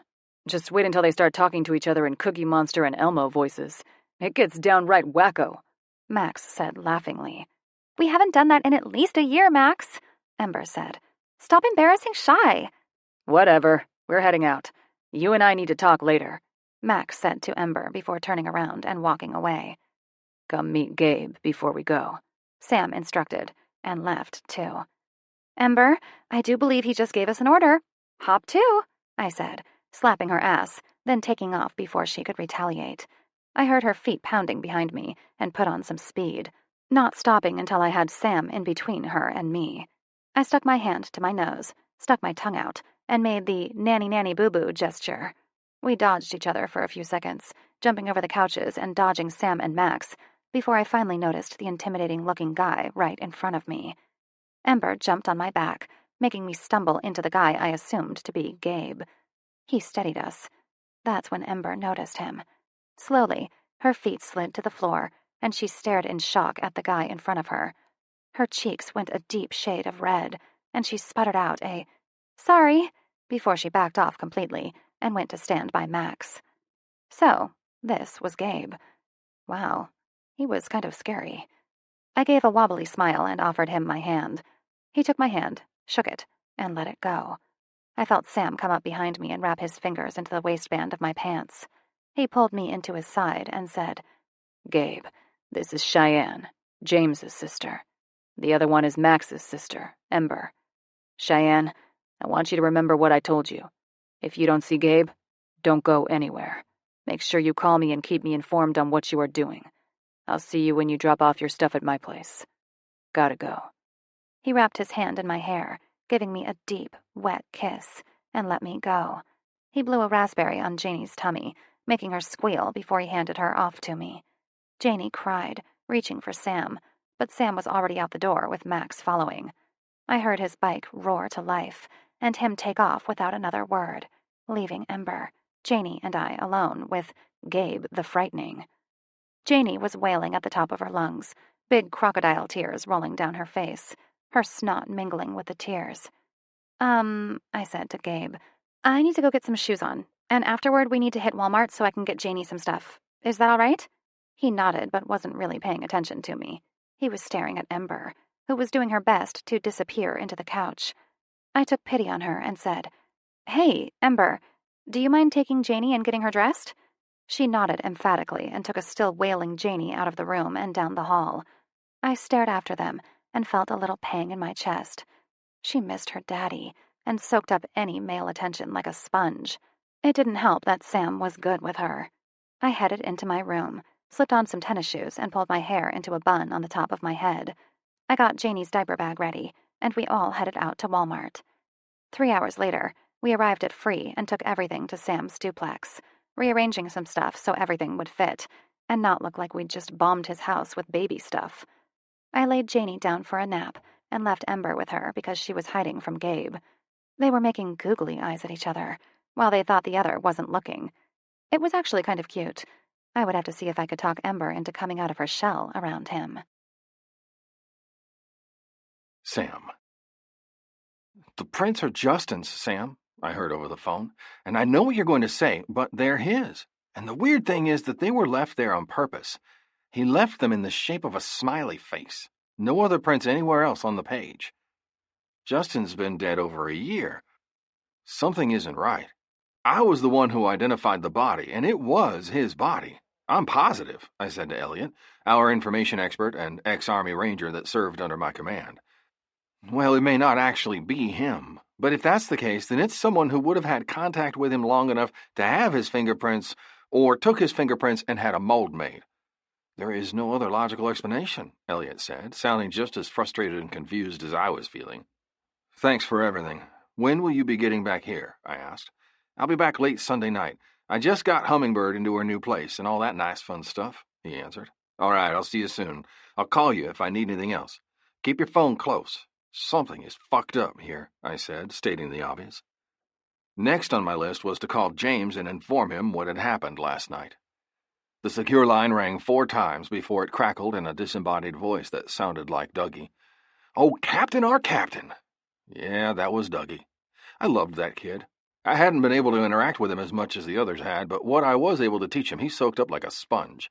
He was a very smart kid, almost super genius smart. He also had a great sense of humor. He was easygoing and a genuinely fun person to hang around. "Hey there, Dee Dee. How's Kayla doing? How old is she now, 30? I asked. Kayla was his 2-year-old, going on 20. She had a lot of spunk and acted a lot like her daddy. We used to watch videos of her that his family sent him. James and he used to compare videos of their little girls. They both ended up having them about a month apart. The women that they had them with both ended up doing the same thing as well, making them really quite close. She was staying with some of his relatives until he got home. He planned on joining us as soon as his tour was up, which happened to be in 4 months, just like James. She's turned into a little diva with a capital D.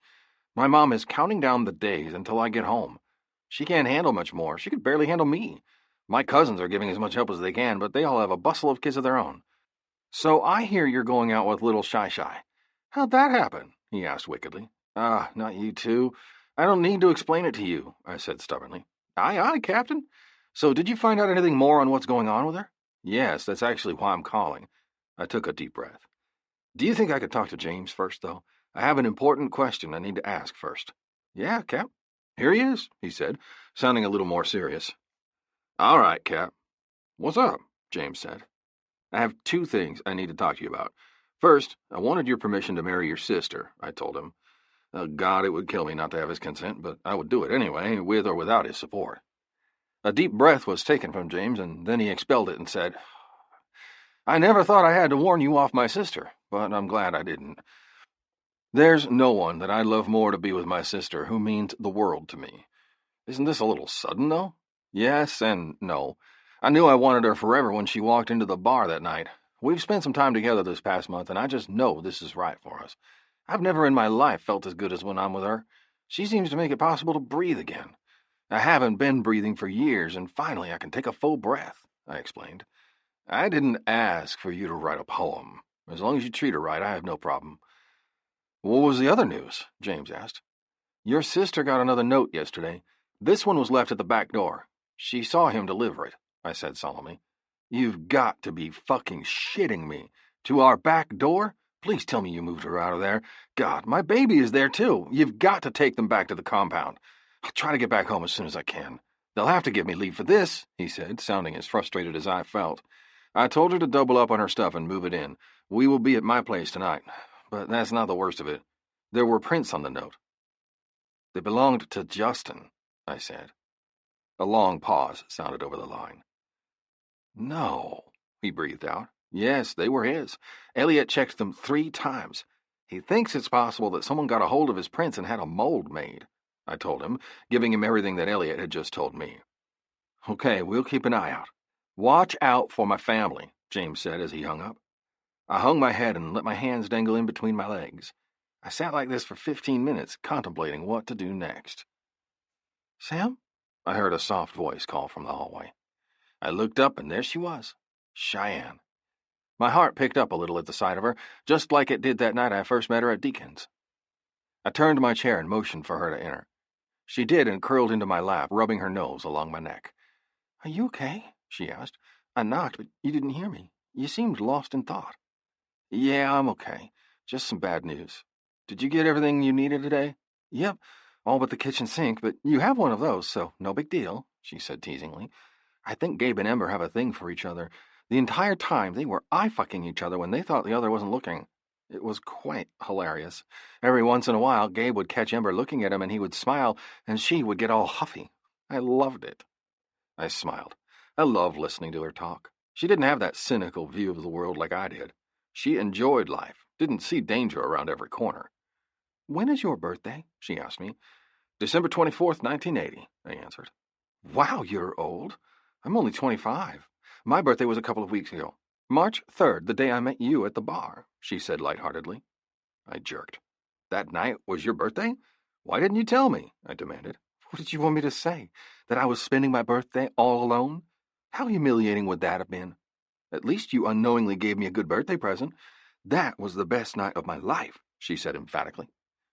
I smiled and hugged her close while whispering, I was the one given the gift. I never thought I would get something so pure. My whole life I've lived in filth. You're like a breath of fresh air. Curling up a little closer to me, she laid her head back on my chest. She didn't move for a couple of minutes, and that's when I noticed that she'd fallen asleep. I sat like that, just holding her, for over an hour. Sadly, my bladder wouldn't be denied anymore, and I had to wake her. The emotions that had tightened my chest earlier were a little more bearable now. They weren't gone, but definitely less pronounced. Wake up, sweetheart, I nudged her. She woke, but I'm not even sure she was all with it yet because her eyes were distant when she pushed up on my shoulder. Why'd you wake me? I was dreaming about cake, she yelled. I was so surprised that I let her get up off my lap while I tried to hold my laugh in. Wow. She just stood there a couple more minutes, and then in a snap she was really awake. What did I say to you? She asked with a confused look on her face when she noticed my smile. You asked me why I woke you and told me you were dreaming about cake. Practically ripped me a new asshole for it, too. Jumped off my lap like I burned you. I laughed out. Oh, well, something you should know. I don't wake up easily. I say some weird stuff. James and Mom have all kinds of stories of me doing this. I'm sorry I fell asleep. It was a long day. Janie was horrible," she said cutely. "I'll keep that in mind. Let's go see where everyone is," I said, grabbing her hand. We walked into the garage bay to see where everyone was. They were all in the common room in the back of the garage. The TV was on. Max sat on a chair, eyes ahead on the TV, with Ember beside him talking softly to each other. Jack and Gabe were playing pool across from them. "Elliot got Hummingbird settled. He's going to be heading back this way later tonight. I think we should all stay in the compound tonight. We'll need to debrief later. But in the meantime, I think we should grill some burgers." As I was saying this, all of the guys looked at me. They knew something was wrong when I asked them all to stay in the compound. For one, they already lived in the compound. I just didn't want to get the women worried when I didn't have to. I would have to tell her before she left for work tomorrow, and I was not looking forward to seeing the worry in her eyes. Chapter 8. Cheyenne. 3 days had passed with nothing too exciting happening. I called Mom to tell her I'd be staying with Sam and explained all that had happened up to that point. She wasn't too happy that I'd waited so long to tell her, but she understood and agreed that I should stay with Sam. Janie and Mom talked for over 20 minutes. Janie told my mom about her new friends, Sam's motorcycle, the grease on the shop's floor, Chewy licking his nuts, and continued about everything and anything under the sun until I stopped her, taking pity on my poor mother. Mom had a lot more patience than I did. Sam had also told me that I'd have a tail from now on, and explained why. I hated knowing that someone was watching me. It made me feel vulnerable. Sam also explained that he thought someone from their old unit, or someone that knew all of their call signs and had access to confidential information, was sending the letters. I wasn't too sure what to say to this, but knew that it was something big. Work and school were just fine. Things crawled by slowly, and I found myself thinking more and more about Sam. I finally allowed myself to admit that I loved him. He was everything to me. He seemed to really like Janie. He took care of me and didn't think that Ember and I were too weird. He let me have my freedom because he knew it was important to me, but had someone watch over me so I could be protected. I was on my way back from school heading to Free when I entered a construction zone. The sign to my left said, "Left lane closed ahead." I waited for my opening and changed over to the right lane behind an 18-wheeler. I glanced in my mirror and saw that Elliot had made it over too. I'd met Elliot only last night. He was a funny guy, reminding me of Dougie with his sense of humor. He wasn't hideously tall like Sam's 6'4" frame. Elliot was 5'11" with shaggy blonde hair and a wide smile. He dressed the nicest out of them all. New jeans that didn't have any holes, rips, stains, or frays. A polo shirt that looked like it had been ironed within an inch of its life, and nice polished boots. Elliot was also the only one of the group at Free that was married. He had a very beautiful wife named Blaine. Blaine was a spunky, short, strawberry blonde, no more than 5 feet tall, who reminded me of that high school cheerleader who had enough energy for 4 people. When I met her, she was wearing the cutest little smock shirt with a wide black belt around the waist and black leggings with ankle boots. Her hair was in ringlets that made her look like a beautiful little pixie. She brought Ember, Janie, and I into the fold, as if we'd always been there. The previous night. "What kind of lotion is that? Do you order it or something?" Blaine asked me. No, actually. I just got this at Target." Ember started snickering, and soon it turned into a full-out belly laugh. "What?" Blaine asked with a smile tilting up the corner of her lips. "She's laughing about what happened there when we bought it," I said with a roll of my eyes. "Oh, this has got to be good. Tell me," Blaine demanded, practically bouncing in her seat.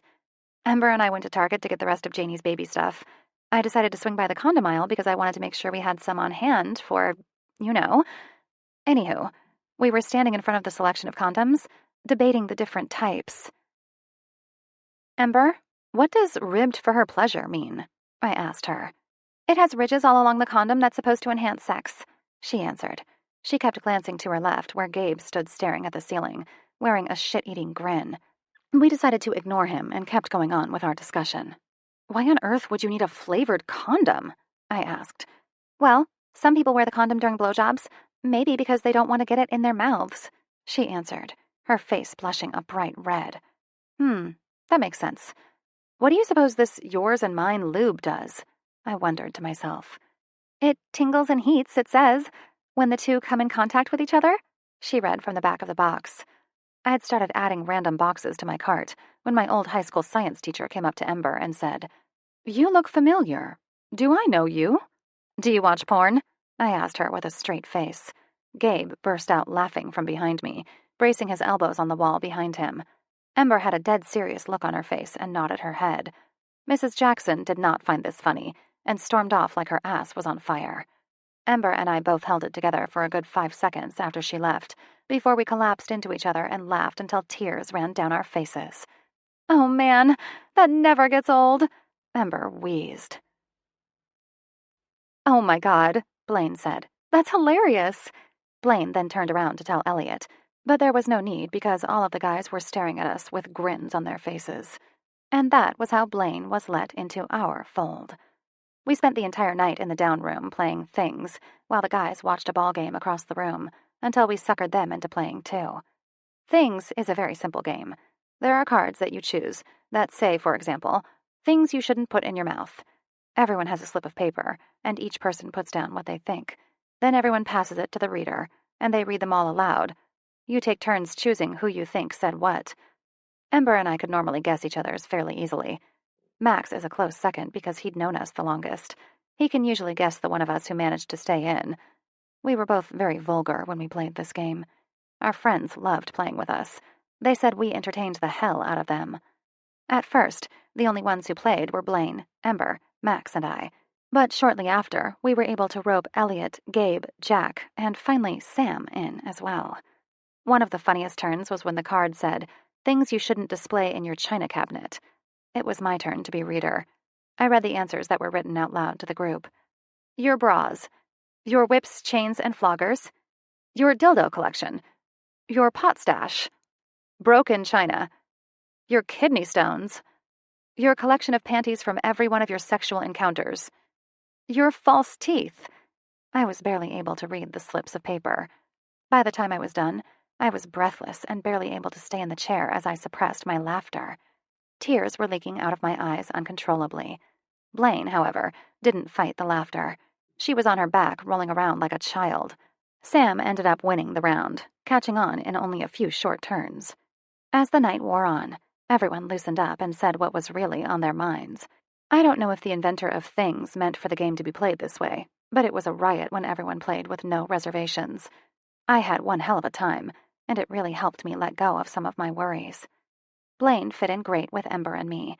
She seemed to compliment us with her quirky sense of humor and didn't think that we were weird at all. In fact, she seemed to join right in with our antics. Present. Shaking my head back to the present, I noticed a red Miata in my side mirror passing the line of cars so they could get ahead in the line. There was nothing I hated more than these types of drivers. My inner road rage bitch decided to show her head and sped up just in time to prevent little Ms. Red Miata from squishing in between my truck and the 18-wheeler in front of me. She slowed down a bit, but there was no way that Elliot was letting her in behind me, because then it would mean he wasn't as close to me as he needed to be. I yelled out the window, "There is a reason there was a sign 4 miles back saying you needed to get over, bitch!" I laughed when she gave me the finger before she sped forward and past us to see if she could find room up ahead. In my rearview mirror, I could see Elliot shaking his head at me. I smiled. A little ways up the road, there was a line of cars stopped by a construction worker that needed to get in. Once again, I didn't stop to let the red Miata in. Not my fault she tried to cheat. I thought to myself, karma is a bitch. I arrived at the compound a tad later than usual and pulled up beside Sam's bike. Sam had given me a lesson in bikes and informed me that the ones that he and his boys rode were choppers. Sam exited the front door, and Janie barreled past him and hit me about knee-height. I bent over and lifted her in my arms, giving her a good squeeze before transferring her over to my hip. I walked up to Sam and gave him a peck on the lips and an awkward hug, burying my face into his neck. He wrapped his arms around both of us when he hugged me back. "Your woman has a bit of road rage," Elliot said from behind me. "Oh, really? Do tell," he replied. Elliot went on to tell him about the Miata bitch and the construction zone. "You need to be careful about doing that. Someone might pull a gun on you one day. Then what would you do?" he said reproachfully. "Jesus, you sound just like James and Ember. Excuse me, I have to go make dinner. James is supposed to Skype tonight with Janie. I want to get her fed before then. I walked into the house without a backward glance. I set about making dinner. James's favorite, in fact. Sour cream noodle bake and honey-glazed chicken. Sam walked in just as I pulled the chicken out of the oven. I have a doctor appointment tomorrow to get on birth control. I know it won't help the last 3 weeks, but it's a start, I said distractedly to him. He came up behind me and gave me a one-armed hug, pulling me into his body. I like having you here in my kitchen cooking for me. I like it a lot, he said, rubbing his erection into my ass. I feel, sadly, as the way with the world, Janie is awake and around here somewhere. Save that for later. I smiled at him and went to the oven to get the noodle bake out. After we ate dinner, I got Janie cleaned up and ready for bed, reading her 2 books, which she, in turn, took over to Sam and made him read them to her, too. He was much better at reading the Dr. Seuss books than I was. I'd just put Janie to bed when I glanced at the computer and realized that James had never Skyped Janie today. That was unusual for him, but he'd missed a time or two before. Not worrying about it too much, I headed outside to the back porch where Sam was sitting having a beer. The backyard had a small area of green grass, then turned into mostly woods. He was sitting in a rocking chair, rocking slowly with one foot on the rung and another on the porch to keep his pace. He reached out and pulled me down onto his lap. Curling his arm around me, he said, "Thanks for dinner. It was good." "You're welcome. I love cooking. It wasn't a hardship. What's your middle name?" "Cash. My mom had a thing for Johnny Cash when I was born," he answered. "You don't talk about your family much. Why not?" I asked him gently. I only knew that his childhood wasn't the best, and that his mom took him and ran about every 6 months or so, but they were never gone for long, because his dad always found them. "My mom was great. She'd do anything for me. You'll love her. She lives in Dallas right now with her new husband. It's my dad that bothers me. My childhood wasn't a good one, and he's the sole reason why. My dad cheated on my mom openly and constantly. It's the way of a motorcycle club. They dealt and ran drugs and sold pussy. He was horrible to my mom and me. Beat us both when he was drunk. One time he hit my mom so hard that her face split open from chin to temple. I think that was the last straw for me. I started heading back. I enlisted as soon as I turned 18, vowing that I'd be able to protect my mom better when I got out. My mom endured another 3 years until I could get her out without her being found. We got her a divorce and a new name. Now she lives in Fort Worth with a restraining order against him. It also doesn't hurt that she married the captain of the SWAT team. I'm not so worried about her anymore. That's also what we do now. We offer safe passage to those who are abused and get them new identities. We've also done a few rescue situations with hostages, but we don't really advertise. The custom bikes and fixing cars thing is just a way to make sure we keep enough money in the tanks when we need it." I sat there, stunned that he had finally let me in. I knew that the club had done other things, but never in my wildest dreams would I have guessed that they helped those in need. They looked like crazy bikers, not a bunch of do-gooders. My dad died when I was a baby. James, not much older, only 3. He hadn't even met me yet, actually. It was his last tour. He was supposed to be home in a week's time when he was killed. Mom was devastated, but she raised James and me to the best of her ability. James worked full-time as soon as he was 15 so he could help. I started working at the parts store when I was 16 and haven't left since. "I know, Shy," he whispered. "James told me a while ago, but thank you for telling me." We sat in silence for a long while and just rocked. Every once in a while, we'd hear a bike come or go. Otherwise, the night was silent. Sam's hand was lying on my stomach just above my jeans, causing a low burn to ignite in my belly. I squirmed a little on his lap. That was all it took for him to take control. His hand went down and cupped my sex, rubbing with the heel of his palm against my core. I moaned and squirmed some more. My hands found themselves undoing the button and zipper of my jeans, so he could gain access more easily. He growled low in his throat. His fingers went down into my panties and worked me until I was flying over the edge, into an orgasm. He stood, suddenly, and yanked my pants down to my ankles, bending me over the railing that he was resting his feet on.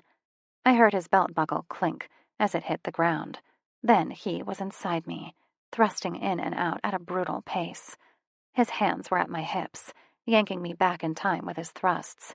I could feel his balls slap against me with each lunge, knocking against my clit with the perfect speed that had me flying over the precipice again, taking him with me this time. I felt him pull out, and wetness trickling out of me and down my thigh. This was getting ridiculous. I really needed to figure something out here. I pulled my panties and jeans back up while he situated himself back into his. I looked at him with the stink eye. "You did it again! Can't you at least pull out?" I asked snottily. "No. The only place my cum is going is inside or on top of you," Sam said matter-of-factly. "Well, if that wasn't a caveman response, I don't know what is," I said to him. "I wanted to be married before I had a baby. That's the way it's supposed to be." "Now that you mention it," he said, trailing off while grabbing my arm and leading me into the bedroom. "I got this a couple of days ago. Will you marry me?" he asked, producing a white gold diamond solitaire that looked like it was over 1 carat. I was speechless, absolutely speechless. What on earth? "We've only known each other for a month," I screeched. "I've already asked James, and he gave me his blessing. I knew the night you came into the bar that you were mine. I just had to make you realize it. I'm not into that touchy-feely shit, but my life wasn't so great before you got here. I was just living it, not feeling it." My mouth opened and closed like a guppy. He just stared at me, waiting expectantly. He didn't look worried that I wouldn't say yes. I wasn't a stupid girl. Sam was my dream man, and he'd just presented me with everything that I've ever wanted. "Okay," I whispered. "But you're stuck with me forever. You're never getting rid of me. I'll make your life a living hell if you ever try to leave me." "I would expect nothing less. I'll follow you to the ends of the earth," he said, as he slipped the ring on my ring finger and kissed me, hugging me so tightly the air squeezed out of my lungs. We made slow, sweet love and fell asleep with me splayed on top of him. I was on top of the world. I didn't think anything could bring me down. I was wrong. One phone call made the world shift on its axis. Chapter 9. Cheyenne. 2 weeks passed in a flurry. There were no notes, or any used-to-be moms trying to take back their kid. The only downside to the past few weeks was not hearing from James. Sam explained to me why there was no communication during a blackout. That still didn't make it any easier. My finals were this past week, and I passed all of them with flying colors. I had just finished my last one when I headed to Free and my new home. I glanced down at my ring, and I couldn't help a happy little squeal. I called my mom the next morning after Sam proposed. My mom seemed to be as ecstatic as I was. She had met and fallen in love with my dad within 2 weeks, and married him 2 weeks later before his leave was up. She was the last person who would question how fast we were moving. She somehow anticipated my thoughts and said, "Listen, honey, when I met your father, I had the same doubts as you. I quickly realized how unwarranted those thoughts were. I loved your father with all of my heart, and my body knew before my mind that we belonged together. Don't second-guess yourself. Life's too short. You need to live it. Do what makes you happy and be with those you love. It could all be over tomorrow. Don't let your fears ruin this for you. If y'all think this is right, then this is right. I love you, honey. Your father would be proud." By the end of our conversation, I was bawling. Sam had taken the phone from me and spoke with my mother for a short time before hanging up. He gathered me in his arms and rocked me for a few long minutes, whispering soft words into my hair. After I collected myself, I called Ember to let her know. Her response was, "You're shitting me." "Yes, that's my Ember." "Nope, I'm not. I just sent you a pic. You're the second to know." The conversation then turned to wedding plans and dates. Everyone was super excited, and every time I glanced at my ring, I wanted to do a little dance. Parking in the lot in front of the house, I noticed that I hadn't seen Sam's bike up front or back here. I pulled my phone out to call him, which he answered on the first ring. "Yes, ma'am," he said. "Hey, big boy. I haven't gotten Janie yet. I was hoping to be alone with you for a little bit, but you're not here. Will you be here soon?" I asked sweetly. "Actually, I won't be home for another couple of hours. I'm meeting with a client right now. Was it something important? Do you need me now?" he asked. "Oh, No, I just hoped to have you to myself for an hour. Damn, I wish I could, baby. But this is a big project. We're building this bike for the battered women's shelter auction and need to get the specifics down before next week. I'm sorry, he said, sounding genuinely disappointed. It's fine. I just took my last final. I'm going to do some quick cleaning before I go get her, I said to him. I'll go get her. I'm in my Suburban today, he said. Okay, sounds good. Just let me know if you need me to pick her up. See you in a little bit. I hung up the phone, and I started doing all the chores that needed to be done. I tackled the clothes first. Sam was unusually busy, and I didn't seem to have the cleaning bug. Everything got done when I was in desperate need of something. There was a large pile of clothes in the corner, and I scooped them up and carried them to the laundry room, loading the washer and pulling the cold clothes out of the dryer, which had been in there for over a week. Folding the clothes and putting them away, I started on the kitchen. Out of all the things I hated doing, the kitchen was the worst. The rest of the afternoon was spent tidying up and folding laundry. I took a quick shower, slipped on some yoga pants and a cami, and headed for my room. I was about to start putting clothes away when I decided to flop down on the bed instead. I settled on Sam's side, burying my head into his pillow, just for a wee rest, but couldn't stop my eyes from closing. Hey, sleepyhead. I almost didn't wake you, but I decided to anyway because I knew you probably hadn't eaten. I woke up to rough fingers traveling up the back of my arm. The fingers felt great. The waking up did not. His fingers shifted to run lightly over my bare back, making me shiver. Harder, I whispered. He chuckled but started scratching my back in earnest now. His fingernails weren't very long, but still enough to make me sigh in pleasure. Man, I love back scratches. I loved when my mom scratched my back, and now that I knew Sam would do it, I'd probably ask him all the time, too. You're in for it now. Had I known you would sit here and do this, I would have asked you to do it a long time ago, I said to him. I'll do it for you any time you want. All you have to do is ask, he said, smacking my butt hard enough to make it sting. I groaned, then rolled over to see Sam. I smiled but didn't move. He leaned down to give me a soft kiss, then rubbed his whiskers against my cheek. I smacked him playfully, because if he kept it up, my skin would start itching. His beard seemed to irritate my skin, just like Chewy's fur did. Sam tried to keep it short, but at the end of a workday, it was inevitable. My stomach growled. I rolled over and out of bed, glancing at the clock to see that it was already 15 until 8. Oops. Guess I slept longer than I meant to. Janie in bed? I asked, my voice still rough from sleep. Yeah, for 45 minutes now. Dinner's in the microwave. Just a couple tacos, he said absently. Storm's coming. I'm going to be out on the swing. His abrupt departure made me think something was wrong. I'd been taking advantage of him lately. It was so easy to have him take care of everything. He was busy all the time, and here I am making him pick Janie up and cook dinner. Not to mention the fact that he, or one of the guys, had to trail me all day because of whoever was writing the notes. I've been asking too much of him lately. I walked to the microwave and got my food out. I ate all 3 tacos standing up over the sink, then laid the plate in the sink. I did this quite a bit since I was a lazy ass and didn't want to clean up after myself or sit down only to get right back up. I made a quick potty break and grabbed a throw blanket off the couch before heading to the back porch to see Sam sitting on the porch swing.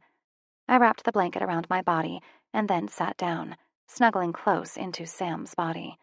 His arm curled around my shoulders, and I laid my head on his chest. It's not really cold out here. What's with the blanket? He asked. I think I may be getting sick. I felt kind of blah all day today, I answered. I'm actually still tired, even after my 3-hour nap. Finals kicked my ass this week. If I never see another muscle, I'll be happy. I'm sorry, I didn't know. You've been working yourself too hard. Glad I let you sleep, he said. I'm sorry that I made you pick up Janie. I'm shirking my responsibilities, I said to him. I don't mind picking her up. Her daycare's on my way home, and I was already in my Suburban. It really wasn't that big of a deal. Something in my chest loosened when he explained that to me. I let out a deep breath and said, If I ever do something or ask you to do something and you don't have time, you need to make sure you tell me. I don't want to take advantage of you. You are already doing so much for me with your men protecting me, helping with Janie, and letting us move into your... I was saying before he shut me up with a hard kiss. Enough. I don't do anything that I don't want to do. If something's bothering me, I'll let you know. Blaine gets the same treatment, but since she works from home, she doesn't need it like you do. Stop making such a big deal about it. Everything will be fine," he said, pulling me close again. We lapsed into silence. Sam was pushing off with his feet, making the swing rock, when the first bolt of lightning struck, followed by a clap of thunder that scared the piss out of me, making me squeal a little. I felt Sam's chest shake, and I elbowed him in the ribs. "You suck," I said to him. "Not as well as you do," he quipped back. "I only suck so good because you taught me how to suck. You were my first," I retorted. He chuckled, and then said, "And last." "I have a doctor's appointment tomorrow at 10. What do you have going on tomorrow?" I asked. "Working with Elliot on the new project. It's Friday. We'll all take off a little early, around 3. Do you want to go out to dinner, or do you want to stay in?" he asked. "I have a roast that I took out of the freezer to cook for tomorrow. Let's stay in. We could play things again with everyone once we're done eating," I said, getting a little excited. I wouldn't do this for anyone but you," he said, smiling slightly. I laid my head on his chest while we rocked, listening to the storm raging around us. This was a good storm. I only hoped that it wouldn't produce any tornadoes. It wasn't long before I was asleep. Sam. After she fell asleep on the swing, I sat there a while thinking that my life was pretty good right now. The woman I loved was in my arms, my mom was safe, and I had a successful business. Never in my wildest dreams would I have thought that I'd be where I am right now. There were some problems with who was targeting the team. Blaine had started to get letters too, but I was keeping that from Cheyenne. She didn't need to worry about that when she was taking her finals. I'd planned to tell her tonight, but she was asleep before I could get to it. I thought about telling her she didn't have to work, but knew that wouldn't go over well with her independent nature. It'd be like setting a match to some kindling. Ember gave me some good advice about how to deal with Cheyenne and her weird moods. Cheyenne had been cleaning up after the party, even when everyone told her to leave it for the next morning. Ember stood beside me and told me that Cheyenne was very passionate about things and people that mattered to her.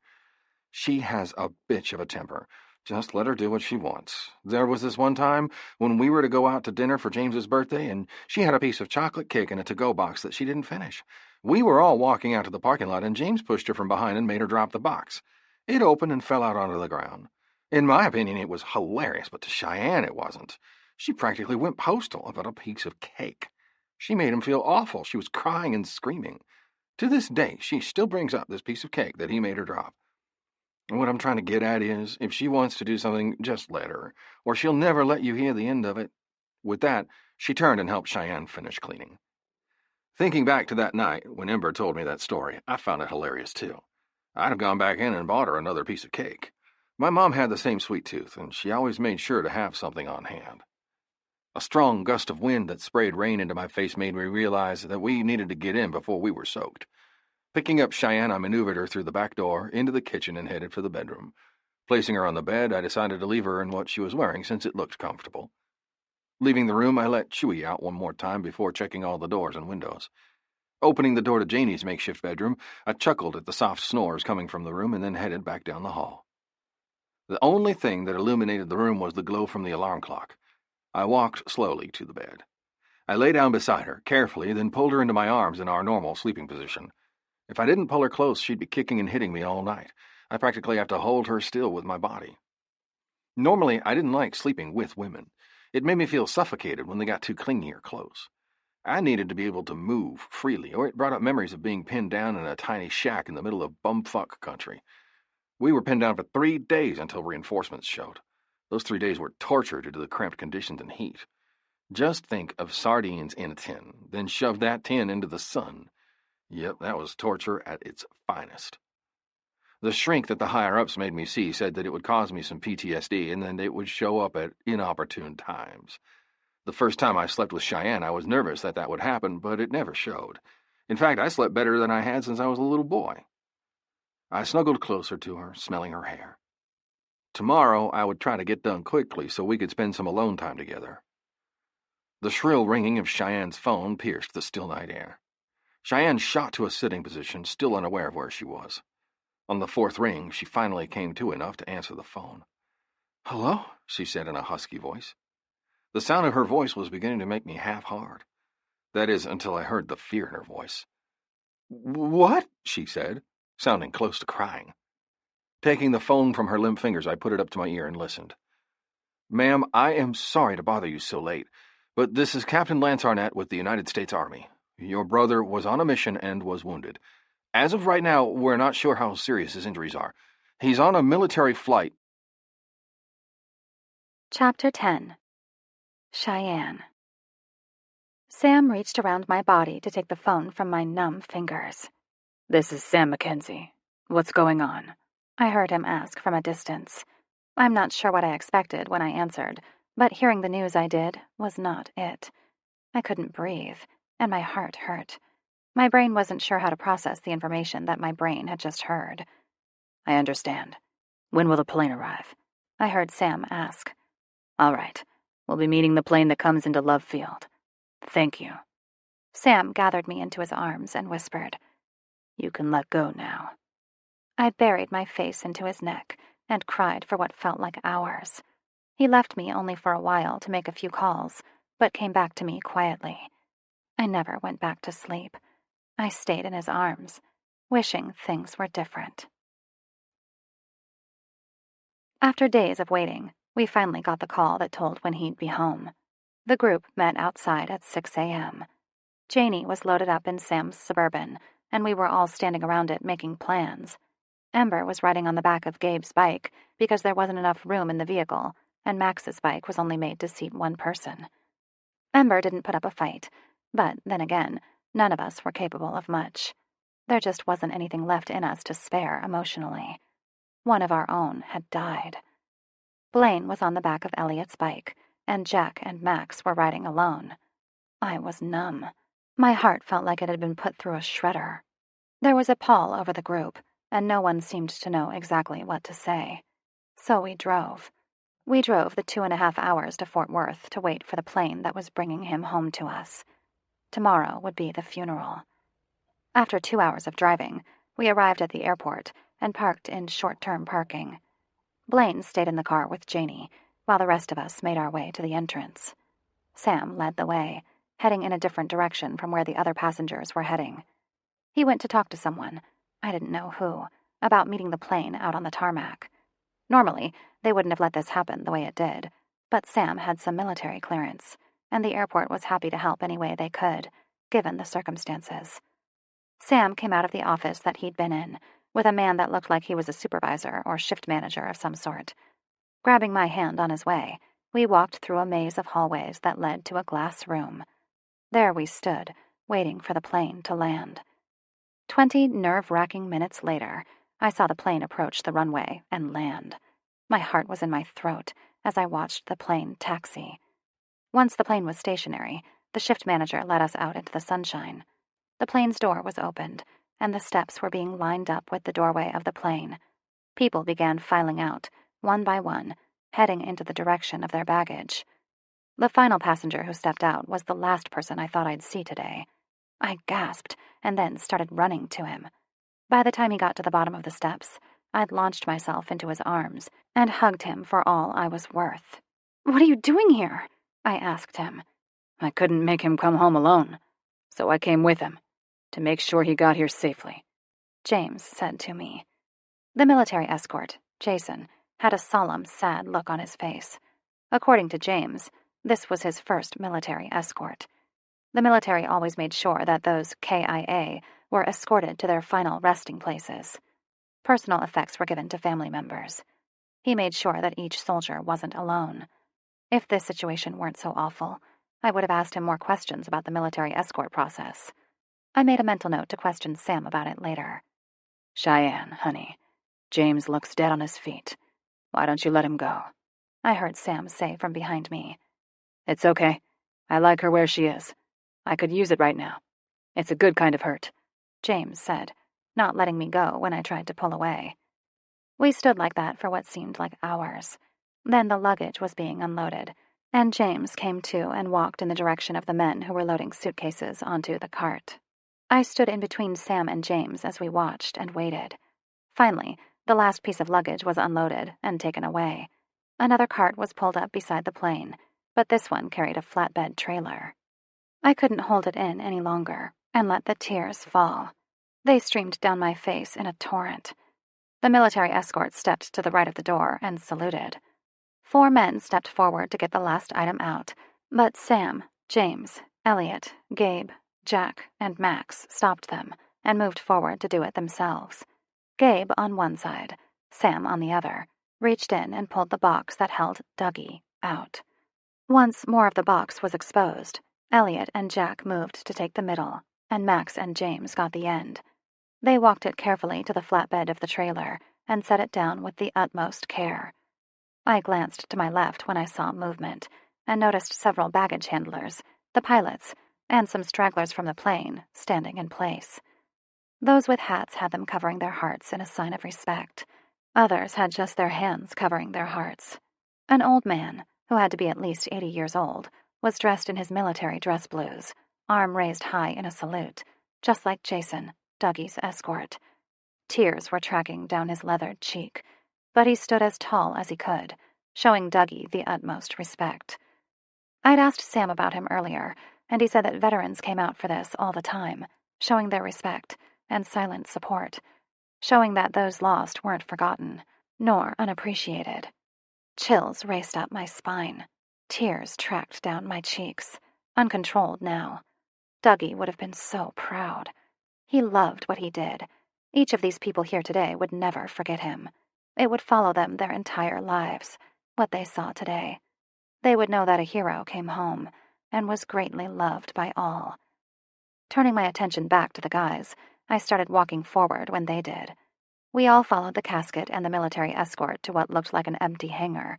The guys loaded the box onto the platform that was already set up and waiting, then backed away as the escort started cutting the box away. It was wrapped in cardboard, tied with white strips to keep it secure.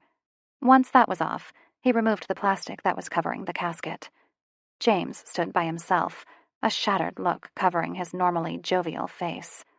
Pulling out of Sam's arms, I walked slowly to James. Once I reached him, I wrapped my arms around him tight, turning my head so I could see the activities of Dougie's military escort. James tensed up. I forced my attention back to the casket. As hard as it was to witness this, I had to see. The military escort, who I learned was a PFC named Jason Satterwhite from Mineola, Texas, laid the folded flag out on top of the coffin and unfolded it with beautiful precision. His gloved hands smoothed the flag until it sat flat and perfect over the top, then started doing a tuck that encased the casket perfectly. I scanned the faces of my friends. Everyone's eyes looked haunted. Once the casket had the flag draped over it, a waiting hearse backed up, and the men loaded it into the back. The funeral director came over and spoke with us to let us know where he would be taking the body. "If you don't mind waiting, we would like to follow you. The escort will ride with you, and we'll be behind," Sam said to him. The man agreed and settled in to wait as we made our way back to the parking lot. We did some luggage repositioning, strapping some down to the back of the bikes with bungee cords, before we finally had enough room for James to get in. I got up front with Sam, and James sat in the back with Janie, who fell asleep in her car seat with Cheeto smears all over her face. We had to shove some of the luggage up front with me to get a seat open for him to sit comfortably. James buckled his seatbelt, then turned and ran his hand down Janie's face, before leaning over and kissing her nose. He smelled her hair for a couple seconds, then leaned back into his seat while holding her hand, and closed his eyes tightly. We followed the hearse all the way to the funeral home. I'm sure we looked a sight, following behind the hearse. A large black Suburban with big tires and 3 motorcycles, one flying an American flag behind it.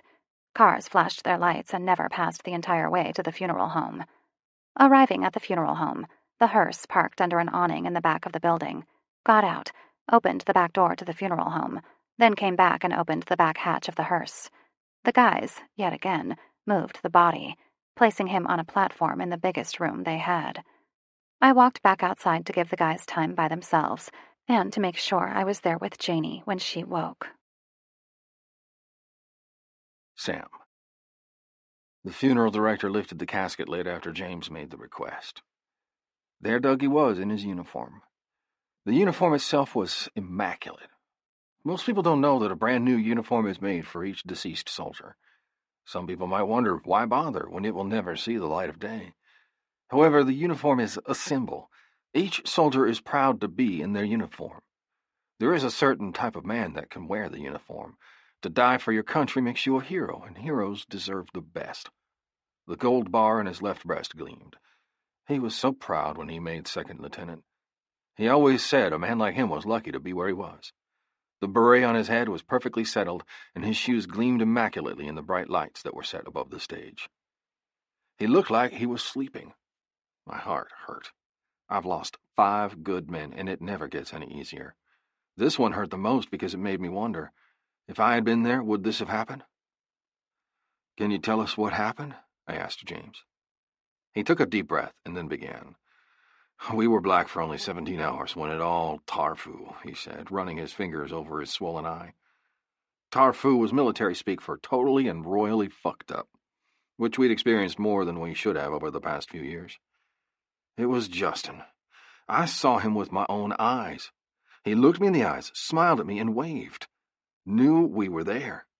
He took another shaky breath, let it out slowly, and then started again. We were dropped off by a helo, scouted for hours before we found the right spot.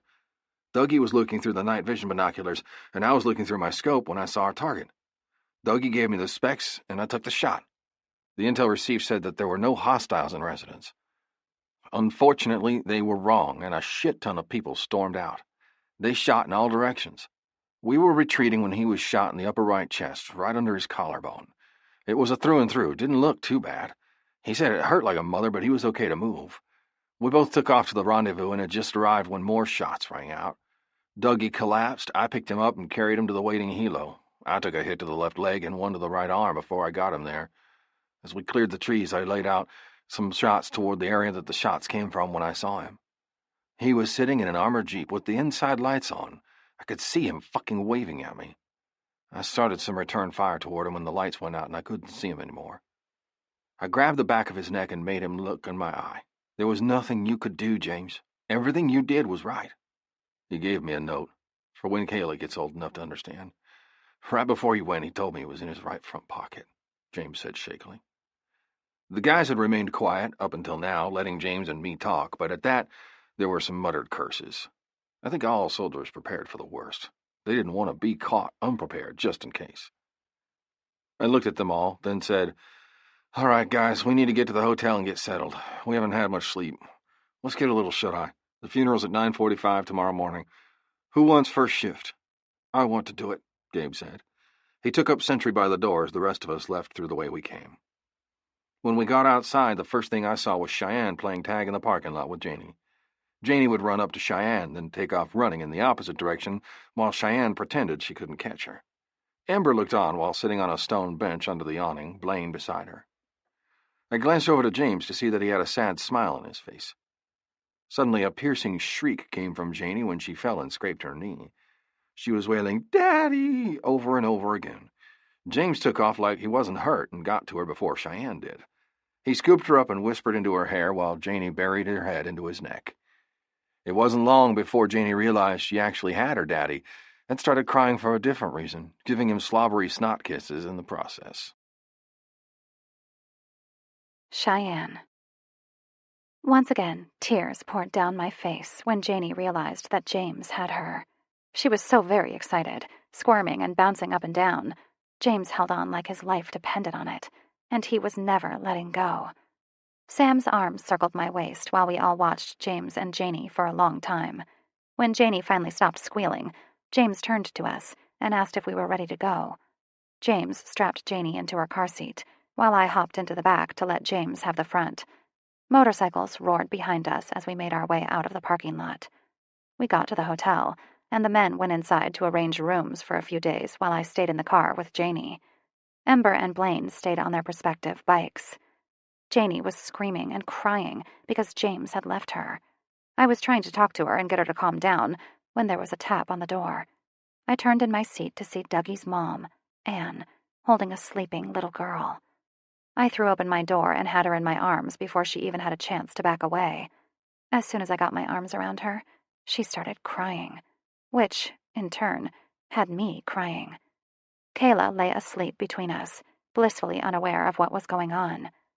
I'd only met Anne a few times, but each of those times, we'd bonded because of her love of roller derby. Anne had asked me what I did in my spare time, and I explained about my love for the derby that started at the tender age of 14. Each Tuesday and Thursday night, we would practice, and then on Saturday nights, the bout was held. I roped Ember into it, and we have competed with the Bombers every season since. One weekend, while Dougie was visiting, Anna drove down with Kayla, and they decided to watch one of our bouts. Anne fell in love with it. She even came one other time without Dougie. She was always so lovely and full of life. Now she resembled a shell of her former self. "How are you doing, Anne?" I whispered into her ear. Her breath hitched, and she said, "Not so good. I always knew this was a possibility. I just never thought it would happen to him. My heart feels empty. A parent shouldn't outlive their child." By the time she finished telling me this, she was outright crying. Kayla woke and looked so sweet and sleepy. I reached for her and gave her a big hug and a sloppy kiss on the cheek. She giggled and said, "Stop it. Would you like to play with Janie for a little bit? She sure has missed you," I asked her while opening up the back door where Janie was. The two girls started talking in baby language, like they understood perfectly well what the other was saying. I closed the door and turned back to Anne. "I'm so sorry, Anne. I don't even know what to say. I loved Dougie, too, and I'm sure it's no comparison to what you have to be feeling right now. Do you have a room here?" I asked her. "Yes, it's on the 4th floor. I'm just so tired. I haven't slept since the soldier came to the door to tell me. I need to talk to Sam and James. Could you tell them to come see me?" she asked. "Of course. I'll send them up as soon as we get checked in," I said to her. "Yes, that's good. My room number is 407, she said, while reaching for the door handle to get Kayla. "Would you like us to keep her for a little while? I'll watch her while you get some rest. I'll bring her back later this evening," I said to her. "That would be good. I need a little break. Some downtime. I haven't been able to get away from her for long. She senses that something's wrong. I don't know what to tell her," she answered. "Okay. If you want to go ahead, I'll send them to you when they get a chance," I replied. She nodded her head and shuffled around the side of the building, disappearing out of sight. She looked defeated. My heart hurt more now that I'd seen her. Dougie always said she'd died a little inside after his dad had passed. Now, I'm sure if it weren't for Kayla, she'd be an empty shell. Ember and Blaine had come over as soon as Anne left, to watch the girls play together in the back seat. This was a bittersweet feeling, seeing them laughing and happy when the world had just lost a wonderful man. Kayla didn't know that her life was irrevocably changed, that she'd never have her father walk her down the aisle to give her away, nor would he be there to watch her graduate. Sam came out a short while later with 2 key cards, one for each of us. The guys followed him out, talking in a low tone that I couldn't make out. He came up between Blaine and me, wrapping his arm around my waist, staring in the Suburban's window, watching the 2 girls play. "What's going on?" Sam asked quietly. "Anne came by with Kayla a little while ago. She wants James and you to go see her when you get a chance," I explained. "I'll watch the girls while y'all go." James came up to me and wrapped his arms around me. I sank into him, breathing him in, being thankful that he was still alive. I'd been close to losing him. James kissed the top of my head, then opened the car door and got Janie out of her seat. He then reached for Kayla. The little girls ran around at our feet and laughed and played, blissfully unaware of the sadness that permeated the air around them. I grabbed both of their hands when the luggage was all loaded onto the luggage rack and headed toward the elevators. Everyone ended up on the same floor. We dropped off luggage at each door we passed until we arrived at our door. I entered my room, letting go of the tiny hands in mine as the door closed behind us. They took off and started jumping from couch to couch.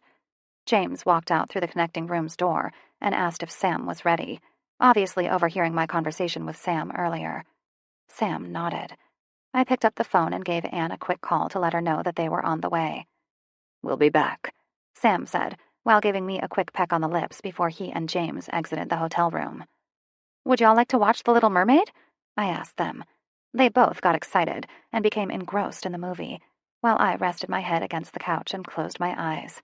I hadn't slept much the last couple nights, but I was glad to have James back home. I just wished Dougie wasn't the price to be paid. Dougie was such a good man. He made me laugh without even trying, and it broke my heart that he was no longer here. His little girl would barely even know who he was. I vowed that I was going to make sure that Kayla grew up knowing who her dad was, and that she knew that he was a hero. Sam. I'm going to move to Kilgore, Anne rushed out. I need help, and Dougie told me in a call a few days before he passed that you'd offered. I'm going to take you up on that offer. That would be wonderful, Anne, I said to her.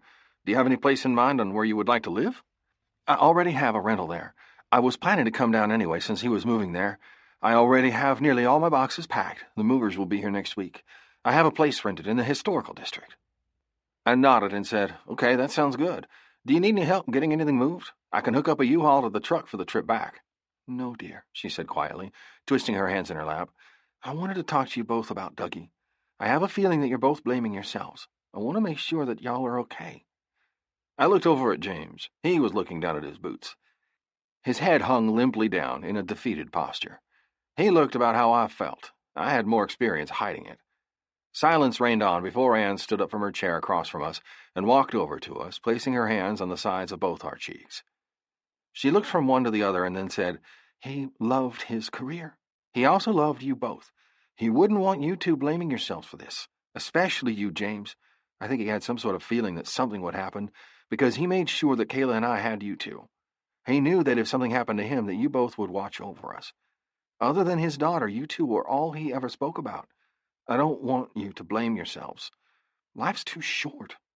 Live it and love it. After that, we discussed what would happen at the funeral tomorrow and her move to Kilgore. We spent nearly 3 hours talking about Dougie and traded stories about some of the stuff he got up to. I felt lighter when we left, and with that came resolve. Whoever this guy was that took Dougie away from us would pay, but dying would be too good for him. He deserved something much, much worse. His little girl doesn't deserve to grow up without her dad. Chapter 11. Cheyenne. This service was beautiful. The funeral procession was awe-inspiring.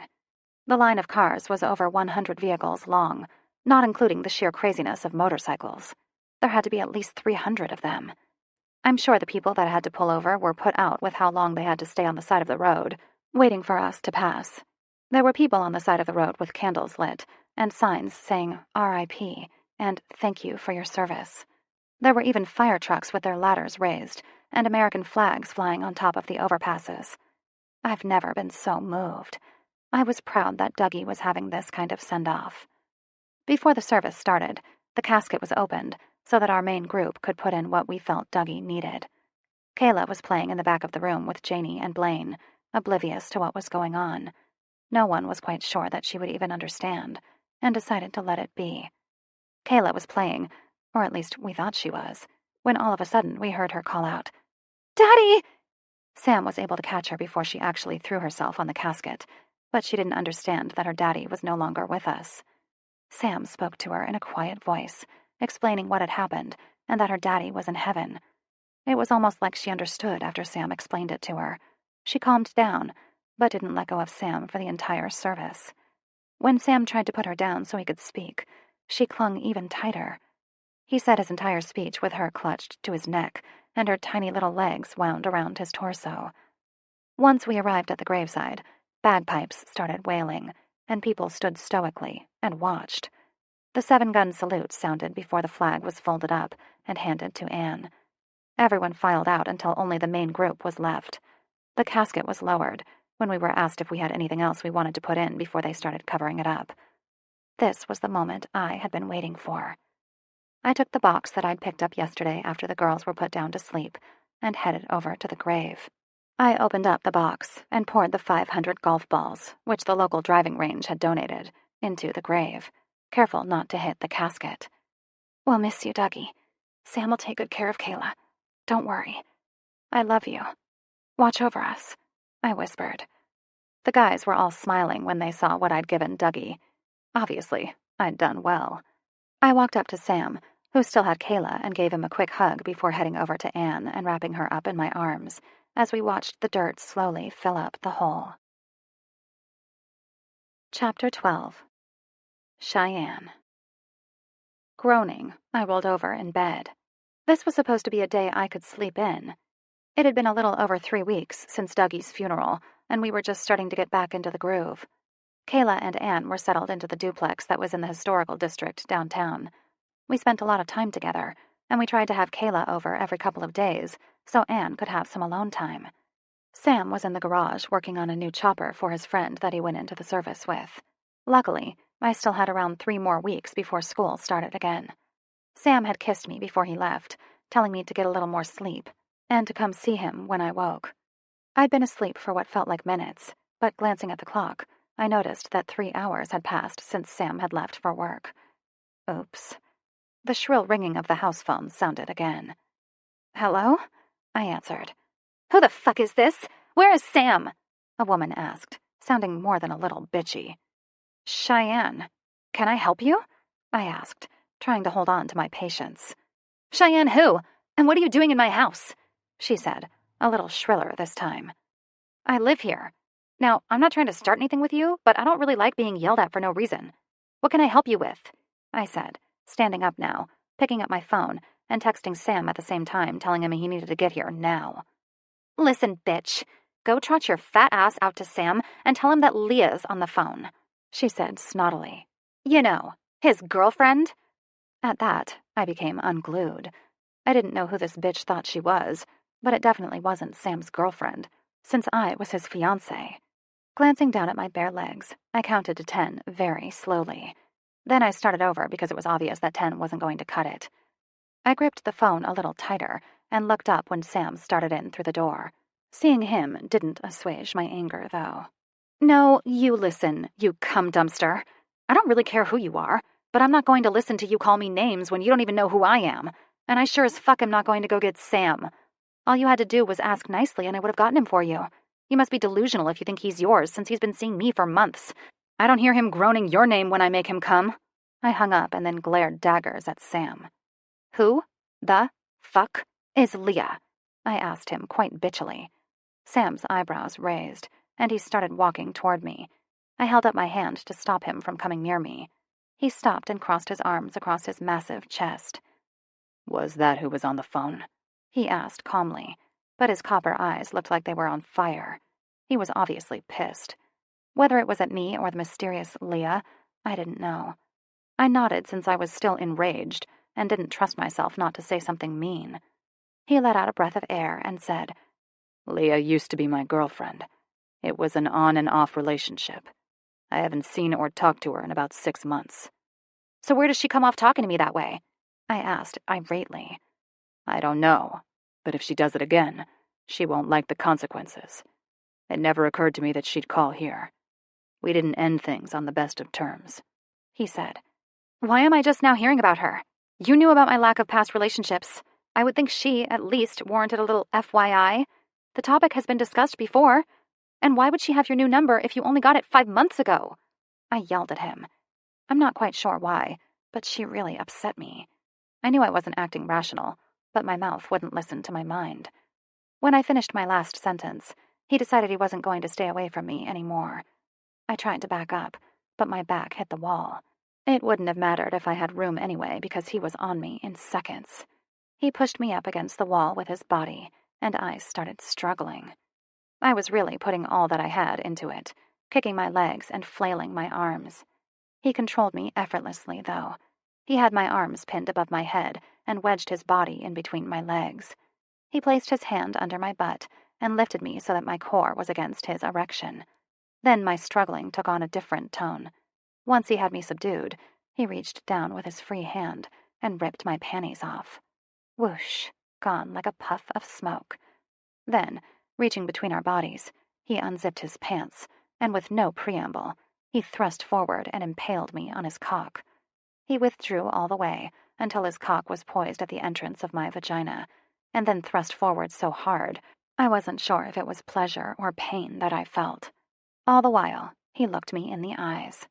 He pumped his cock into me over and over again. At some point, I'd wrapped my legs around him. He let my legs go so he could hold onto my hips for better traction. My hands found their way into his hair. I yanked, pulling his head back so he knew I wanted him to kiss me. His head tilted to the side, and we kissed savagely, our teeth clicking together. I nipped his lip a little hard, and he growled and started fucking me harder. almost like he was trying to fuck me through the wall. My orgasm blindsided me. I threw my head back so hard, it slammed into the wall with a thud. But I didn't care. We hadn't had this kind of sex before, and the orgasm that came with it wasn't anything I had ever experienced before.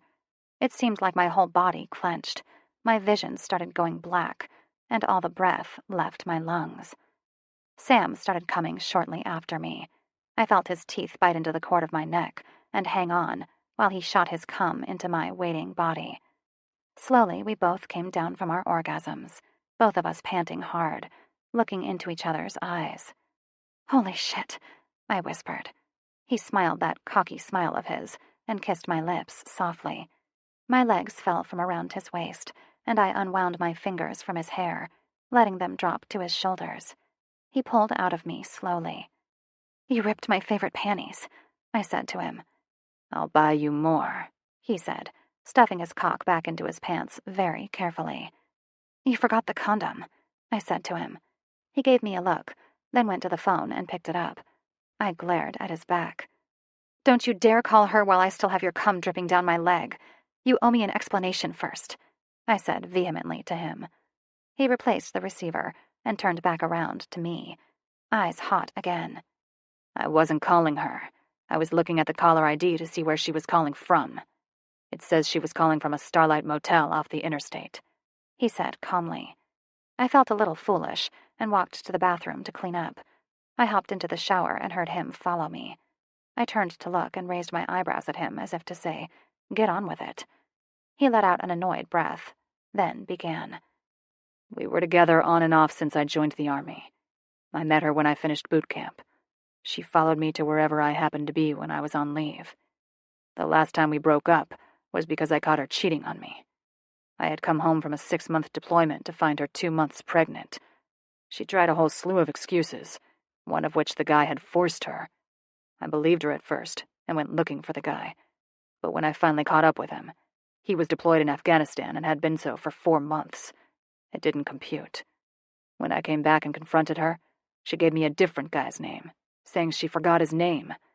By that point, I was onto her game and kept pushing her about it until she finally told me the truth, that she was with multiple men the entire time we were dating. So I told her it was over, for good. That was the last I had heard from her, and that was 6 months ago. I don't know how she got my home number, but I intend to find out." I let his explanation sit for a while as I rinsed the soap out of my hair, then picked up the bar of soap and started rubbing myself down.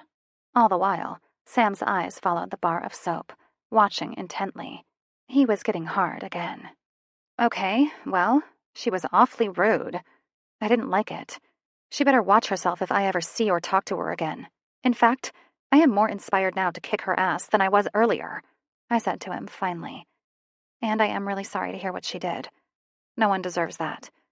I reached out my hand from the shower and touched the scruff on his face. He leaned into my hand. He nodded and was about to say something else when the phone rang again.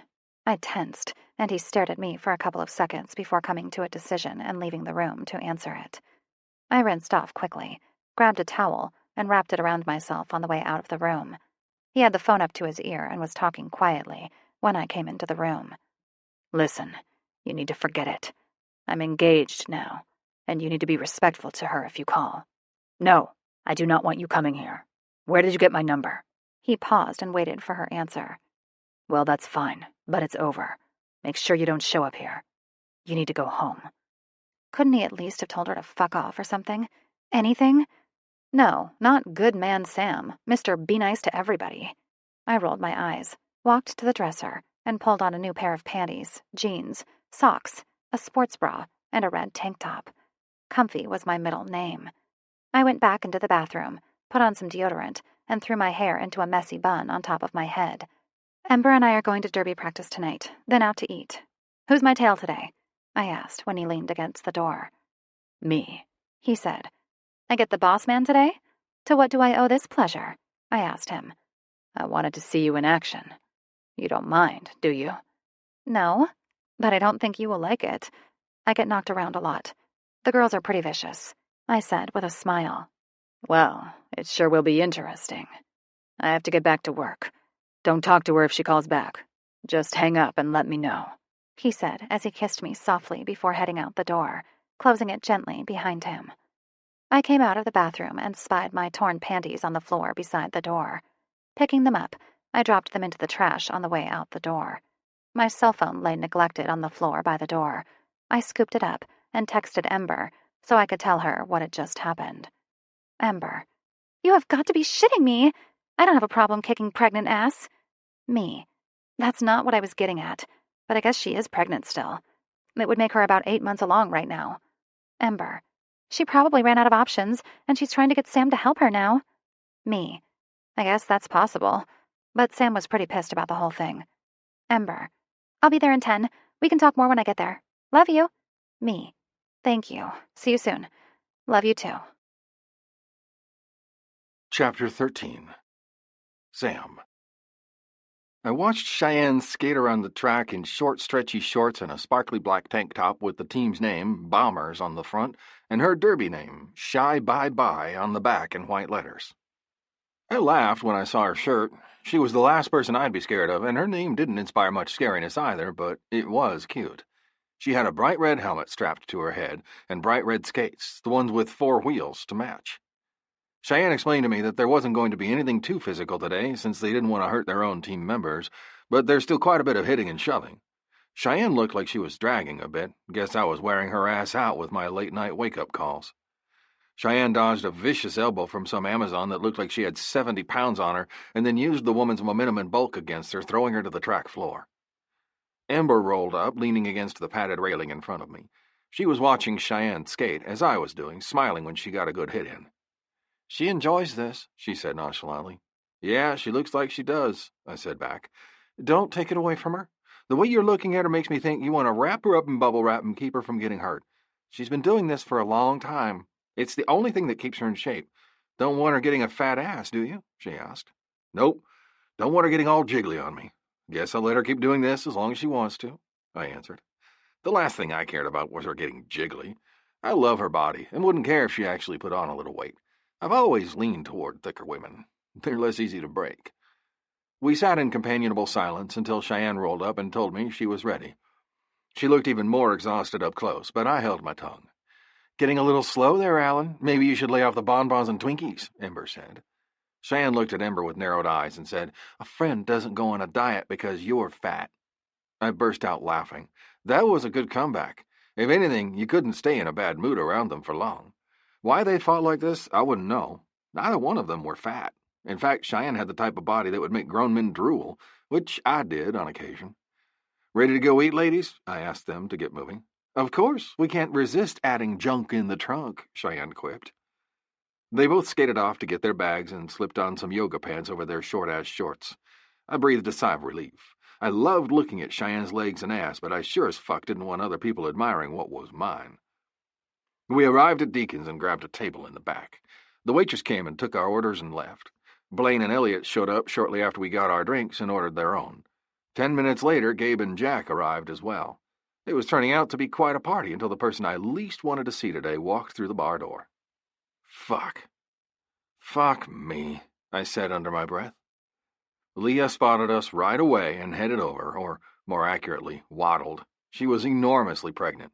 I scooted as close to Cheyenne as I could get and wrapped my arm around her waist so she couldn't spring up and start beating the shit out of her. "Leah's here. I'm so sorry," I whispered into her hair. Cheyenne stiffened and slowly turned her head in the direction of the door. "Oh my God, did you guys see that shit? Shy totally looked like that girl in The Exorcist when she did that slow turn with her head," Blaine said, pulling out her phone and snapping a picture at the angle of Cheyenne's neck. Everyone laughed and agreed, except Cheyenne and I. She just kept staring daggers at Leah as she approached our table. Leah, being Leah, leaned over to give me a hug when Cheyenne leaned forward, stuck her hand over her face, and pushed her lightly away from me.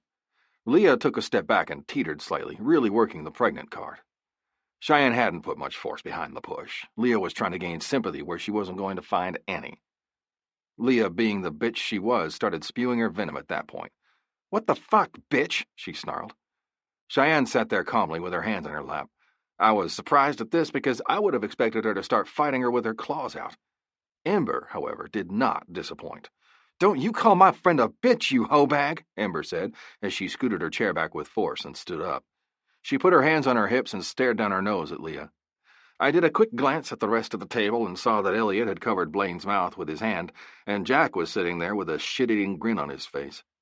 Gabe was staring at Ember with his usual blank mask, while Cheyenne had an evil-looking smile on her face, like she knew this was going to be good. Leah ignored her and tried to start a conversation with me. She put her hand to her back, thrust her stomach forward, trying to get a little closer to me in the process. "Sam, I've missed you. How have you been doing?" she said suggestively. "He's doing well. He gets sex twice a day, and if he's lucky, he gets my mouth somewhere in between," Cheyenne supplied. I had just pulled my beer up to my lips and taken a drink when she said that, then promptly choked when I started to laugh. "Funny, I seem to remember one of those times in that back hallway over there," I said, tilting my head in the direction of the bathrooms. A smile lit her face, and her hand disappeared under the table and started rubbing my cock through my jeans. Leah's eyes zeroed in on the action, and she got a murderous look on her face.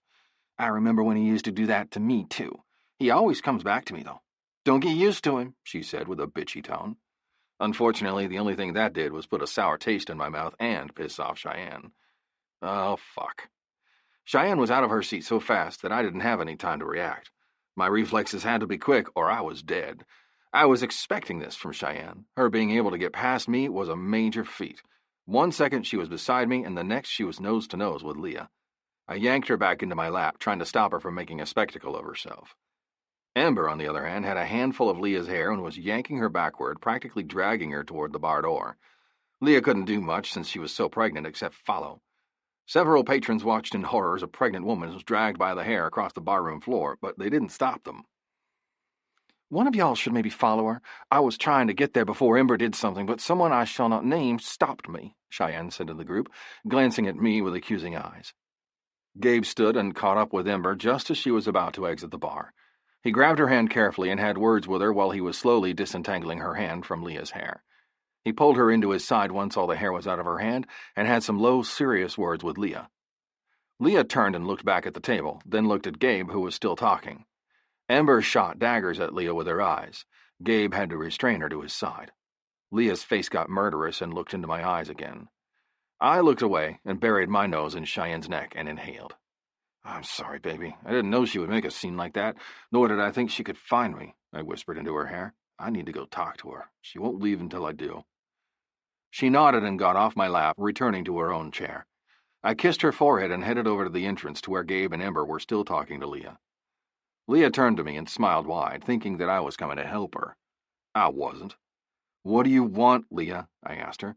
"Can we have a little privacy? I haven't seen you in forever. I need to talk to you," she smiled coyly. "No, here's good. I don't need to say much. I don't know what you're trying to get here, but you're not going to get it." Gabe and Ember watched our exchange, but didn't say anything. "The baby's father won't help me, and I have no one else to turn to. I've always loved you, and I want you back. I'm sorry for doing all those awful things to you. Will you give me another chance?" she pleaded with me. "No. You burned that bridge, and you can't cross it again. I have a new life now, and I don't want you ruining it. Stay away from us. It'd be best if you just went back home.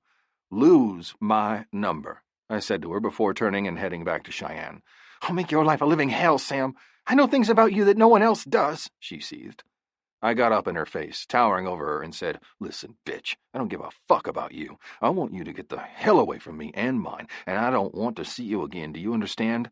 Because if I do, you'll regret it. I have a far reach, and I'll ruin you. I'll make sure that baby is taken away, and you will never see it again. I will make it to where you can't show your face anywhere, ever again, without everyone knowing what type of person you really are." With that, I turned and left. "Sam!" Leah screeched behind me, but I didn't turn back. I looked into Cheyenne's eyes and felt no guilt for the decision I'd made. That horrible bumpy road that was my life has led me straight to Cheyenne, and I couldn't be any happier. Cheyenne. My heart hurt for Leah, but there wasn't anything I could do for her. She was in a tough situation, and it didn't look like it was going to get any better anytime soon. I was lying next to Sam, curled into his body. My head was lying on his chest, nose being slightly tickled by his chest hair, and my hand was absently stroking up and down his happy trail. My right leg was tangled up in both of his. Sam's hand was sifting through my hair, every once in a while getting stuck on a tangle which he worked out with a flick of his fingers. "You're good at that. My hair's getting so long that I don't even bother to brush out the tangles anymore, I said to him. He mumbled. How did you get that scar under your eye? I asked him suddenly. I'd been wondering for a while, and I figured it happened when he was younger because it looked like a really old scar. The only outward sign that he was uncomfortable with this topic was the slight tension of his abdominals, which I wouldn't have noticed if I hadn't been so close to him. One of the times Dad found us. Dad's second-in-command tried to put my mom on his bike, and I tried to keep her off his bike. I was 12. There was a struggle, and he kicked me in the stomach. I fell and hit my face on the wheel of his bike's tire. There were these details to the wheel that were shaped like curved blades and sliced right through the skin under my eye. It was a mess. Blood was everywhere. Mom was screaming. Had to go to the hospital and get stitches. Couldn't see out of the eye for weeks. Only good thing that came out of it was Dad nearly killed him for hurting me. Apparently, he'd given the order never to hurt me, but Mom was expendable, he said blandly. Holy crap! You could have lost your eye, I said, horrified. Yep, he said matter-of-factly. Time for bed. I have to ride out early tomorrow to go get some parts in Dallas, and you have to work at 8. We both need to get some sleep. He kissed my head, then reached over to turn off the lamp, plunging the room into darkness. I laid there for quite a while, trying to figure out his mood. Normally, we made love before we went to bed, and tonight, I didn't even get an inappropriate grope. Was he thinking about Leah? Was he having second thoughts? Something was wrong, and I didn't like the feeling it was giving me. I let my hand trail down his happy trail until my fingers teased just above his boxer briefs, and then traced the line back up again, back and forth. I stopped at the elastic of his underwear again, letting my fingers trail over the ridges of his abs and the bumps of the veins that ran down to his lower half. I let my fingers start to slip under the band when he caught my hand and brought it up to his chest, where he captured it and held it there. Something was wrong, and I didn't know what. Tears slowly started to slip out of my eyes, which I quickly tried to quench before he could tell. I rolled over to my back and grabbed my bear, which was never far away, and curled it into my chest, bending my head down and burying my face into its matted fur that had aged with use and time. Sam tensed behind me when he felt the bear. Although the bear never left the bed, I hadn't slept with it lately since I always seemed to be snuggled against Sam. Tonight I needed it, though, because I had a feeling that he was thinking about Leah while being in bed with me. I ignored Sam at my back and tried to stem the flow of my tears. I almost had them stopped when I felt his fingers reach to drag my hair behind my ears and brush against my wet cheeks. Freezing when he felt the wetness on my cheeks, he asked, "What's wrong, baby?" "Nothing," I whispered. Of course, when a man hears nothing, he should always assume it's something big. He had obviously been with enough women to know that was the case. "Tell me what's wrong," he demanded. "You aren't acting right," I finally said. "How do you figure?" he asked gruffly. "You were rather abrupt when we went to bed, and then you wouldn't let me touch you," I said back to him. Then blurted, "Are you thinking about Leah?" "I wanted to make sure you started getting more sleep. You seem so tired lately, and I just assumed it was from me keeping you up late, and then waking you up early when I leave in the morning. I thought I would give you a break tonight," he answered. "It had absolutely nothing to do with Leah. She was out of my mind when I turned my back on her in the bar." "I don't think it's staying up late and waking up early in the morning. I think it's James being hurt, and Kayla more than anything. I don't sleep well because I worry. I wake up in the middle of the night and can't shut my brain down. I'm sorry. You just shut me down, and I started to worry. You never say no, and I just started thinking bad thoughts." He didn't answer me, but his hand did start roaming. His front was plastered to my back, spooning me. His right arm was pillowed under my head and running along the top of the bed, while his other arm slid up under his t-shirt and cupped my breast with his big, rough hands. His thumb rasped over my nipple slowly, back and forth. I wiggled my butt and rubbed it against his erection. This was more like it. I reached down and slipped my panties off, tossing them down to the floor by the bed, and then reached back, released his erection from the confines of his briefs, and gave him a few good pumps. I lifted my leg and placed his cock parallel to the lips of my sex, letting my leg fall down once I had him where I wanted him. He rocked his hips slowly, letting his cock get lubricated by the juices that were weeping from my vagina. After a few pumps, his cock was saturated, slipping and sliding freely through the lips of my sex. I reached down between my legs where his cock's head poked out and ran my thumb over the slit at the top. Sam hissed in a breath through his teeth, growled, and gripped the back of my neck with his teeth. He kept pumping his hips, going faster and faster, until suddenly his control seemed to snap, and he flipped us, him on his back, and me reverse cowgirl. He lifted me up slightly, gripped his cock by the base, and slammed me down onto him in the next instant. I cried out in shock. We had never done this position before, and it was a totally new feeling. He seemed to get deeper somehow, and his cock seemed a lot bigger this way. I leaned forward slightly, and it changed the angle of penetration so his cock rubbed me in just the right spot. I suddenly needed something to hold on to, and I grabbed onto his thighs and started riding him harder. I felt him reach over and snap on the light, and then his hands returned to my hips, encouraging me to move harder. Suddenly, I exploded. My orgasm rocked through me like an explosion. I threw my head back and cried out his name. Sam, however, wasn't finished. He kept me moving through my orgasm. I felt his thumb move from the small of my back down to where we were joined and press around, gathering my moisture with his thumb. Soon it was covered, and he trailed his thumb up to the butt of my anus and pushed, like a test, to see what I thought about it. When I started to grind down on him and rock my hips in a slow circle, pushing back toward him slightly, he took that as a good sign and pressed a little harder with his thumb. It slipped into my anus, past the ring of muscle, and paused. It was a really weird feeling.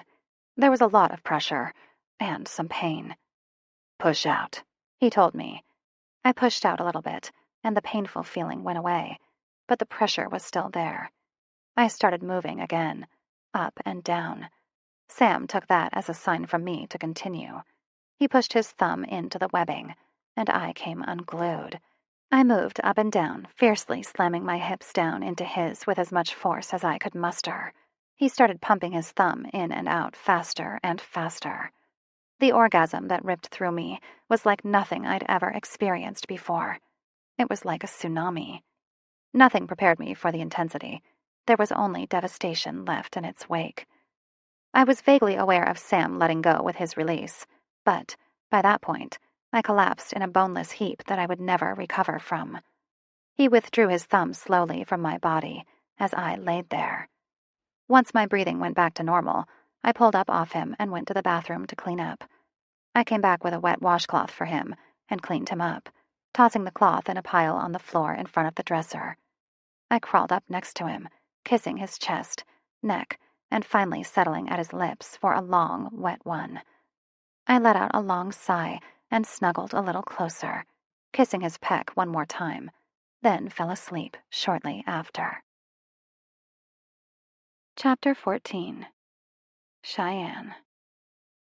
I woke up deliciously sore around 6:45 to find Sam leaning over me to wake me up. Unfortunately, he was already dressed.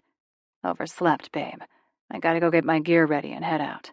Come give me a quick kiss, then you get dressed," Sam said. "Okay," I mumbled, rolled out of bed, and gave him a kiss before he walked out of the room, then out of the house. I heard his Suburban rumble to life outside and motor to the front of the shop where it shut off shortly after. I brushed my teeth, put my hair up into a ponytail, and braided it.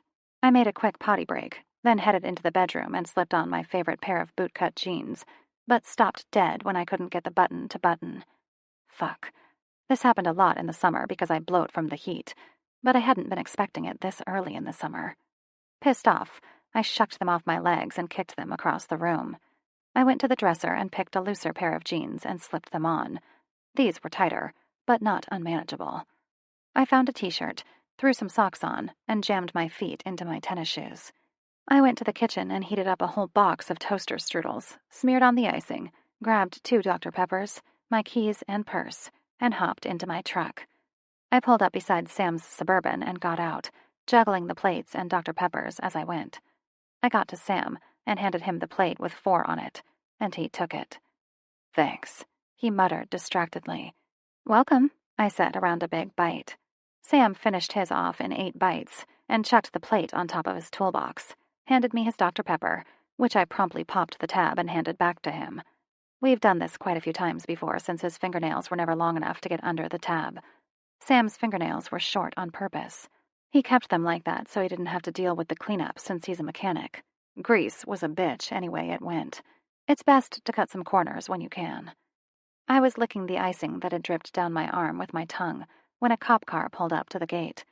Sam went to the switch on the wall and pressed the button that opened the gate.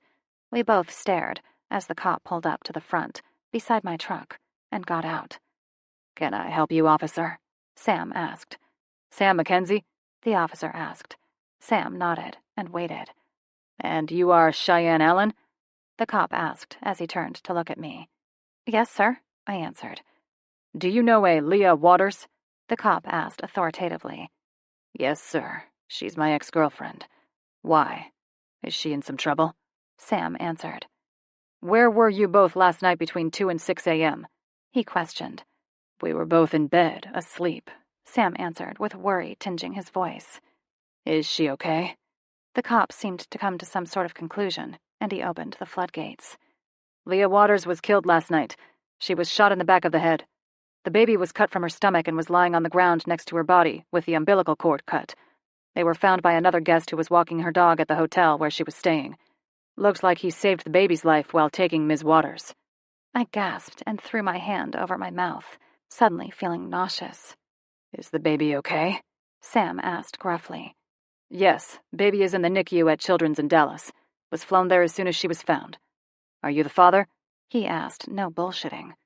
"No. As far as I could tell, the father was a man named Luke Roberts," Sam answered quickly. "He was deployed in Iraq, the last I heard." "Thank you. We'll try to contact him as soon as we can," he said. "Do either of you know what," he said, as he removed his notebook from the pocket of his slacks and read, "You don't deserve a family, Cap, means?" I quickly looked over to see all the blood drain from Sam's face. He took a deep breath and then went into an explanation. "We've been working with an Officer Marsh. We believe that a former member of our unit, who was thought dead, went rogue and is targeting the former members of our team. Another possibility is that it's another member of our old team, who knows us well enough and is using Justin's name as an alias. Cheyenne and her brother James, Blaine Masters, and I have all gotten threatening letters. A couple weeks ago we had a team member die, and it's suspected that he was responsible." Sam explained, quickly and efficiently. The officer nodded throughout Sam's explanation. He took a couple of notes and assured us that he would check into it. He also assured us that he would keep us updated on the baby's condition. The officer left shortly after, and both of us just stood there watching him leave.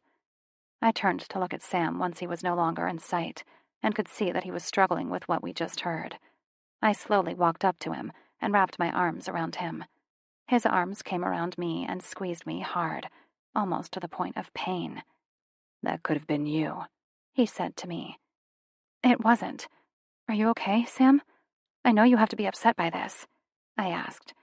"I'm sorry that it happened to her, and I'm worried about her baby. But I'm just thanking God right now that it was her and not you," he whispered. "Thank God." Sam called a powwow and explained what happened to the others. James decided that he'd be my bodyguard for the day and accompany me to work after we dropped off Janie and Kayla at daycare. The bosses loved James and didn't have a problem with him tagging along with me. He used to be best friends with the owner's son. Their son, Briggs, died in a car accident when they were 17. He was hit by a drunk driver and killed on impact. It was a huge deal for this small town because he'd just gotten a full ride into the University of Texas for football. The drunk driver was also killed. He was the father of a girl that was in their graduating class. The girl was shunned by the rest of the school for the sins of her father. Briggs' parents and James went out of their way to be nice to the girl and help her, but she left when she turned 18. No one ever saw her again. James got quiet after that, staying to himself. He enlisted in the army as soon as he graduated, wasting no time to get away from here. A few years later, he met Anna. I never liked her, but who was I to say anything when he was obviously obsessed with her? He got her pregnant not long after they met. I had a feeling that she got pregnant on purpose, but regretted the decision when she found out that pregnancy was not to her liking. Anna was a complete bitch after that. I hated her more and more every day. James acted like a different person as well. His personality seemed to drain out of him every day, until the man that was left no longer resembled the big brother I knew and loved. I thanked God when she left, even though James became more withdrawn. However, he loves Janie, and his light shines through when he's with her. The Rangers helped James a lot more than he likes to admit. James came back on leave, and he almost acted like his old normal self. Gabe was on Ember duty at her apartment, even though she hadn't been threatened directly. The men thought it prudent that she be covered since they were targeting loved ones. I'll bet she was just going to love having Gabe in her apartment. I was still waiting for the lowdown on what was going on with Gabe and her, but she was keeping that info tight to her chest, and not even giving me a little hint at what was going on. I didn't know if she was doing this on purpose, since I didn't share with her about losing my virginity, or if she just didn't want to talk about it. Once the meeting was dismissed, I started snooping. I had 2 hours to kill, and I had some things I wanted answered. Of course, Sam had disappeared, and I couldn't find him anywhere. Right before I rounded the corner into the main part of the garage, I heard James and Max laughing, teasing Gabe about Ember. I stopped before they could see me so I could get some lowdown on what was going on with the two of them. Resting my fingers against the shelf, I acted like the staple gun that was closest to me was very interesting, just in case they saw me. She thought that since she was on a date, that I would leave her alone. She found out rather quickly, though, that I wasn't going anywhere. She met him at the restaurant. He was wearing an expensive 3-piece suit, and there Ember was in jeans with rhinestones on her ass and pointy-toed cowboy boots that looked like they'd been worn 1,000,000 times. The guy was so out of place, he looked a tad uncomfortable. Apparently, Ember was the one to suggest the venue. He'd never been to Hog's Breath Saloon before, and he'd agreed without checking to make sure he would fit in with what he was wearing. Ember tried to ask for a 2-person booth, but I sweet-talked the waitress into giving us a table in the middle of the room.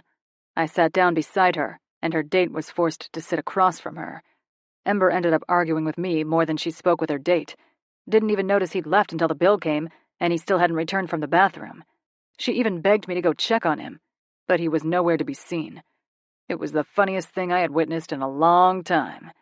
She tried to one-up me, and ended up screwing herself. The peeling zill of an air wrench pierced the quiet of the garage from just behind me. I turned to find James, the little snot, standing behind me with the wrench raised in his fist directly behind me. I've been in garages so long that those sounds don't even penetrate my mind anymore. That is, unless they're done right behind my head and scare the ever-loving shit out of me. The staple gun I was studying found its way into my hand, and, of course, I had to shoot him with it. I mean, that's a normal reaction, right? I unloaded the entire clip unsuccessfully, trying to nail him in the ass. However, I did nail him in the arm, cheek, and lip. No blood was evident, so I threw the stapler at him for good measure. Shithead. I contemplated the conversation I'd overheard and was trying to think of ways to get Ember to open up. James and I hadn't gotten the chance to talk about all that had happened since he'd gotten home on medical leave. My mom had arrived home shortly after him, for just a few days, then shipped off to the East Coast for 3 months for another travel contract. So, James started. You're getting married. To my captain. Looks like it, I said nonchalantly. Where did you two meet? James asked. I know I never introduced the two of you. We met at Deacon's, I said. We didn't know the connection until after we started seeing each other. He pick you up in the bar? He asked offhandedly. The question made him sound like he wasn't interested, when I knew he was. Sure did. Didn't even say a word to each other. I just hopped on the back of his bike, we went to his place, and had sex all night long, I said, with as straight a face as I could manage. That's disgusting. Please, shut up, he said with a smile in his voice. I used to tell all the guys those embarrassing stories about you that were so hilarious. He probably knows all of your dirty secrets. You didn't, I seethed. Yep, sure did. I told them everything. We had to pass the time somehow, and it was best to keep an upbeat attitude about things, or you got to thinking about the hellhole you were stuck in. The anger deflated out of me as fast as it entered. If it made things more bearable over there, then I'd gladly let him tell them anything he wanted to. No wonder Sam wasn't too surprised when I did something weird or crazy. Apparently, my reputation preceded me. Please just tell me you didn't tell them about the time at the Dairy Queen, I pleaded with a whiny voice. Yeah, that was probably the first one I told them. I even remember what we were doing at the time. We were holed down in a remote village. The tangos didn't know where we were exactly, and we were waiting for dark and staying as still as possible so not to attract attention, since it was like 15 to 1. So, to keep our minds positive, I started telling them that story. What exactly did you tell Sam? I whispered. Well, just about everything, he said with laughter in his voice. Fuck me. Ember and I had gone to Dairy Queen for a blizzard after dinner. It was the place to hang, and a lot of the high school was there regularly. I'd spotted James and Max almost as soon as we walked in, but didn't go over to them. We just ordered and sat down. The booth behind us was occupied by a state trooper with his back to us. There was a group of boys behind us on the other side who were being quite obnoxious. The boys hadn't noticed the state trooper and were making fun of Ember and me. It had gotten so bad that my ears were turning pink, and I was thoroughly embarrassed. They were talking about what they would do to us if they had us alone and naked. They finally crossed the line when one of them said something along the lines of, "My dad has this drug that makes them want it." At that, I'd surged up out of my seat and over to the boys' booth so fast that I didn't realize I'd done it until it was already done. I was leaping over to the table to go after the guy who'd said it with everything I had when the state trooper caught me around the waist and pulled me back. I still had the blizzard in my hand and took the opportunity to throw it at the wannabe man who would say something so disgusting. I'd unintentionally started a food fight and was promptly taken into custody. The boy was also arrested for threatening harm to a minor. The boy's father sent him to military school, and I never saw him again. The state trooper had taken me to my mom, and she had torn me a new one. Only after the trooper was gone did she say that she probably would have done the exact same thing. The embarrassing part of the whole thing was that the trooper said I deserved a spanking in front of the entire Dairy Queen crowd, and he'd be happy to deliver it if I didn't settle down. The whole school knew by the next day. That was just one of many times that I had gotten into trouble with the law, but probably the most memorable. "Why are y'all getting married so fast?" James asked, pulling me out of my thoughts. "We want to," I clipped, and left it at that.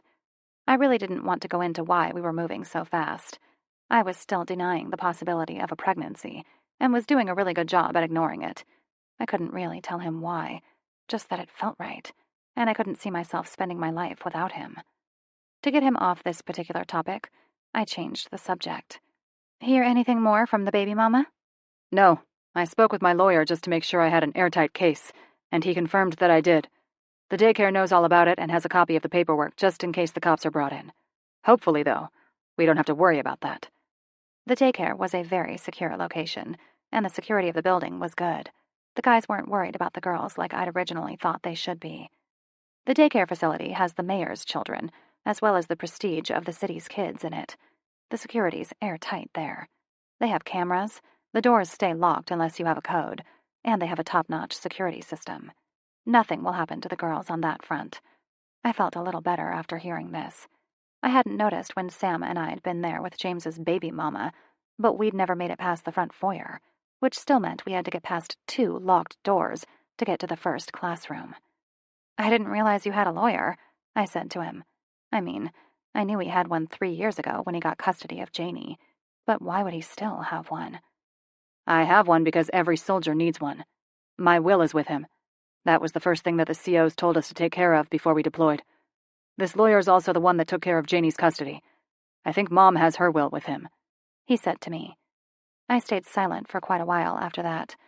I guess I never really thought of it before, but it would make sense to have it, because Iraq and Afghanistan were deadly places, and one could never be too careful. A couple of part orders came in. James and I headed out to my little Ford Ranger. First stop was the same shop that James worked at when he was younger.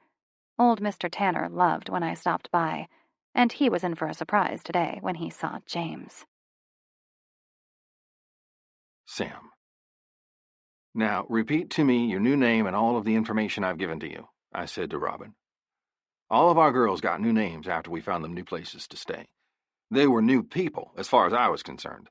They not only received new names, but new jobs, places to stay, backgrounds, even new hair colors and ways to dress. They left their old lives behind and became their new identity. My name is Robin Sienna Tyler. I live at 427 Pocket Drive, Lexington, Kentucky. My birthday is June 8th, 1981. My parents are Ada and Nathan Tyler. I've never been married and have no kids. I'm a retail associate at Kohl's department store. I was born and raised in Kentucky, she continued for a while. Finally, I was satisfied and told her she could stop. All right, darling. Memorize and repeat the number on this card, I said, while handing her a blank card that only had a number on it. Burn it when you're done. Remember not to draw attention to yourself. If you need anything, don't hesitate to call. Jack will take good care of you. Robin nodded and headed to the plane that would take her and Jack to her new life. I watched the plane take off. I called Elliot to get an update on the home situation. I was over 2 hours away and informed him I was on my way back as soon as I hit Dunham's. I had to pick up the new transmission and transfer case for the El Camino that was set to be done by the end of this week. I had just clicked the button at the top of my phone to close the screen when a text message opened it up again. I slid my thumb over the screen and stared dumbfounded by what I saw. Leah lay dead, her eyes open, mouth wide on a scream that had frozen on her face, her stomach gaping open with her insides flopping out on the ground, blood pooled under her body, and a tiny baby lay at her side, mouth wide open in a scream. The caption that came with it read, "This could be Cheyenne soon." Rage burned hot through my veins. I stood there with my phone clenched tightly in my hands, breathing in and out for 5 minutes until I was sure I had it under control. I hit the phone button and called James to check in with Cheyenne, then called Elliot and Gabe to inform them of what was going on. I left a voicemail for Jack and forwarded him the message so he could do his work on it and see what he could find. Finally, I made the one phone call I never wanted to make. The phone rang and a raspy smoker's voice answered gruffly. "Yeah, it's Sam," I said into the phone. Well, he snickered and said, "If it isn't the golden boy who can do no wrong." "I need someone found. Name is Malcolm Kincaid. Your connections seem to work faster than mine. I need your help," I gritted out through clenched teeth. My dad had so many connections and favors owed to him that he could get things done about 3 times faster than I could. Oh, I would be able to find him, but we were only able to go through official channels at the moment since we were trying to do this clean. I had people dependent on me for their safety. My father, however, could do it. He didn't worry about any silly laws that told him he couldn't do something. I'd also much rather risk my father than my men, who put their lives on the line for me. "It'll cost you," he said to me. "What do you want?" I asked wearily. I knew this was going to happen. I prepared for it. I would do almost anything to protect my woman and my men. I knew he wouldn't make me do anything illegal, though. He may be a major dick, but he watched over his family. Only he was allowed to beat or kill them. He made sure of that. "I want to know where your mother is," he said to me. "No," I said firmly.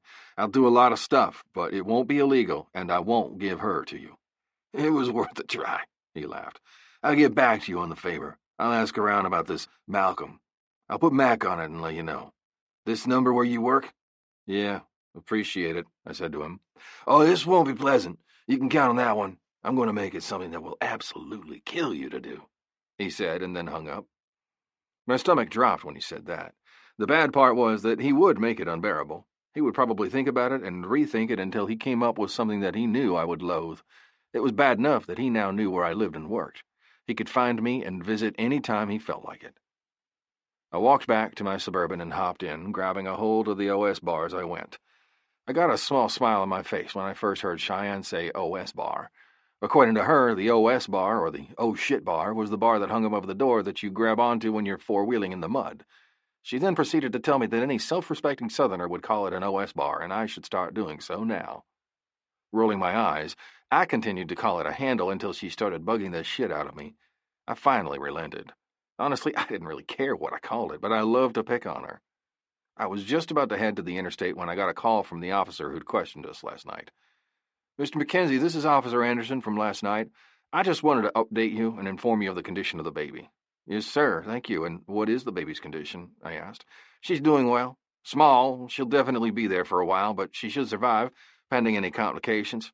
She's at Dallas Children's Hospital in the NICU. She was nearly a month early, according to the docs. This Luke Roberts is back in the U.S. and took a direct flight from Louisiana, arrived about 20 minutes ago," he answered. Also, I conferred with the officer who's on your case, and we've compared notes. We're both on the same page now, and you're cleared. Same goes for Ms. Allen. The other officer and I are going to continue to work on this, and we've both spoken with your former CO. He's working an angle right now, which I'm sure you are aware, that this Justin was not actually killed and is now rogue and killing his former teammates. I agreed with him and listened to a recap of what my old CO, Lane Cooper, had told me before. I still didn't have a good feeling about this, and thought that something else was wrong here.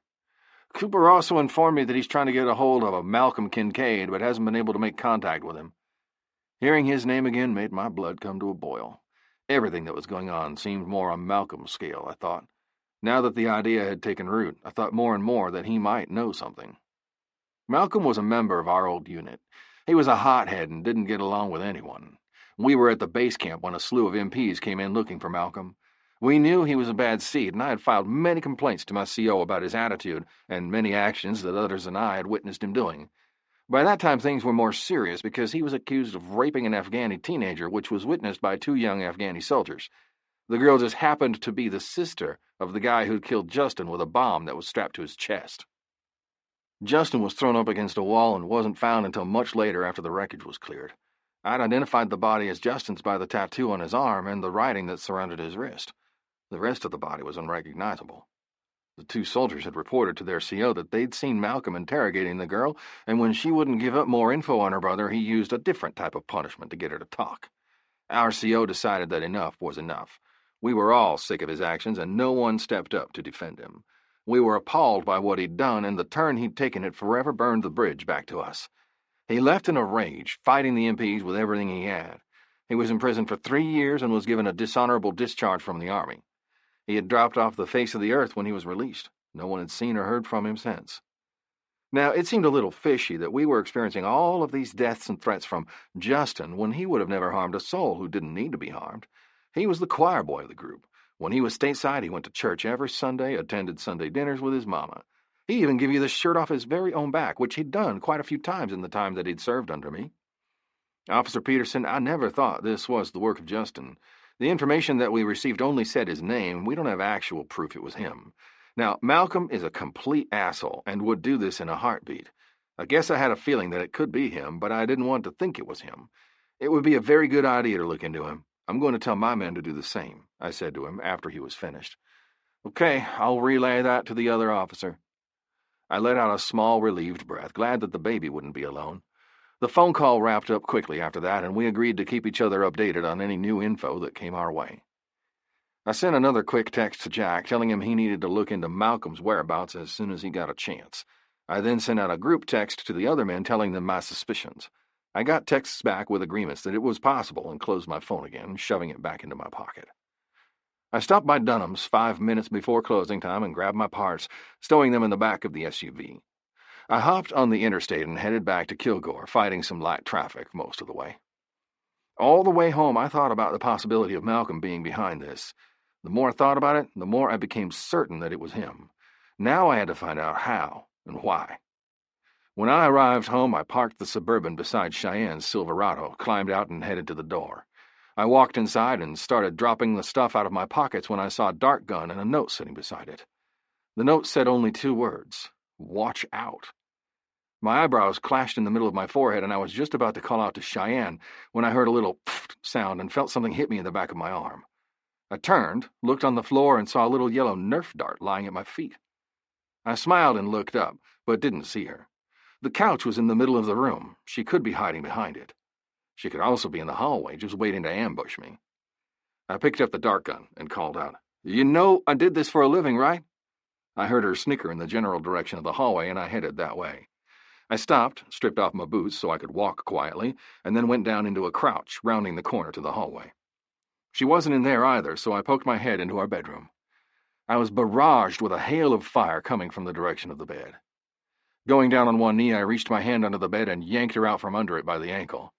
She started shrieking and laughing, turned onto her back, and shot the rest of her darts at me, which took an eternity, seeing as she'd cheated and got a mag with a 100-round capacity. Finally, out of darts, she threw her arms up in surrender, and I let her go. I then took aim and shot the 5 that I had in my measly little gun at her stomach, then dropped down to my knees on either side of her and started tickling her for all I was worth. She went ballistic at that, squirming, biting, fighting, scratching, and laughing until finally she was too tired to fight back anymore. "Uncle!" she screamed. "You're going to make me pee!" I stopped and bent down to give her a soft kiss on the lips. "Thank you, baby. I needed that," I whispered to her lips. She squirmed out from under me, then headed into the bathroom with gun in hand, looking back at me over her shoulder with a devious expression on her face. I got a feeling that she was up to no good. I was just about to follow her in there when she came back out with a super soaker and took aim. "Don't you dare," I said to her in a firm voice. "Outside," she demanded. I went. "Don't do it," I said forcefully once I was outside. She, however, didn't listen. She started with a little squirt and shot me straight in the middle of the chest. Since I was enjoying her game, I decided she needed a taste of her own medicine. Walking sedately to the water hose, I turned it on full blast, turned and fired. Game on. Cheyenne. I was squirting Sam in the back when he turned the tables on me and shot me in the face with the water hose. I let out a loud scream and ran away until I was too far away for him to reach me with the hose, but still able to reach him with my Max 4 Super Soaker Elite. I stood in the middle of the yard, sopping wet, and laughed because he couldn't reach me. I squirted him bobbing and weaving until finally I ran out. The Super Soaker was the biggest I could find, but, eventually, all good things come to an end. I noticed movement to my left and glanced over to see that we now had an audience. Blaine, Elliot, Gabe, and Max were all standing outside watching the show, with huge grins on their faces. I waved to them. Blaine waved back. While I wasn't paying attention, Sam snuck up on me and captured me. "Now what?" he rumbled. "I have to pee still," I said to him hopefully. "Too bad," he growled, tossing me over his shoulder and striding purposefully to the house. Once inside, he took me straight to the bathroom, plopping me down onto the floor with little care. His muscles rippled as he worked himself free of the tight confines of his shirt. The jeans were much the same, and I barely contained myself as I watched. His chest was a work of art in itself. His pecs were well defined, and the tattoos on each one were so intriguing. One was a Grim Reaper with an American flag behind him. Names were written out on a white piece of parchment in beautiful script. There was a R.I.P. beside it with dates. The newest date was the day Dougie died, standing out starkly with blinding black ink. The other was a really funky Celtic cross that was black and white, but looked a lot deeper in color than the others on his body. I had yet to find out about them, and he hadn't shared. "What's the story behind your tattoos?" I asked quietly.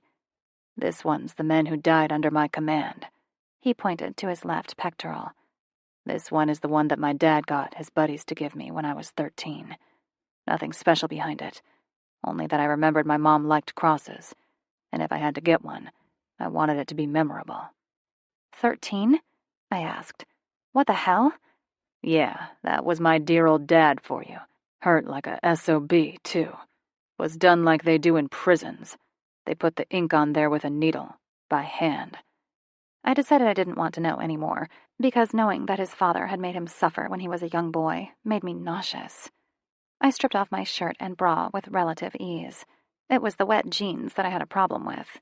I sat down on the floor and took off my tennis shoes and socks and laid back to start peeling off my jeans. All the while, Sam watched with amusement while I wiggled out of them. Once they were off, I glared at him. "You could have helped, you know." "Yeah, but then I wouldn't have gotten the pleasure of watching you writhing on the ground half naked, with your boobs jiggling and bouncing." "Whatever," I said, and headed into the bedroom to search for my clean, dry clothes. He hooked me from behind and pulled me into his body, kissing his way down my neck and spine. Yes, he surely knew how to make it up to a lady. And he did such a fine job that I promised myself that I would find other ways for him to make stuff up to me. Chapter 15. Cheyenne. I woke up the next morning when the front door clicked shut. I turned my head and glanced at the clock, noting that it was 06:45 hours. I loved the military jargon that I learned from Sam. Speaking of Mr. Hot Stuff, Sam walked into the room in a pair of low-slung Nike shorts and tennis shoes. His body was dripping sweat. He looked like he'd just busted his ass while running. He did 2 different types of runs in the mornings. One was a hard run, where he ran 8 miles in a certain time limit. The easy run days consisted of him running, but not timing himself or tracking his mileage. He saw that I was awake when he glanced at me and headed my way. I threw the covers off and slipped off the other side of the bed. He was sweating buckets, and I did not want to get all sweaty unless there was something in it for me. I said to him. It didn't stop him, though. He just kept on coming. I tried to climb over the bed again, but he caught me and pulled me back against his sweaty chest and buried his face into my neck. I could feel his sweat clinging to me. I would have to take a shower. His arms were wrapped around me, trapping me to him. Yick. Sam finally let me go, but it was too late. I was saturated in his sweat and now needed a shower. I turned around and saw him smirking at me. Butthead. I hope you're planning to clean me off. That's the only thing that would make this worthwhile. I gestured to my now wet shirt and arms. How would you like to go fishing? He asked. I moved a little closer to him and whispered. Really? Yes. I think it's time for a little R&R. We can fit 2 others on the boat. Who else do you want to take? He asked. Ember's working today. Ask Blaine and Elliot, I answered immediately. Okay, I'm going to do a few more exercises. You call Blaine, then get in the shower, he said to me. Sam? I asked from the doorway of the bathroom. Yeah? I love you, I said, and then walked into the bathroom. Blaine and I were standing on the dock while Elliot and Sam put gas into the boat. Sam rented a boat slip at Bullfrog Marina. Bullfrog was one of the more expensive ones, making me wonder how much money he had. I've never broached the subject, because I didn't really care if he had money or not. But seeing him with a brand new bass boat, with pretty red sparkly paint in a boat slip at one of the most expensive marinas, got my mind wandering. I wish they painted cars like this. It's so sparkly, Blaine said. I know, right? I said. Have you ever fished before? She asked. No. You? I shook my head. Not since I was younger. Elliot fishes a lot, though. I just haven't had anyone to go with me. Fishing is boring when you're alone. This was Elliot's thing, and I didn't want to encroach on Elliot's favorite pastime. Well, now you have someone to do it with. I can't wait. I'm not a big fan of the lake itself, though. If we capsized, I'd probably drown. I don't like not being able to see, I said. Sam and Elliot finished up and told us to get on the boat. Sam held my hand while I stepped into the rocking boat. Blaine followed right behind me.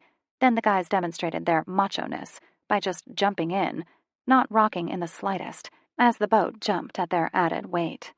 Have a seat at the front, ladies, Sam called. Sam didn't drive the boat fast. We had a talk on the way there. He knew that I was scared of the lake. He was being very considerate of my feelings. We rode to Elliot's favorite honey hole, as he calls it. We were fishing for catfish today, according to our fishing guides. Sam asked me what I wanted to fish with, Catfish Charlie or live minnows. Catfish Charlie is the most god-awful smelling shit I've ever smelled, but anything was better than killing those cute little minnows. He showed me how to tie a hook on, put the bait on the hook, and then how to cast the line.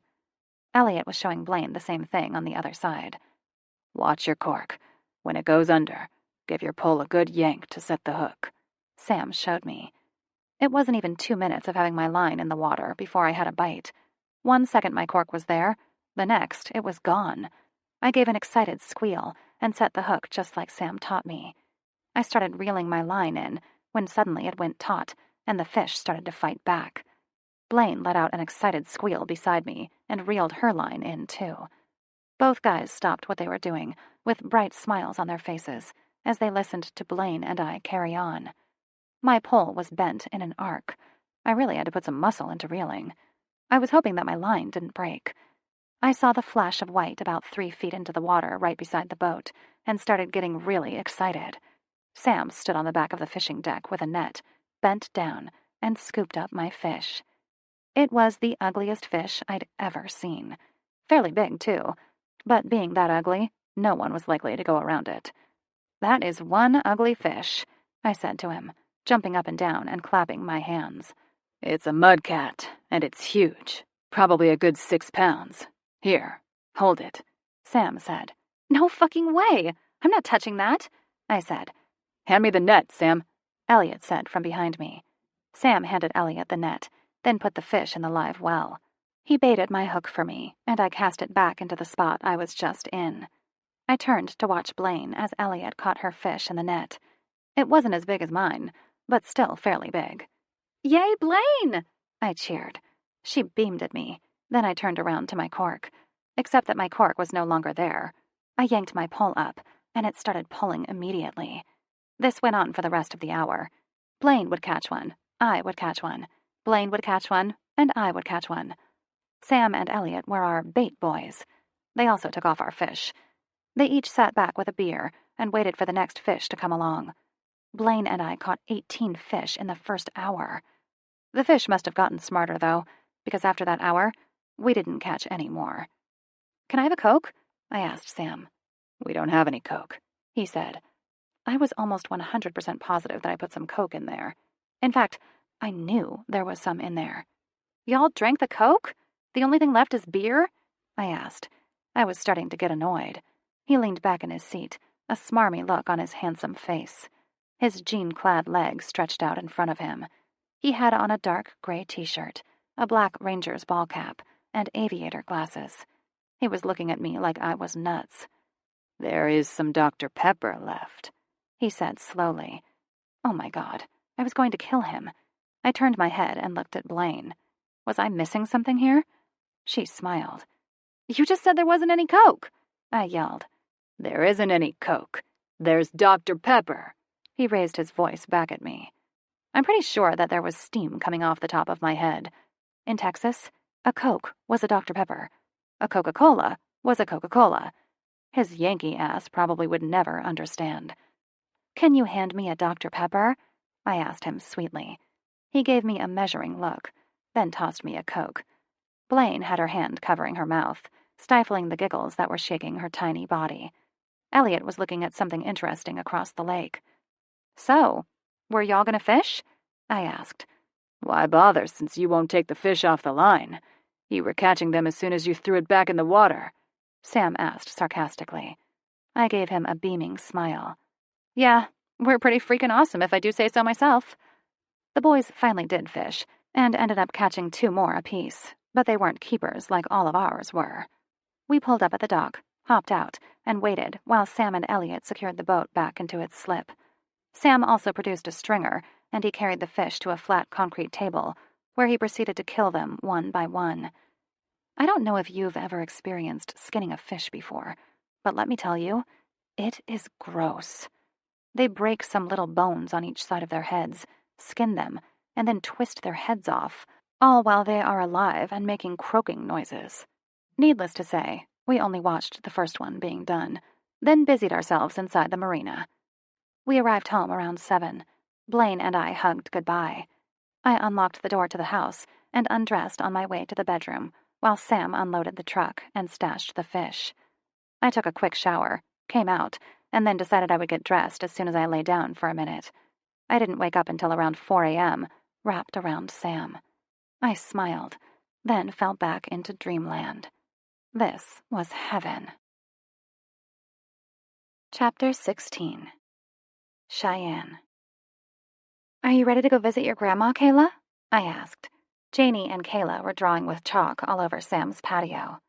"Mm-hmm," she said, but continued to draw. "Go," Janie said. She was sitting on the other side of me with chalk as well. I rolled my eyes. These girls liked going anywhere. I rounded them up and stuck them in the car seats in Sam's Suburban. I had to move to Sam's vehicle because I didn't have a middle belt in my truck, and most times I had both girls with me. Weeks had passed since my dart gun water fight with Sam, and a lot had happened. Kayla visited quite a bit. Ann Nash worked at a local law firm as a receptionist. I picked her up if I happened to be picking Janie up that day. Kayla and I visited quite a lot when I wasn't working. Janie also tagged along since James started working with Sam. James was released on medical disability from the military, and the rest of his deployment was discarded. He started working just last week, his gunshot wound finally healing enough to be released for light duty. Sam informed me the night of the water fight of his suspicions about Malcolm. Unfortunately, they haven't been able to get a lockdown on his location and continued to try finding him. Sam said it was almost like he had disappeared, just erased himself from the earth. The bad part was that if anyone could do it, Malcolm could with his connections and money. Malcolm came from an elite family in Washington. His whole existence made him feel entitled. I got the girls dressed and sat them in front of the TV to watch the Wiggles while I dressed. Today I was having a second fitting for my wedding dress. I put on my strapless bra, then decided to go ahead and put on a tube top since I was already in the god-awful contraption that wouldn't show bra straps. I slipped on jeans and flip-flops, then texted Jack, who was in charge of babysitting us today. I headed out to the truck with the girls. I'd just gotten them both strapped into the Suburban when Jack rolled up on his big, scary Harley. Jack wore the exact same thing every time I saw him. Worn denim jeans, white t-shirt, black motorcycle boots, red bandana, and black-on-black Oakley sunglasses. He also had a crazy-looking knife that he wore under his shirt that ran along his spine. If I didn't know him as well as I did, I'd take one look at him, then turn and walk in the other direction. He didn't speak much, but he did make sure I was protected, and I'd like him forever, just for that very reason. He didn't have to do what he did, but he did it for Sam. "Hiya, Jack," I said to him. "Riding with us, or are you going on the death cycle?" His answer was to mount the bike and start it up. Okay, guess that answered that. I nodded and climbed into the Suburban. Sam's Suburban was awesome. It was black with black trim. He had 35-inch tires with black rims that had stars as the lug nuts. There was a large bronze star in the middle of the wheel that set off some of the black. There also was no step up on it, which I loved. I had to hike my foot a good 4 feet up to the doorframe, grab the OS handle, and pull myself into the truck. Sam hadn't needed the step-ups and had once said he'd put some on for me, but I refused. He reluctantly agreed and let me have my way. I waved at Sam and blew him a kiss as I passed by him on the way out of the driveway. He waved back, but didn't interrupt his conversation with the customer that he was speaking with. I drove the short distance to Anne's office and parked in the parking space that had 2 open so Jack could park next to us. I hopped down and got Kayla out of her car seat while Jack got Janie. We all headed inside hand in hand, Jack holding back a bit, surveying the lay of the land. "Hello, Mrs. Patty," I said to the lady who worked the front desk. "How are you today?" Mrs. Patty got a sad look on her face and smiled sadly. "Not so well, darlin'," she said. "It's been a rough day. We had a death in the office." "I'm sorry to hear that. If there's anything I can do, let me know, please," I said quietly to her and patted her hand. She nodded and motioned us through. We visited with Anne for about 45 minutes before she had to get back to work. Jack helped me round the girls up after a round of kisses, and then we loaded them up and headed to the dress shop. We pulled up just as Ember was getting out of her car, Jack exiting beside her. I had just made it out of my car and was about to open the door when Gabe beat me to it. He unbuckled Kayla out of her car seat like a pro. He gave her a big, sloppy kiss on the cheek, and she giggled. Jack got Janie out, and we all headed into the dress shop. Gabe did a quick look through the store, came back, and nodded so we could proceed. Jack and Gabe stayed toward the back of the fitting area, while the girls, Ember and I, went to the actual fitting room with the owner of the store. Mrs. Candary pulled my dress out of its bag and hung it on the hook on the door and left. I stripped off my clothes and was down to white cotton panties and my push-up bra. I walked over to the dress and unzipped it, taking it off the hanger. I got it on, then turned so Ember could zip it. Sam. "Yeah, Cap. She's trying it on now," Jack said into the phone to me. "What does it look like?" I asked him. Cheyenne was being very secretive about the dress. All I got out of her was that it was white. She'd let me in on the other wedding preparations, mainly that we were having it at the church that she went to when she was growing up, and that it would be 3 months from now on November 2nd. The reception was to be at a local bar that her uncle co-owned, which I wholeheartedly agreed with. I didn't want anything fancy, and I was extremely happy that she didn't either. All I wanted was for close family and friends to be there, and so far, that is all I heard would be attending. A couple of bickering female voices started in over the line of the phone, and I asked, "What's going on?" I heard rustling like Jack was moving closer, and then the voices became a little clearer. "What the fuck? Have you gained weight? Your tits are spilling out over the top of this dress, and I can't even get the fucker zipped all the way," Ember crowed. "Suck in and hold your breath, fat ass." "Suck it? Watch your language. We have impressionable 2-year-olds here, Cheyenne scolded. There was some groaning and muttering, and then I heard the door latch click and Ember say, "One of you come here and try to zip this bitch. I can't do it." Apparently it was Gabe who did it because Jack said, "Why, Poofy." I laughed and said to him, "What's going on? The dress isn't zipping. Ember's right. Girl is spilling over the top. I can almost see her nipples." A feminine growl echoed mine when I said, "Zip it." "Suck in. Jesus, don't you know that you were supposed to diet before the wedding?" "Fuck off. Hurry up, Gabe," Cheyenne said. "You're right, I need to start working out." "I'm sure Sam can show you some really good throat exercises," Ember taunted. I strangled a laugh, but couldn't hold it in very long. Gabe and Jack were both howling in the background. "My throat already gets a lot of exercise. It's my stomach that needs it," Cheyenne told them all. "When did you grow breasts?" I heard Ember ask. "It's a push-up water bra, a-hole. Shut the hell up," I heard Cheyenne bellow. There was laughing on the other end, and I was about to say something when a call beeped through on the work line. "Got to go," I said, and hung up. "Free," I answered. "So, you finally figured it out, eh?" My blood ran cold. Fuck, I'd know that voice anywhere. It had been almost 2 years, but I wouldn't forget it in a lifetime. "Malcolm," I growled. "So you went to dear old Dad just so you could find little old me? I'm flattered. I never knew you had it in you." I was at a loss for what to do, and I wanted this taken care of. I could have found him on my own, but not nearly as fast as my dad could with all of his connections in the criminal world. I didn't want to call him and knew that it might come back to bite me in the ass. I'd lie, cheat, steal, or kill for Cheyenne. Whatever it took, I'd do it. Calling my dad was a bit like shooting myself in the foot, but I thought that he'd be able to help in ways that I couldn't. Apparently, I was right. He was able to shake Malcolm out of the woodwork in less than 2 weeks, where I'd been trying for 2 months. "Yes, I did," I said to him. "Apparently he found something, or you wouldn't be calling me, would you?" While saying this, I slid my phone open and typed out a coded message to the boys and told them who was on the phone. Max came into the office moments later and started pressing buttons on the computer that was set up on the desks. The computer system we were working with was state-of-the-art, thanks to Jack. Max knew his way around computers. Not as well as Jack, but he could handle this situation. He pressed a few more buttons and something popped up onto the screen that looked like a map of the world with a red dot pinging over the U.S. Slowly it broke down in size from the world to the North and South American continents, then again to a map of the United States. Finally it beeped again, and a map of Texas bleeped onto the screen with thousands and thousands of tiny roads, county lines, and rivers dissected it. While it was doing this, Malcolm stayed silent. "Okay, that is all the time I'm going to give you. See ya," he said, and then he was gone. "Damn it," I said to Max. He was doing that on purpose. Waited until he knew we knew he was in Texas before he hung up. Motherfucker. Max nodded, but didn't say anything for a while, continuing to press buttons. I flicked my phone back up under my ear and called the number for my dad. "Hello?" he answered. "Whatever line you were following, reel it in. He just called and told me he was surprised that I'd called you in," I said quickly. "Be careful how you proceed. He's not some lowlife that you're used to dealing with. He has skills and training that you wouldn't believe. Learn anything new?" "Name he goes by now is Justin. Followed his info and found that he had plastic surgery and just showed up as this new person and goes by Justin.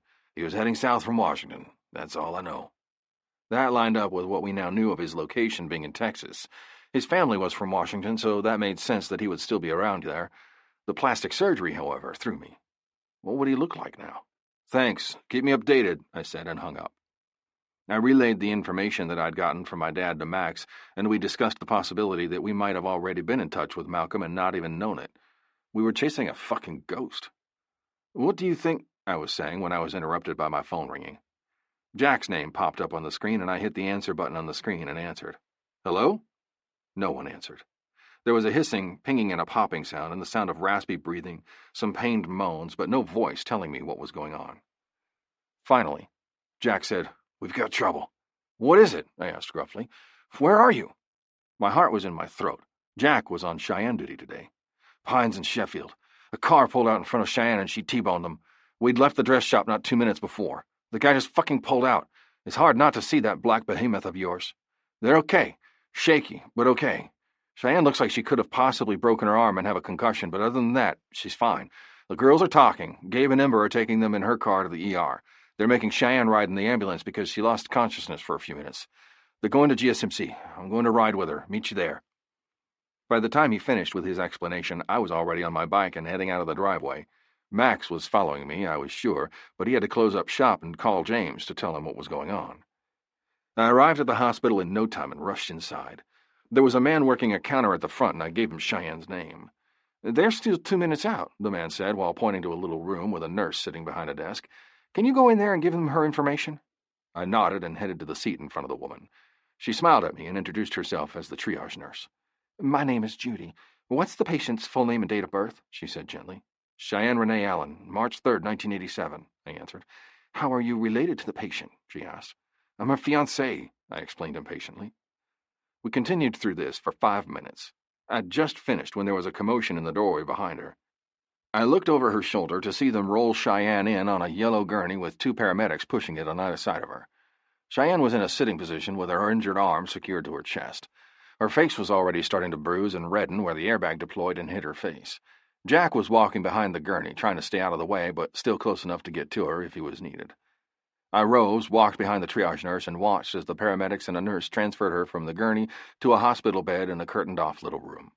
They did it nicely, but she wasn't able to suppress a grimace of pain when they jostled her. She noticed me right about the time I made it to the curtains, and her eyes started welling with tears. "I've ruined your beautiful truck," she wailed. I burst out laughing. Only her. The paramedics gave their report and then exited with smiles on their faces. I walked to the side that wasn't injured and cupped her cheek with the palm of my hand. I catalogued all of the bruises. Her eyes were starting to puff up a tad, her cheekbones had a faint bruise, and the rest of it was red from the powder that covers the airbag. There were a few stray pieces of glass in her hair and some crusted blood in the creases of her nose. "Honey, I don't give a shit about the truck. I'm only happy that you and the girls are all right," I whispered to her. She smiled and nuzzled my hand with her cheek. Just as suddenly her face was gone out of my hand, and she started ranting about the person she hit. "The fucker just pulled out. Didn't even look to see, just went. I was going 50 miles an hour. I was right on top of him, and I could see that he was going to go, but there was nothing I could do at that point. I slammed on my brakes and prayed that I wouldn't hit him too hard. On top of that, the guy fled the scene," she fumed. I frowned and said, "What did he look like?" "Blonde, 6 foot, muscled," Jack answered for her. I turned to Jack and raised my eyebrow in question. "I was too worried about the girls. Gabe and Ember were too far behind us to even see the accident. They stopped when they caught up, but he was already gone," he answered. I nodded my head. I'd have done the same thing. No way I was going to chase someone down when I didn't know if the girls or Cheyenne were hurt. "You need to go be with Kayla and Janie. I'll be fine, I promise," Cheyenne said to me. Now that I saw that she was all right, I calmed down some and agreed to go check on them. I gave her a gentle kiss on the lips and ran my knuckles down the side of her cheek. She smiled at me, and I let my hand drop, nodded to Jack, and headed around the nurse's station. I was almost at the hall when James rushed through the doors. He glanced around, saw Cheyenne in the hospital bed speaking to the doctor, and then turned to me. He powered through the flurry of nurses and doctors that were at the nurse's station and headed straight for me with long, purposeful strides. He was still dressed in his work clothes. He'd stopped by a friend's place to check out a car he'd wanted to sell, and from the looks of it, he'd done a little more than look. He had a black t-shirt on that hid the grease stains. The dark-washed jeans weren't so forgiving. He had a few smears on his face that he hadn't gotten a chance to clean off yet. Obviously, he'd rushed, even though he was told that everyone was fine. He caught up and fell in step beside me. "What happened?" he asked as we walked down the hallway. "A car pulled out in front of Cheyenne and she T-boned him. Deployed the airbag. She's got a few bruises already forming on her face and neck. Her arm's most likely broken. The girls are fine. They're only being brought in as a precaution. The paramedics said they were fine. The guy fled the scene. Jack stayed with the girls to make sure that they were okay. Ember and Gabe didn't arrive until it was already done," I said, and nodded in the direction of the glass doors ahead of us. We entered through the doors and were rewarded with little girl laughter and screams. We followed the noise to a corner that had 2 curtained-off areas side by side. The middle curtain was open, and they were playing in the middle on the floor with some syringes. They looked as good as ever, and already had their release papers on the way.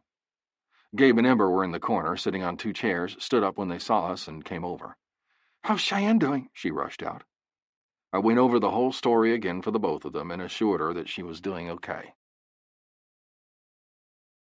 Cheyenne. Ember was lounging at the end of my bed, tapping her feet against the bed while we waited for my discharge papers.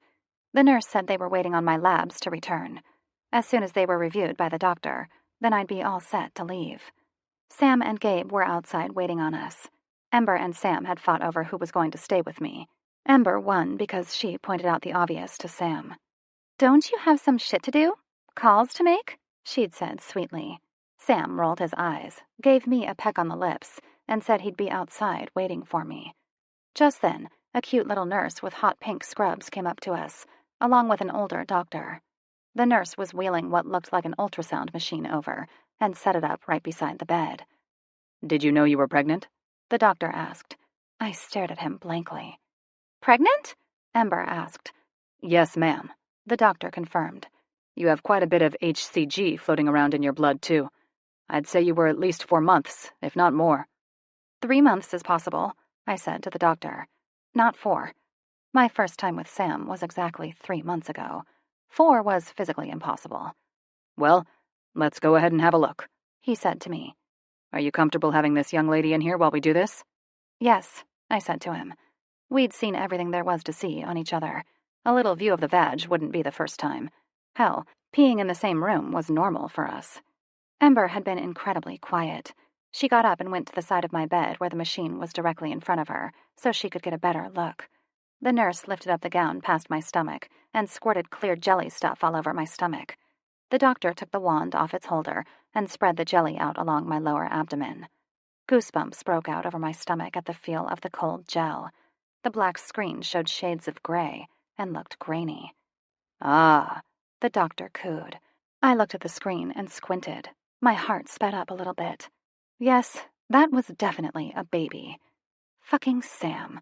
I told him this would happen.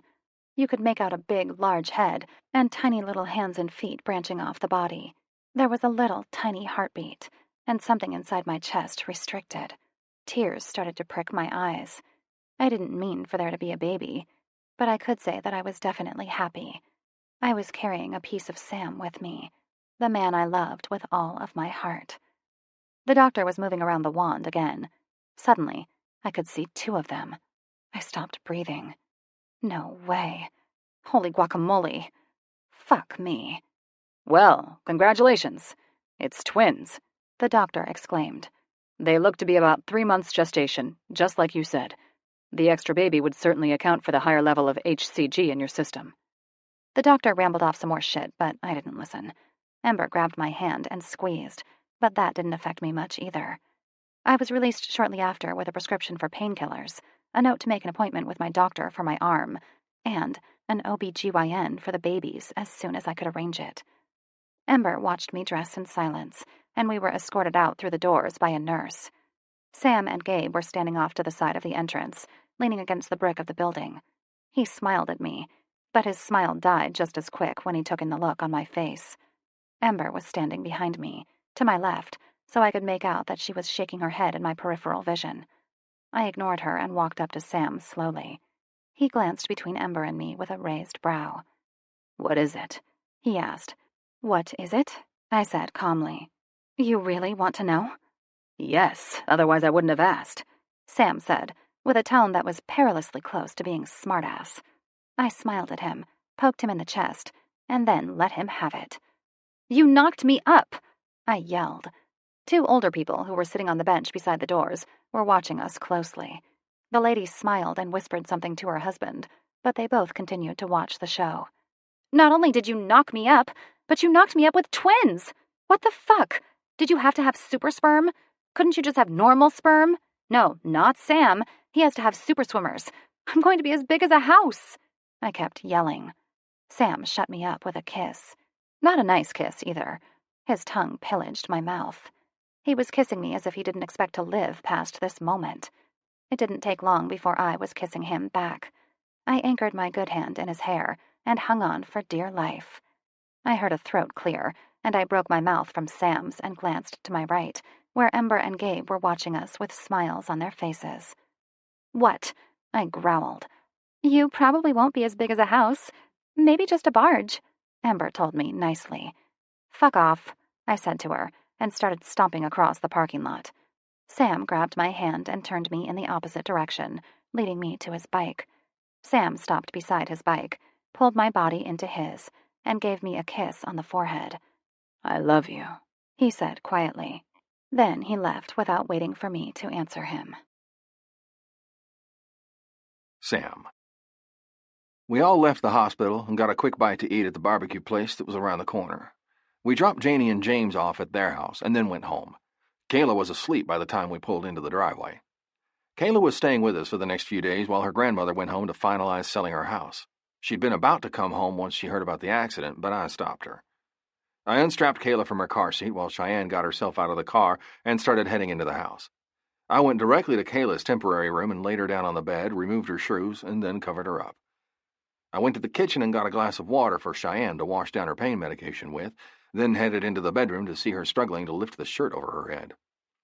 Setting the glass of water down on the side table, I helped her maneuver out of the t-shirt without touching or moving her arm too much. Once it lifted off, I shucked my tee off over my head and then carefully situated it over her body. When I unbuttoned her pants, my knuckles grazed her belly inadvertently and she flinched. I compressed my lips but helped her off with her jeans and threw them into the corner of the room.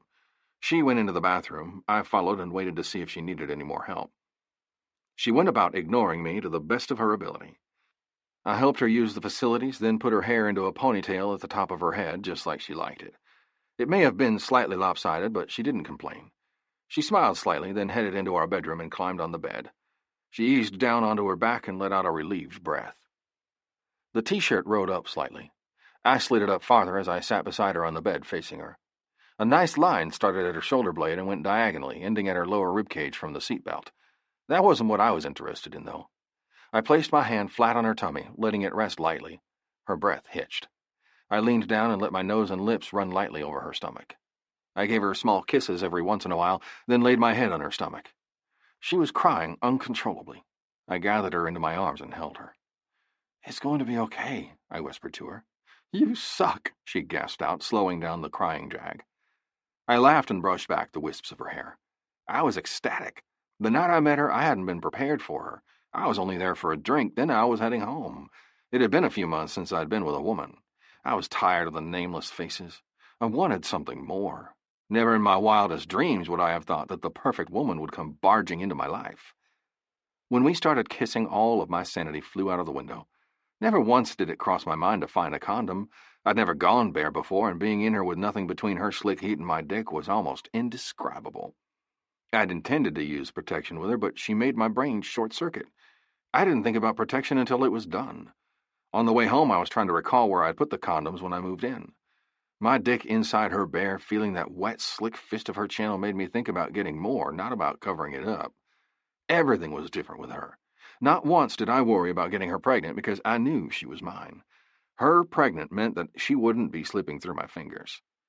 She was claimed, my babies were growing inside her, and that made me feel on top of the world. It was a caveman thought to have, but I put a claim on that body of hers, and she would forever be mine. Cheyenne was sniffling. I shifted her around to look at me. "Talk to me," I said to her. "You knocked me up. With twins!" she shrieked. She buried her face back into the crook of my neck again. I could feel her tears running down my neck and into my hair. "How could you do this to me? Couldn't you have just done one? No, not Mr. Overachiever Sam. He has to do it right. He has to make me fat as a house," she rambled on and on. I chuckled and listened to her go on a tirade for a good 20 minutes. She was going to get stretch marks. She was going to shit herself when she pushed the babies out. She was going to sneeze and pee at the same time. She was never going to fit into her clothes again. She was going to have sleepless nights. She was going to have to share her boobs with someone besides me. I didn't think that last one would bother me so much, but I let it go because I didn't want to set her off again. She finally ended her rant with a question. "You're going to marry me before I get too fat for a wedding dress, won't you?" "Yeah, we'll do it as soon as you can set it up," I answered. "Just tell me when and where." She gave a long, suffering sigh and muttered, "Very helpful," and then fell asleep in my lap. I laid her down gently and got up to use the bathroom. I came back, stripped off my pants, and laid down next to her. I watched her for quite a while, thinking. When I was younger, I'd always wanted this. This woman was perfect for me. There was never a dull moment with her. Today also proved that I was in love with her. My heart ached when I thought about hearing Jack say that she had been hurt. I was already fiercely protective of her. I'll be damned if I was going to let that little fuck Malcolm ruin this dream for me. Chapter 17. Cheyenne. 1 week later. "Open the fucking door," Sam growled. "No," I said back bitchily. I was extremely pissed. It was a week after I found out I was pregnant with Satan's spawns. We'd just had the biggest argument of our entire relationship. It all started when Sam made a passing comment on the way to the bedroom after I made breakfast. I was cleaning the frying pan I'd used when he stopped and turned back to me. You need to make arrangements with your derby team to find your replacement. You won't be returning to a team until after the babies are born, he said, nonchalantly, like he didn't just drop a bomb in the middle of our kitchen. I froze. Of course, I'd already arranged everything with the team. They already replaced me. I wasn't stupid. I'd never put our children in danger. And with roller derby being such a physically demanding sport, it posed a danger to me. I knew I wouldn't be playing again for at least another year. However, I didn't like being treated like I was an imbecile, nor told what I needed to do. I threw the sponge down into the sink, turned off the water, and turned around to face him. Now, why would I be doing that? I asked sweetly. His eyes narrowed, and he said, Because I don't want our children hurt. And if you continued playing, that's exactly what would happen. What if I don't want to? I said. You don't get a choice. You won't like my methods if I have to tell them. Now go get your shit ready. Your doctor's appointment's in less than an hour, he said before he left the room. I'm pretty sure if I looked into the mirror right now, I would see steam rising from my hair. Who did he think he was? I stomped into the bedroom and started slamming drawers as I extracted shoes, a shirt, and socks. I took it all into the bathroom with me and slammed the door. I hastily yanked off Sam's t-shirt and threw it to the floor, then stomped on it for good measure. Rat bastard. Yanking on my clothes, I brushed my teeth and put my hair up in a knot on the top of my head. I skipped the makeup because I was in no mood to impress the little shit.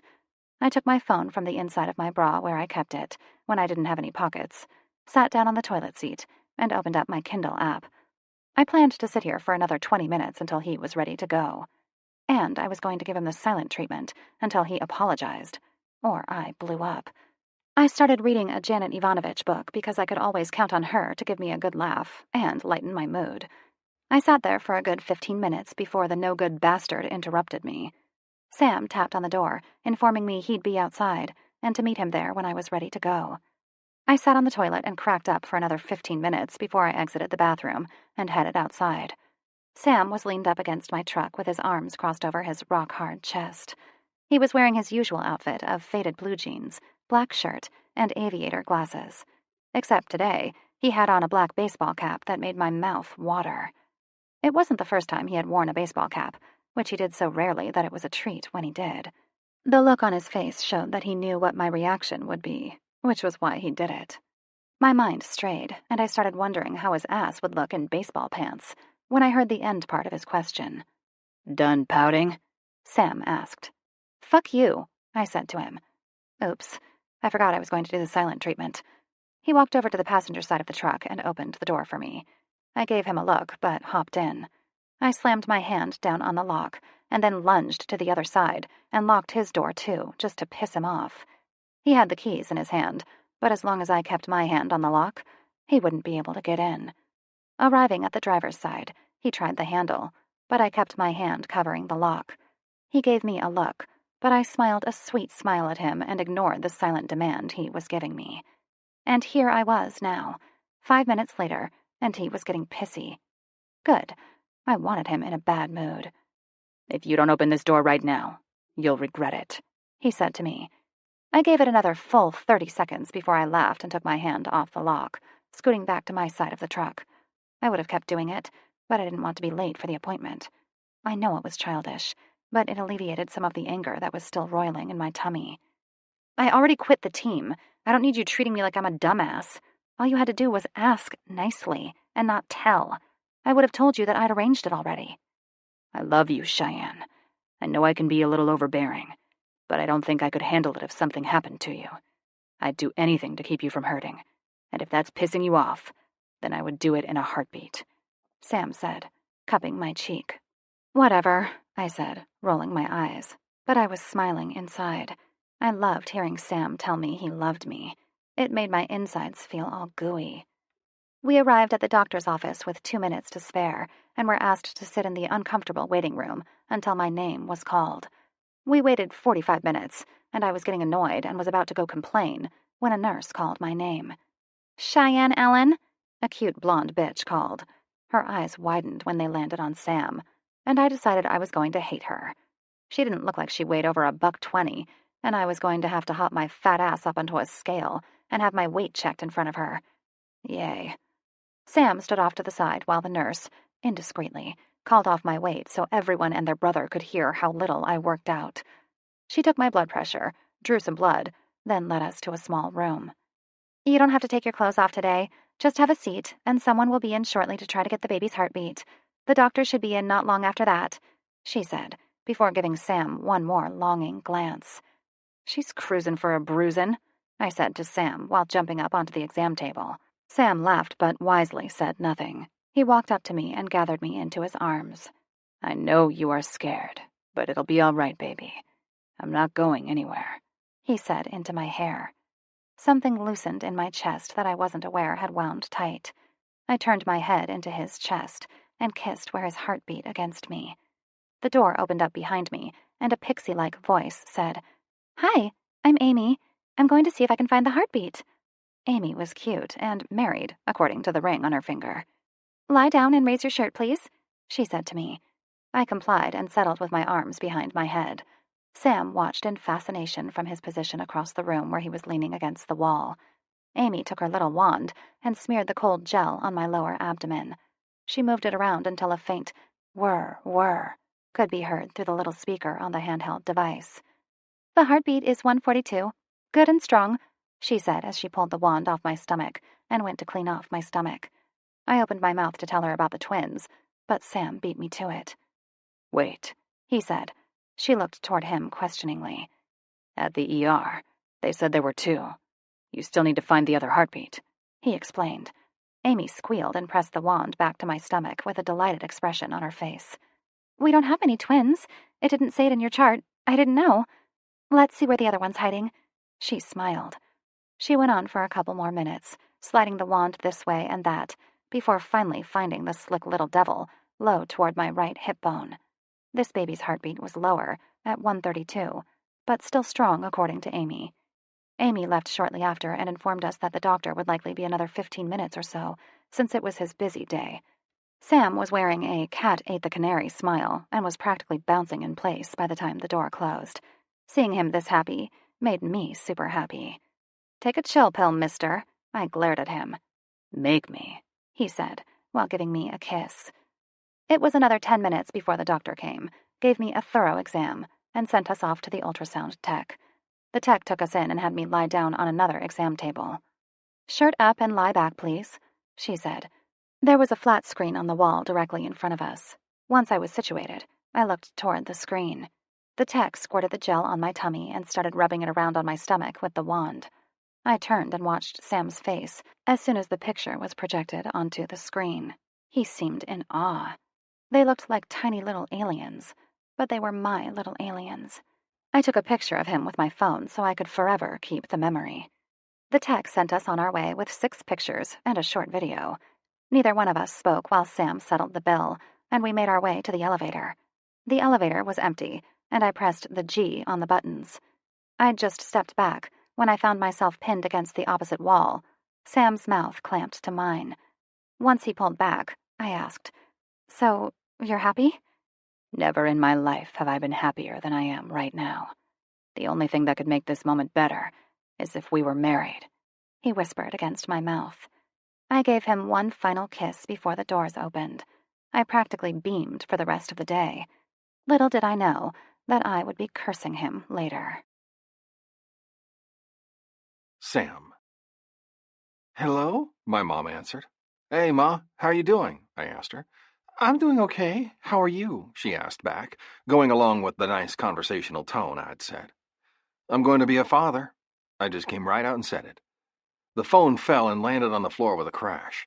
I could hear my mother screaming and yelling, with John in the background asking what the fuck she was carrying on about.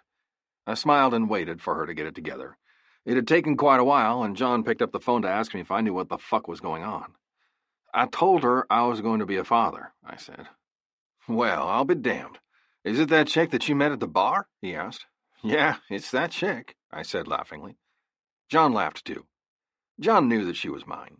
We'd spoken at least 4 times since I'd met her, and I had told them all about her. I'm sure they were surprised to hear that I was going to have a baby, though.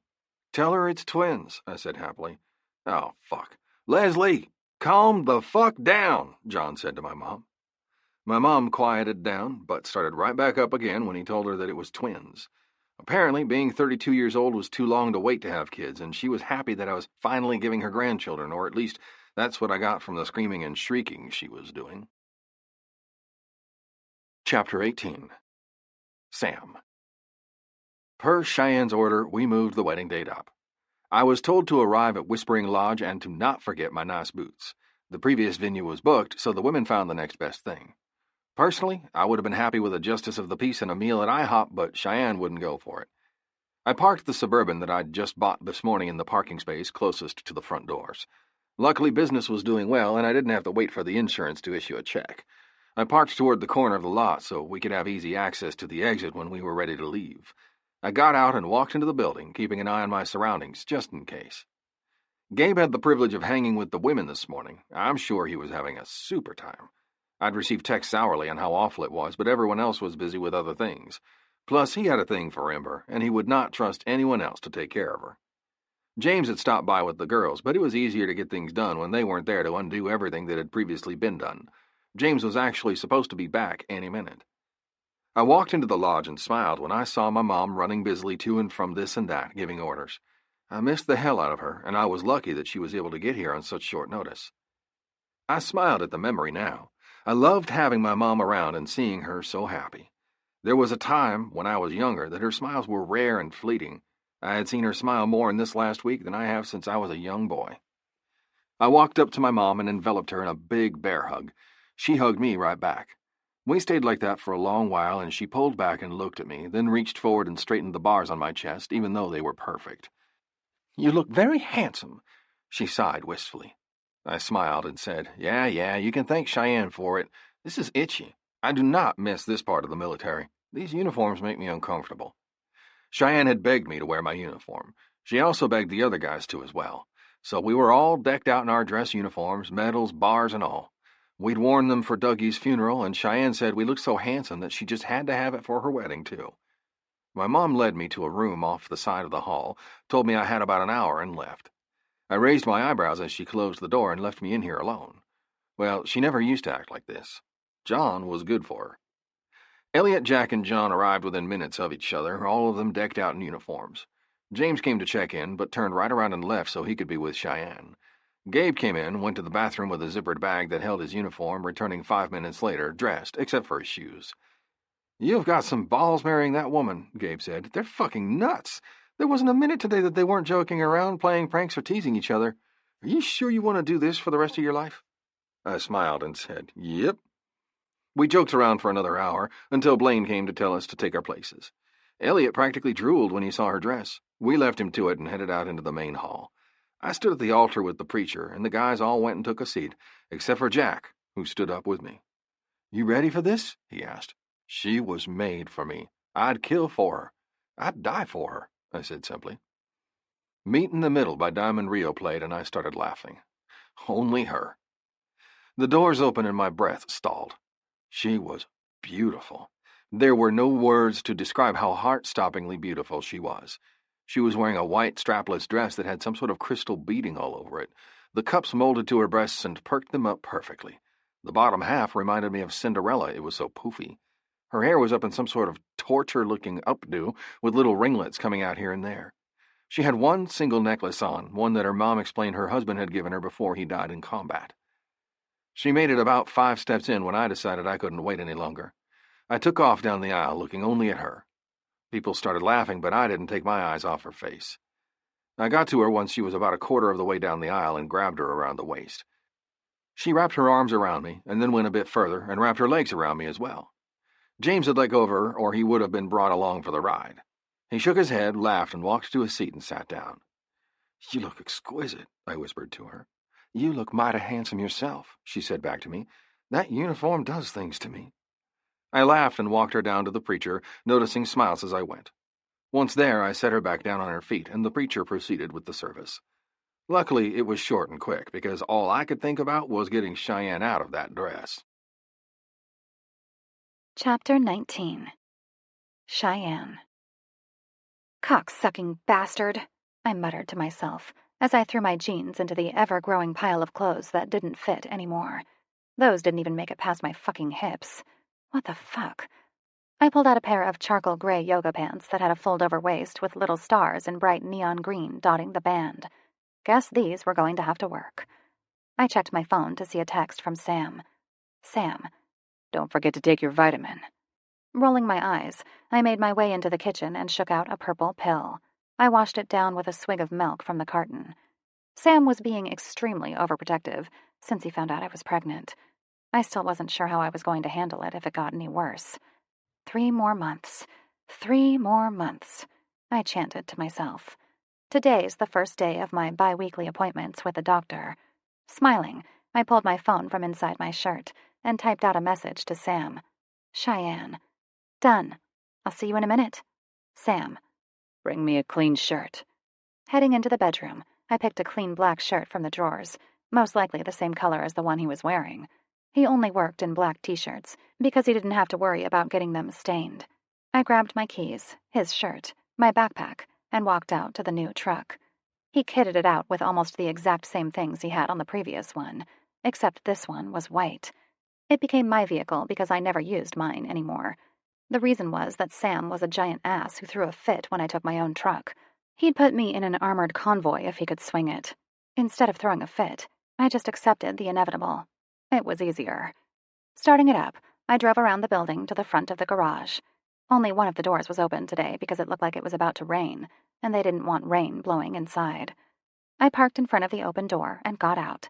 Walking inside, I glanced around to see if Sam was there, which he wasn't. I was tempted to start saying, Marco, but managed to hold it back when I found him in the next place I looked. The office. Sam was at his desk on the phone writing something down on a ticket. Max and Elliot were sitting on the couch that was in the corner of the room eating donuts. Sam pushed his chair out and patted his lap, indicating that I should come to him and sit down. I, on the other hand, had a better idea and walked over to the donut box that was open on the coffee table in front of Elliot and grabbed 2 glazed donuts. Then I went to him and sat on his lap. He shook his head and laughed under his breath, but didn't say anything. His arm wrapped around my stomach and wedged in between my protruding belly and the saddle of my lap. I loved it when he did this. These little shits were heavy, and my stomach liked it when it had a little extra support to hold it up. Now I know why women always walk around with their hands supporting their bellies. I finished my 2 donuts in record time and glanced at the box longingly. There was only one left. Elliot was just reaching for the last one when he glanced up and saw me staring at it. He picked it up, glanced from the donut, and then to me, contemplating if his life was worth the donut.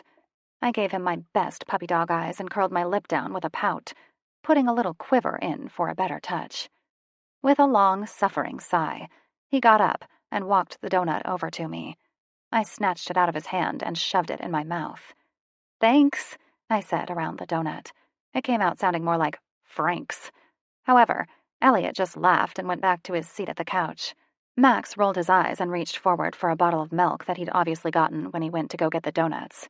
He'd just taken the cap off when he glanced at me. I gave him the same puppy dog pouty look that I'd given Elliot. No, Max said. I let my eyes water a bit, and he caved like the loser that he was. Sucker. Fuck, he said, and got up to hand me the bottle.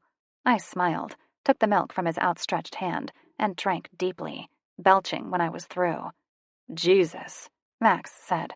Can't you keep that shit in? No, there ain't no room to keep that shit in, I said, pointing to my swollen belly. You're looking mighty huge today, Max said with a smile.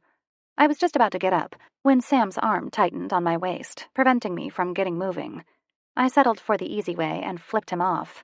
Max laughed, leaning back into the couch.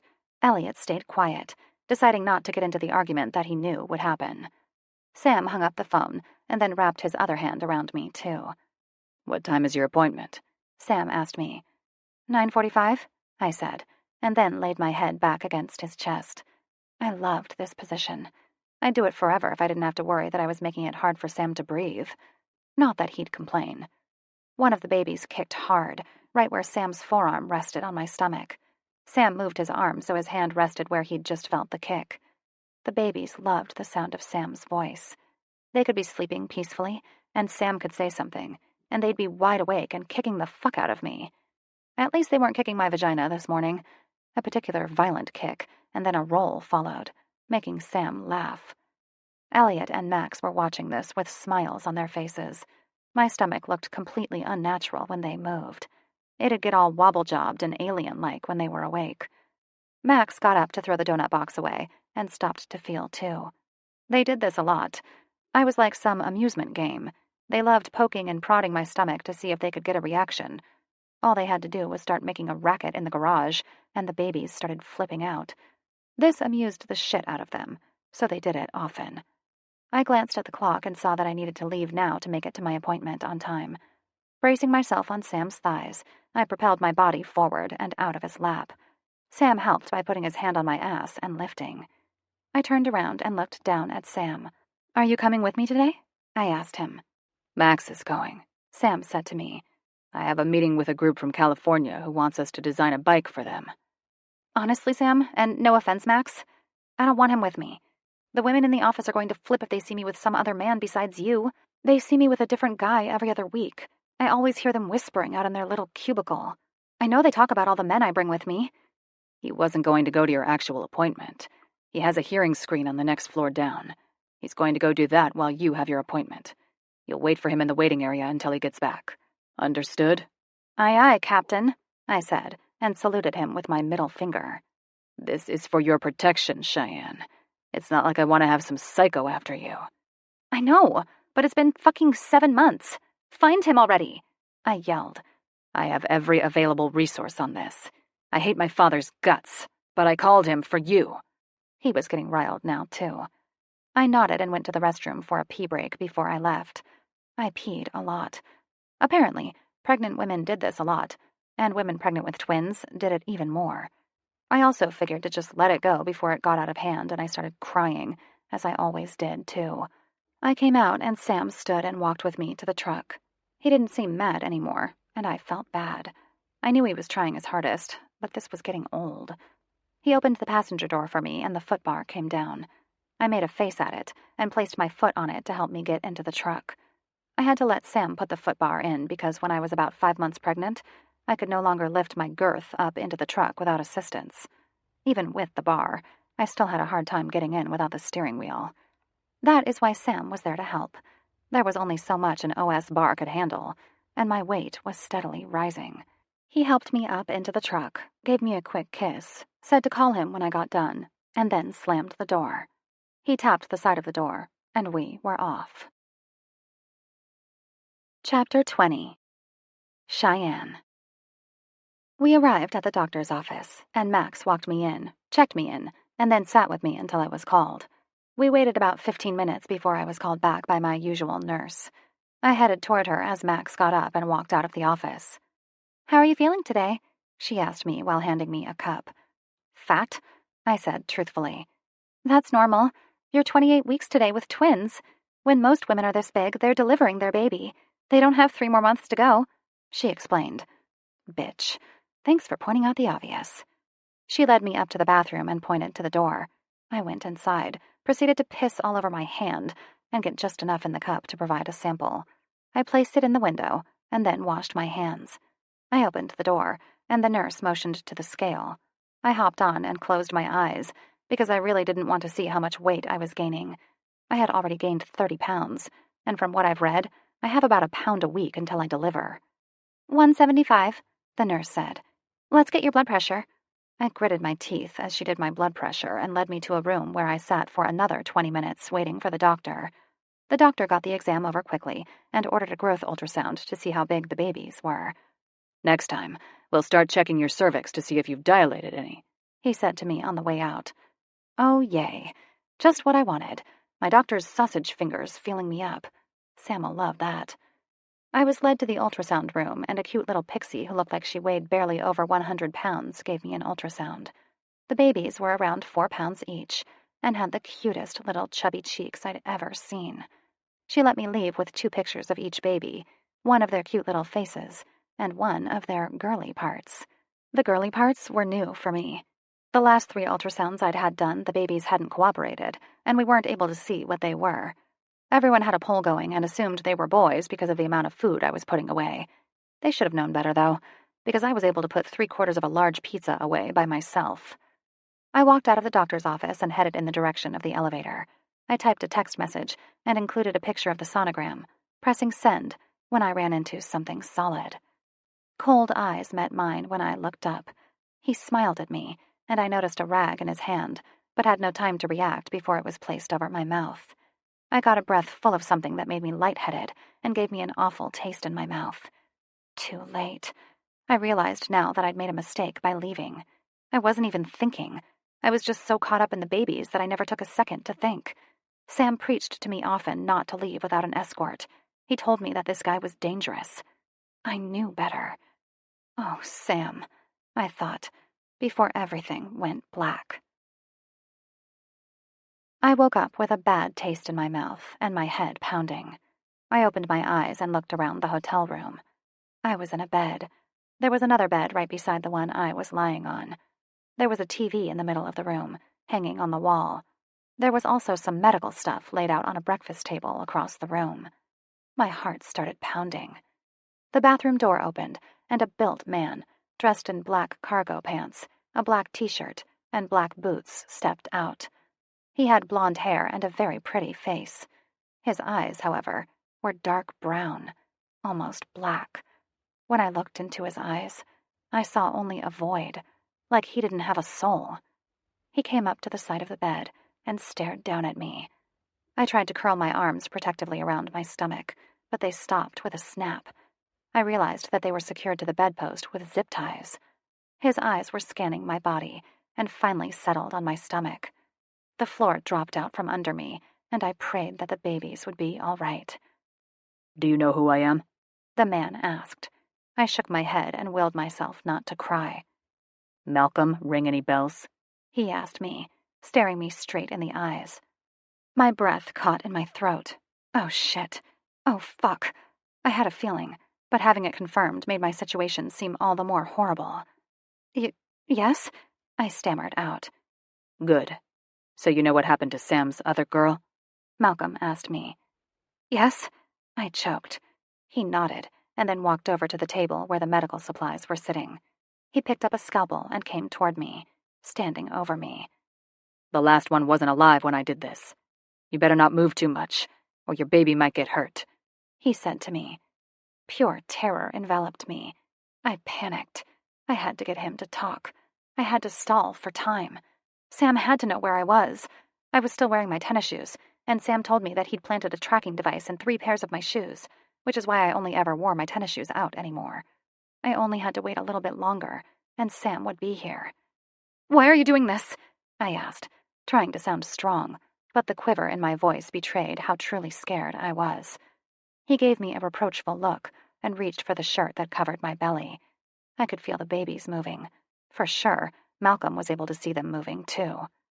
"He doesn't deserve to be happy. I'm not. I spent 4 years of my life in prison because of them," he growled. "Now I'm going to take away everything that means something to them." He sat down on the edge of the bed and placed his hand on my stomach, feeling them move. I flinched when his palm rested against the skin of my belly. Never had I had someone touch my tummy that I didn't want to. It felt wrong in all ways. His hand felt sweaty, and I recoiled. He caressed my belly as Sam did, and bile rose in my throat.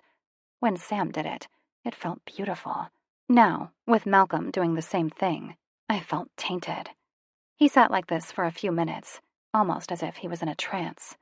He placed the sharp blade against my skin on my left lower belly and let the scalpel run lightly over my belly. I didn't realize that he had actually cut me until blood started welling up into a line, exactly where the scalpel had run. It didn't take long until an excruciating burn followed, and I screamed. "None of that now," Malcolm said, placing his hand over my mouth. I was breathing heavily, trying to control myself. It wasn't a deep cut, but my brain didn't understand that. All I could think about were those precious faces that I just saw on the ultrasound. My sweet girls. Oh, please, Sam. Please, hurry. "I'll let the baby live. I'll place it right beside you, just out of your reach, so you can't touch it while you bleed out. Then I'll come back for the baby so Sam will know what he had before he loses it again." Malcolm said hollowly. "The baby won't survive if you take her out this early. She's too small. There are still 3 more months to go," I cried out desperately. "You are as big as that other woman, and she was full term," he said to me. "It's twins," I whispered, praying that I hadn't just signed their death warrant. He grinned evilly and stared at my eyes for long moments. Mine were pleading with him to wait. Malcolm seemed to come to a decision, jumped up off the bed, and reached into his pocket. He looked at the screen, punched a few things in, and nodded. He threw the scalpel down on the floor and lifted the blanket so it covered my stomach. "I'll be seeing you later," he said to me, and then walked calmly out of the room. I closed my eyes and breathed a sigh of relief. Thank you, Jesus. I prayed that he wouldn't come back to finish it, and if he did, that Sam would finally be here. I felt the blood trickle down the side of my stomach on a warm glide. Then my eyes started welling with their tears and slipped over the edge. Never would I have thought I would have to experience something so terrifying. If I hadn't been pregnant, I would have fought, but since I had 2 other lives to think about now, I played the calm, rational person. But I was anything but that. I was freaking out. What kind of monster was he? Sam. My brows furrowed as I saw that Max was calling me. I hope nothing went wrong with Cheyenne's appointment. Cheyenne was normally the one who called me after the appointments to tell me how they went. "Yeah," I answered. "Shy's gone. Her purse and a few pictures were on the floor outside of the office door. Get Jack to pull up her GPS unit." Max wasted no time in telling me what the situation was. I put the phone onto speaker and yelled for Jack. He burst into the office at a run at the sound of my tortured yell for him. I quickly explained, and he had her GPS pulled up in a matter of seconds. It felt like forever, though. Every second that I didn't know where she was felt excruciating. My heart hurt. I watched Jack work, and her GPS showed that she was located at a motel about 10 minutes away.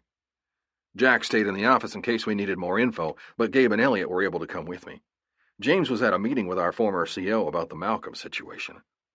None of our resources had panned out. Even my father struck out. We were trying everything we could to try to find him, but he was like a ghost. His family had the money and resources to keep him hidden for as long as he wanted. It also helped him do anything he damn well pleased. His luck would run out eventually. Unfortunately, he'd gotten to Cheyenne before we could get to him. My heart was burning up in my chest. A rage was burning so hot I felt that I could explode from it at any minute.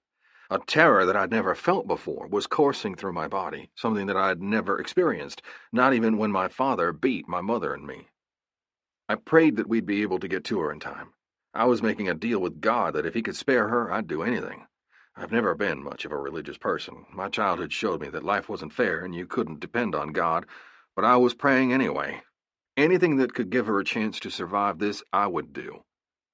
We made it to the hotel in less than 5 minutes, all of us weaving through traffic, running red lights, and disobeying every traffic law ever written. We passed a cop, but we were going so fast he would never catch us. When a motorcycle was running top speed, no one would be able to catch it. I took the stairs 3 steps at a time until I made it to the 4th floor, boots pounding behind me. The elevator just wasn't quick enough. The desk clerk said a pregnant woman and a man were checked in room 409 after only a small amount of persuasion, mainly in the form of muscle from Gabe. I burst into the hallway and noticed the stairwell door at the end of the hall just closing. I reached behind my back and took my .40 caliber Glock from the pancake holster at the small of my back, coming up to the door, about to barrel through it when they took hold of either arm and stopped me. "Calm down and think, man," Gabe said to me. "You won't help her if you're dead." I nodded and took a few extra breaths, trying to calm my breathing and brain down so I could think. I succeeded in gaining a small amount of control and nodded my head, indicating that I wouldn't lose it. Gabe took up the other side and Elliot stood in the middle.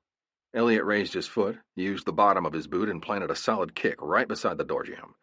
The door slammed open and struck the wall, embedding itself in the drywall behind the door. I glanced around, saw Cheyenne on the bed and nobody else in the room. I nodded for Gabe to check the bathroom and headed straight for the bed, Glock still in my hand.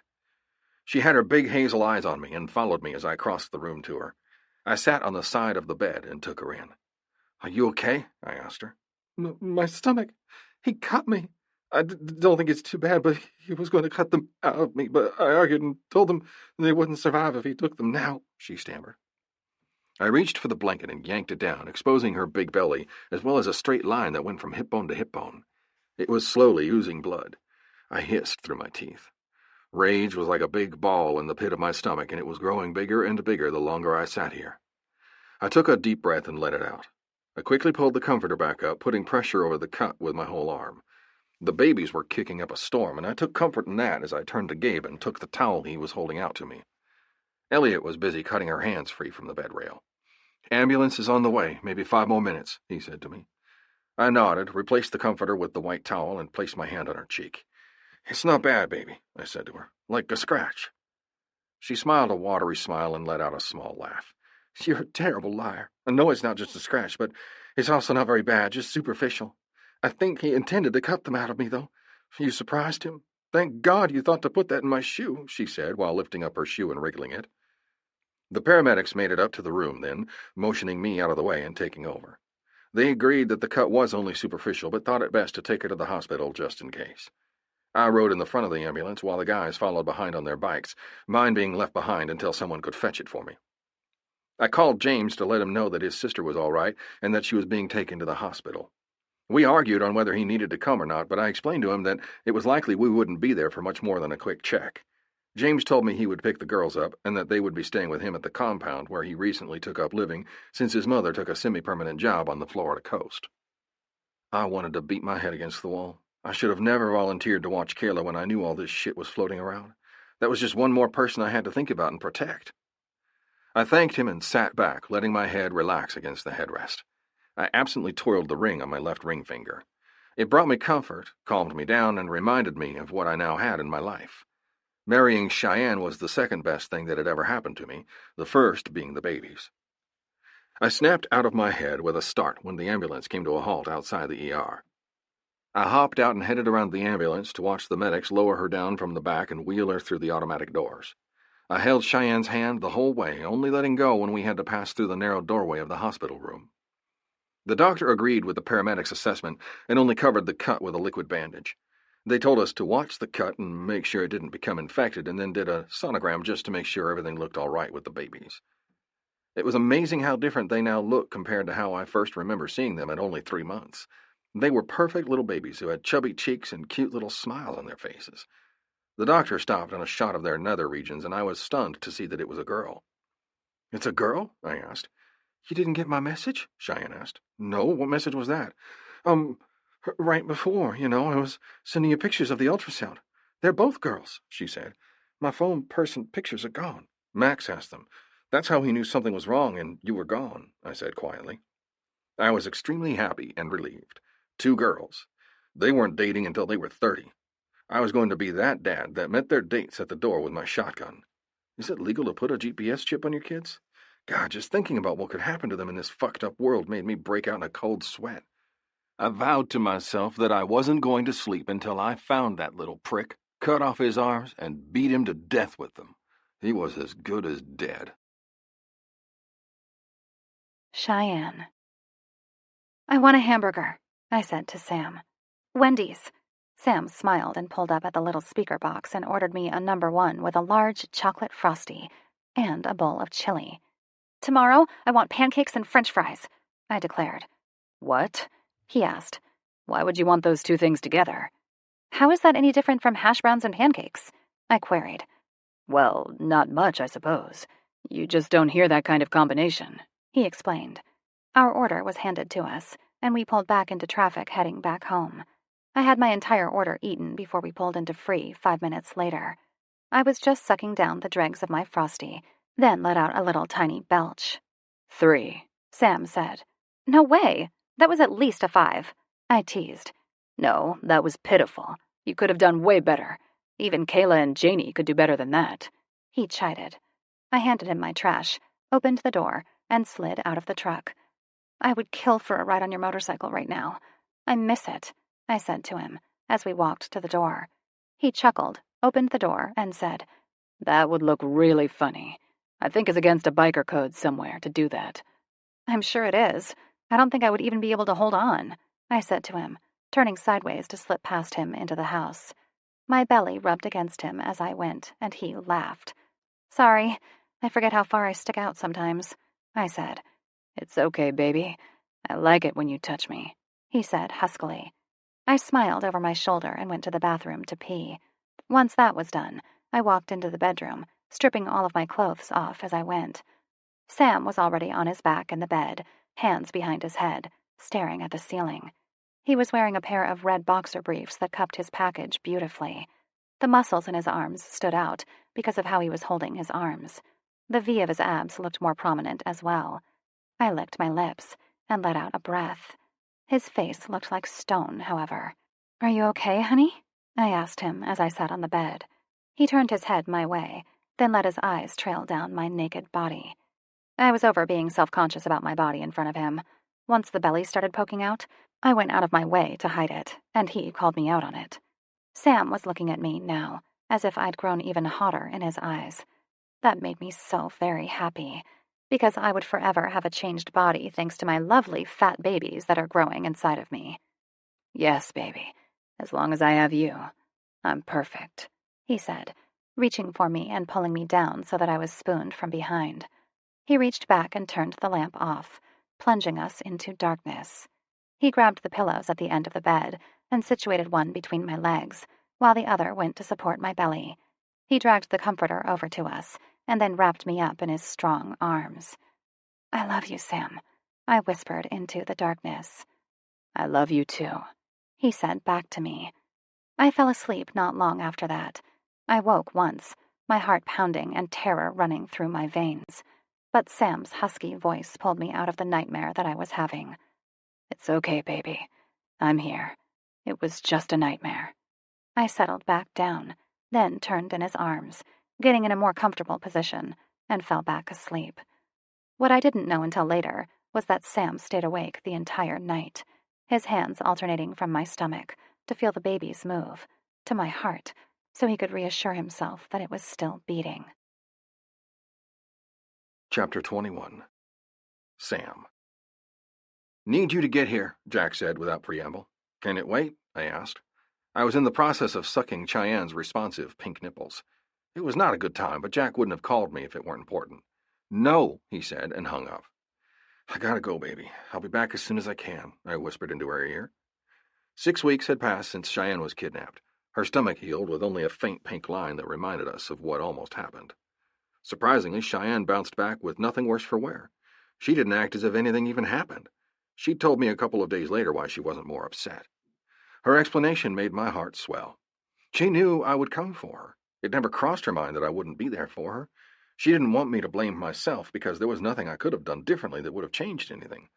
"Malcolm can't run our lives. We have to go about living ours or he would win," she'd said. I didn't question her much after that. I trusted her to let me know if something more was bothering her. I accompanied her to every one of her appointments since then to make sure that the same thing wouldn't happen again. It was nothing against my men, but I just couldn't do it. I couldn't risk it. I rushed to get on my jeans, boots, and long-sleeved black shirt. I pulled my bomber jacket on, pulled my beanie over my head, and gave Cheyenne another quick kiss before exiting through the front door. I walked into the down room 5 minutes later. Gabe, James, Jack, and Max were already there, lounging on the couches in the lazy boy recliner. All had a cup of coffee and a donut in their hands. I walked over to the coffee pot and poured myself a cup in my favorite mug that Cheyenne had gotten me. I snagged a cake donut out of the box and turned to Jack. "Well?" I asked. "We got him," Jack said. Everyone leaned forward in their seats, waiting to hear more. We all knew he was talking about Malcolm. "Tell me," I demanded. "He's been frequenting a gentleman's club. Apparently, he got a little rough with one of the dancers last night and exposed himself. The woman didn't press charges, so the officer couldn't arrest him. He got a description, though, and it matches the same one that Cheyenne gave us. Blonde hair, black eyes, scar that circles his upper right arm. Goes by the name of Justin Lamont. It ran over the police scanner this morning around 1, and I've been digging ever since. I spoke with the club owner, and he gave me a credit card that he used to buy drinks last night. I ran the card name and number, and found that he rents a month-by-month room in the downtown area. Why the fuck did we not ever think he would go by Justin's name? I mean, the fucker had plastic surgery so he could look like Justin. Why would we not have made that connection as well?" Max asked the room. I had the same thought myself. Honestly, I wouldn't have thought he'd be stupid enough to go by Justin's name. It blew my mind when I found out that he had plastic surgery to look like Justin, but never would I have thought that he'd use his name, too. "I actually ran Justin's name through the system, but he wasn't using it as of 2 weeks ago," Jack said. "I ran his old name and Justin's every 2 weeks just to be sure." "Why would he just now use that name?" James asked. "He's planning something," I said to him. "What?" he asked. I don't know, but it doesn't matter anymore. We need to get surveillance on his place. We need to know if he's staying there, and then we need to move in if he is, I said to the room at large. We discussed the plan until we ironed it out. With any luck, this would be taken care of and wrapped up in the next week. My kids could be brought into this world safe and without a sick fuck trying to take them or their mother from me. This meeting had a very different air to it. Today we knew where he was. We were only waiting until Tuesday to roll around before we went in. I found where Malcolm was hiding, Jack said. What? I demanded. Apparently, more happened that day he raped that girl. She got pregnant. She also moved to the U.S. courtesy of the United States Army. Moreover, just take a wild guess where she's at. That's right, right here, in East fucking Texas, Jack said morosely. Put a watch on her, let Peterson know. Maybe they can provide her protection. In the meantime, the same plan is still set. I'll go to the warehouse instead of the rookie, and y'all will be on standby in case someone else shows up, I said to the room at large. I don't like this, Max said. You don't have to like it, I said back to him. This needs to be over with. I want the girls to come into this world safe. They'll never be safe if he's still out there. Yeah, but you don't have to put your own ass on the line. This isn't up for discussion. Let me know when everything's in place, I snapped, then headed out to the garage and started working on an older Harley. It was a big heap right now, but I could definitely see the potential. The 18-year-old who picked it up from the junkyard had a good eye. 2 days later. I worked all the way up to lunch and then headed back to the house. This is where I found Cheyenne and Ember painting when we were supposed to be going to find a tree. It was December, and Cheyenne made me promise that we'd go get a real Christmas tree. So here I was, after lunch, getting one, even though I had a mountain of paperwork to sort through and bills to pay. The plan to capture Malcolm at the warehouse was a go. All the details were worked out, and we had Malcolm's usual routine down enough that we could set up the sting without worry. Jack was able to track down his financials and found that he was transferring a hefty deposit into a local cop's bank account. Finding the cop was not hard at all, and with Officer Peterson and Cooper's help, he was found quickly. He was just a beat cop and was only there to inform Malcolm if something was happening at the station. He was supposed to keep his name from being run as well. Guess the cop wasn't doing as good of a job as he should have been. Malcolm had used the cop's daughter against him. She had just been diagnosed with cancer and wouldn't have been able to pay for it without Malcolm's help. It was sad, but there was no excuse for it, and the cop flipped extremely fast. He'd already been wavering on whether he actually wanted to continue doing it, and with just a little persuasion from us, he told us everything he knew. We'd learned that he normally met him at a local abandoned warehouse every other Tuesday, and in an emergency, he had a cell phone number he was to use. Jack was able to put a track on his phone, and we followed his movements for the past week to make sure we didn't have any nasty surprises. The next meeting was supposed to take place this coming Tuesday, and that was when we were going to make our move. The warehouse had been monitored inside and out since we found out about it. We didn't want to make any rookie mistakes by rushing into this. We were taking our time, watching and waiting until we knew with certainty that we weren't going into an ambush. Cheyenne wasn't aware of our operation, however. She was blissfully oblivious, and I planned to keep it that way. She was finally starting to get into this baby thing, and I didn't want to ruin it for her by telling her something that would worry her to death. I walked in through the front door, closing it behind me with a quiet snick. I followed the sound of the music to the back bedroom we'd just added onto the back of the duplex. The house originally had 2 bedrooms, one being mine and the other being a home office that housed nearly all of the files and computers that we used for the garage. Knowing that we didn't have the room we needed, I called a contractor I knew from the Army, and he came out and gave me a quote. Once we discussed the price and details, they started on it the very next day. They were able to add on the new addition in only 3 weeks, working overtime to do it. "Don't Stop Believin'," I heard Cheyenne singing to the Journey song that was blaring from the radio. I watched her sway her ass in time with the tune as I leaned in the doorway. She was painting the nursery, and it looked like an explosion of red and white.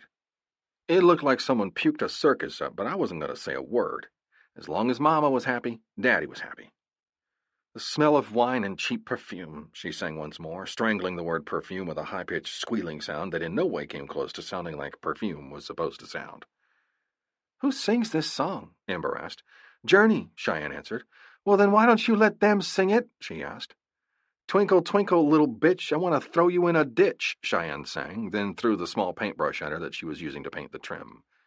Ember squealed when it landed in her hair. She raised her hand to throw her own brush back, but I cleared my throat to stop the inevitable brawl. "Ahem," I cleared my throat. Both of them jumped and turned toward me. "What are you two doing in here?" I asked. "We're painting." "What does it look like we're doing?" Cheyenne asked snottily. Apparently, she was still mad at me. She was getting a little testy about being followed around everywhere. She didn't even get to leave our house and come to the shop by herself. Unfortunately, I couldn't see a better way to go about protecting her. I barely slept 4 hours a night. I'd lie beside her and my brain just wouldn't shut down. It didn't help that Cheyenne was up every 2 hours herself because of the babies. If she wasn't peeing, she was shifting from side to side to get comfortable. Cheyenne's hormones were killing me. Every little thing set her off. I also recommended that she leave her job. I was fully capable of supporting her, and she was so big and pregnant that she wasn't able to do as much as she used to. She barely fit behind the wheel. She'd just finished her classes for the winter, and Christmas was just around the corner. She didn't like that I asked her to quit her job, although she'd admitted that the idea did have merit. She hated the job. She just didn't want to leave when I'd been the one to suggest it. "I'm still not speaking to you," she sneered, and then went to pick up the brush that had fallen to the floor. "Oh, give it a rest already, Cheyenne. You were just saying how happy you were that you didn't have a job anymore," Ember said, with exasperation extremely evident in her tone. "I'm not speaking to him because he wouldn't have sex with me this morning. I'm not mad that he asked me to quit anymore. I'm way over that," she said to Ember, ignoring me completely. I ignored her jab at the sex comment. What the hell is this supposed to be? Dr. Seuss? Thing 1 and Thing 2? Cheyenne said in a duh way. I guess I could see it now. It still was a lot of red and white, though. It still reminded me of a circus tent. "We still going to get the tree today?" I asked Cheyenne. "Yes," she said excitedly. "I just have to wash all this paint off my arms and hands." She was jumping up and down now, and I was getting a little worried. How could she still jump up and down?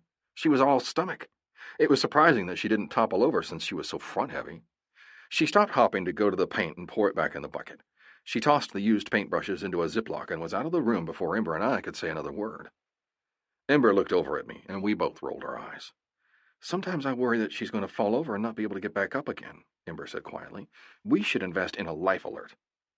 I burst out laughing, nodding my head in agreement. I did worry about her size. She wasn't a big woman to begin with, and adding 2 babies that were looking on the large side didn't help. My mom liked to tell Cheyenne that I came out 10 pounds. She doesn't seem to think that it's a big deal, and normally it wouldn't be, but when you're carrying 2 that could possibly get as big as 10 pounds, it was a little scary. Cheyenne was always quiet when she thought about the fact that she was having 2 babies that had the potential to be big. I knew she was worried, but there wasn't much I could do about it other than worry myself.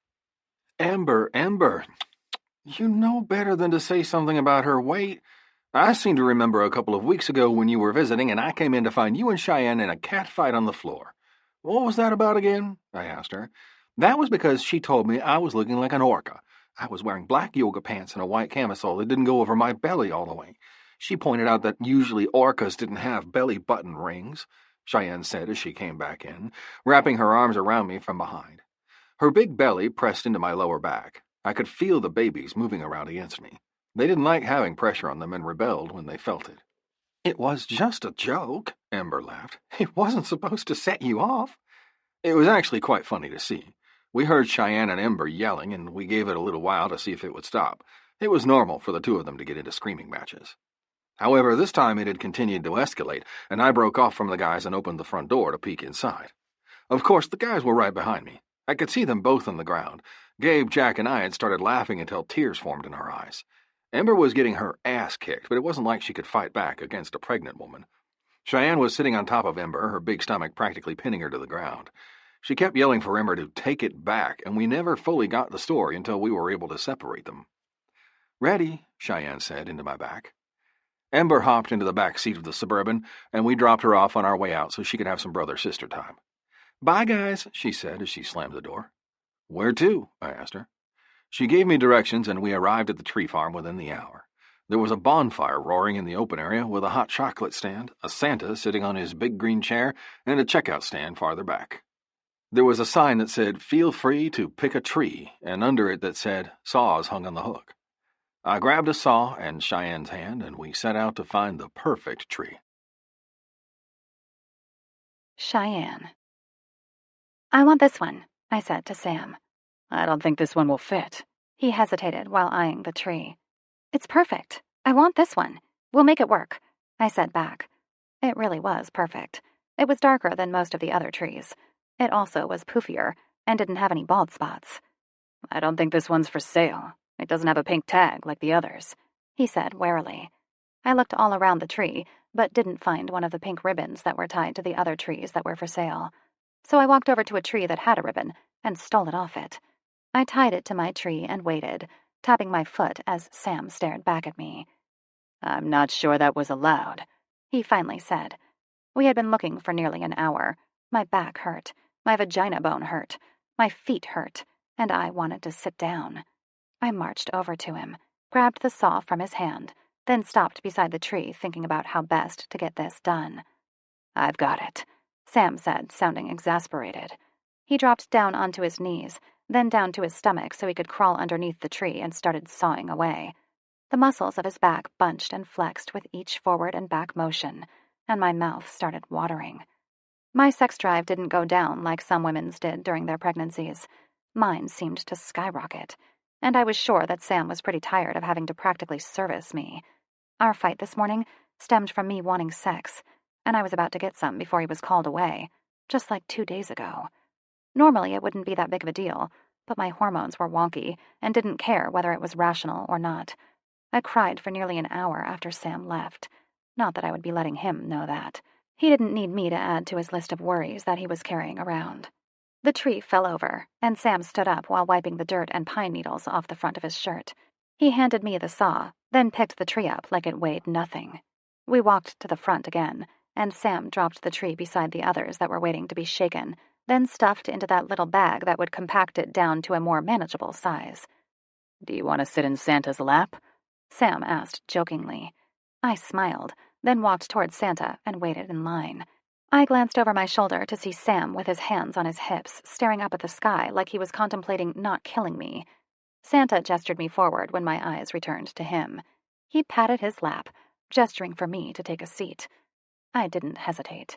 I plopped my fat ass down onto his lap, wrapping one of my arms around his neck. And what do you want for Christmas? Santa asked me. I glanced over at Sam, who was watching me with a smile on his face. He was so handsome. I didn't know what I did to deserve him, but I thanked God every day for him. I turned back to the fake Santa and said, I just wanted to sit on your lap. My husband made a sarcastic comment asking if I was going to sit on your lap, so I decided to do it. Santa laughed, gesturing with his head, and asked, Is that him?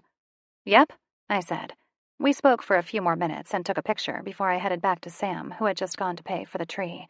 I walked up next to him in line and wrapped my arm around him. I'm hungry, I said to him, handing him the picture of Santa and me. He looked at the picture and smiled and stuffed it into his back pocket. He paid for the tree, and we walked back to the truck, grabbing the tree on our way. Are you going to try to put the tree on top of the truck, or inside? I asked him. On top. And it's an SUV, not a truck, he said laughingly. I rolled my eyes. This was a normal argument with us. I called everything that wasn't a car a truck, and he called everything by name or the type of vehicle it was. I explained to him that in Texas, that was how we talked. We weren't much for correctness down here. He said that was just weird. I told him that he was weird since he was from up north. Are we going to get into this discussion again, really? I asked him. Yep, he said, popping the pea. Fine. What are your arguments today? I asked him. A Coke is a Coke, not any type of soft drink, Sam said. Listen up. A Coke is a Coke, but it could also be a Dr. Pepper. Just because you don't like how things are said down here doesn't mean you can tease me about it. Just suck it up. When I ask you to get me a Coke, you need to ask me what type of Coke. Just do it. It'll be easier, I said to him. Fixing to is not correct either. You should say, I am about to, he teased. I've heard this one before, too, and not just from him. He strapped the tree to the top of the truck. Then we headed off to get Mexican food, continuing our argument the entire way. Sam snaked his hand over and grabbed mine, which was resting against my enormous stomach. He linked our fingers and laid our hands back on top of my stomach. The baby on my right side started kicking, and I smiled. There wasn't much that could make my life any better than it was right now. Nothing could ruin this feeling. Or so I thought. Chapter 22. Cheyenne. Tuesday, 7 p.m.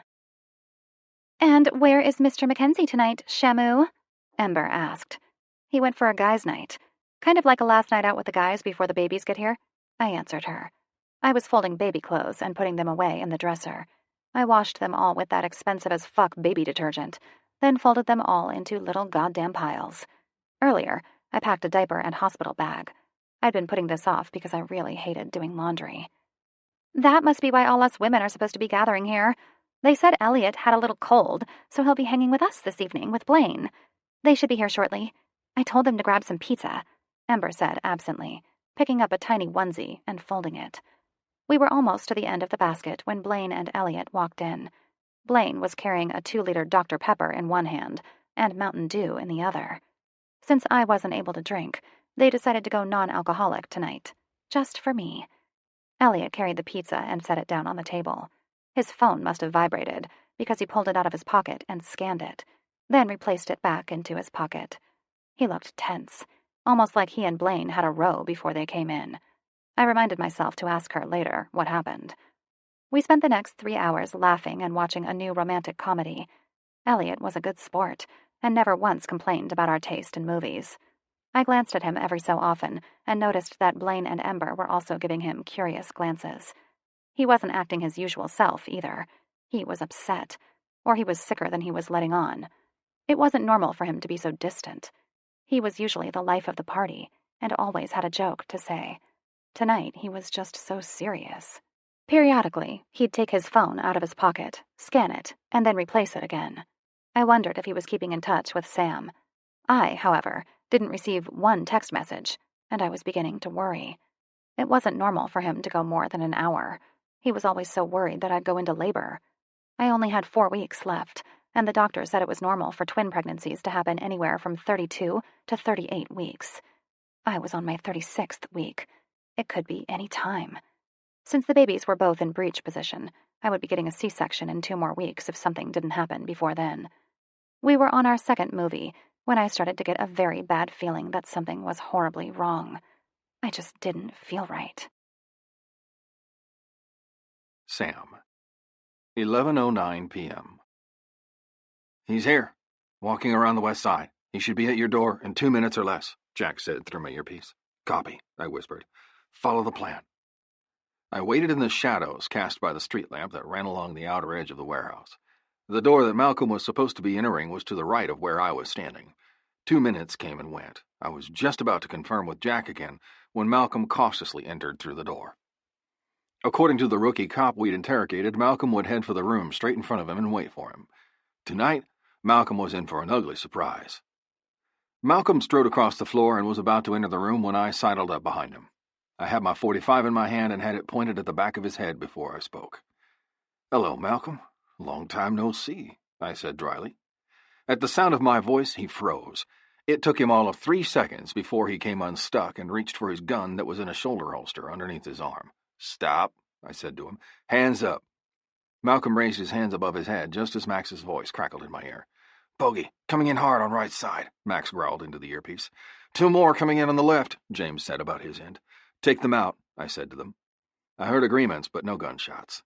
My men didn't need weapons to get the job done. We didn't want to alert anyone what we were doing. If there were any gunshots, then we'd have the cops' attention because there were other businesses nearby with a steady pedestrian population, and I wasn't ready for them yet.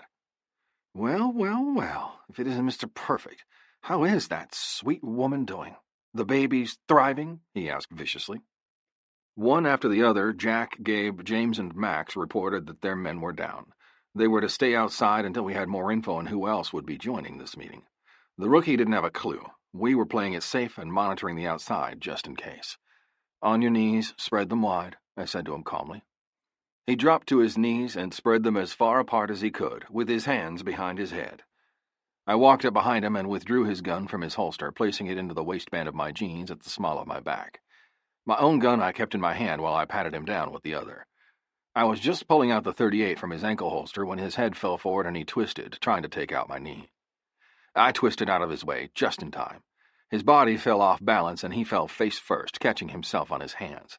His hand fisted, and the next thing I felt were granules of dirt being thrown into my face. I got my arm up in time to deflect the sand from one eye, but not the other. My eyes started to water, but I watched intently to see his next move. I was spoiling for a fight, and I just needed a legitimate reason to give to the police for killing him. I couldn't just murder him without even a hit. That'd look bad on my part. He charged up from the floor and barreled into my legs, taking me down onto the ground with him. I let him take me down because the cameras that were recording us needed to see him make the first move. He got in one punch before I took over. I let out all of my aggression by punching him continually in the face. By the time James pried me off him, he was barely recognizable. His face was a bloody mess, and I relished the fact that he may have a crushed cheekbone and eye socket on his left side. Max walked up to him, kicked him in the ribs, and then bent down to get what information he could out of him. "Got him, Cap," James said to me. I shook off his hold and moved farther away from him, standing next to the door. I could hear the sirens and the crunch of tires pulling up outside.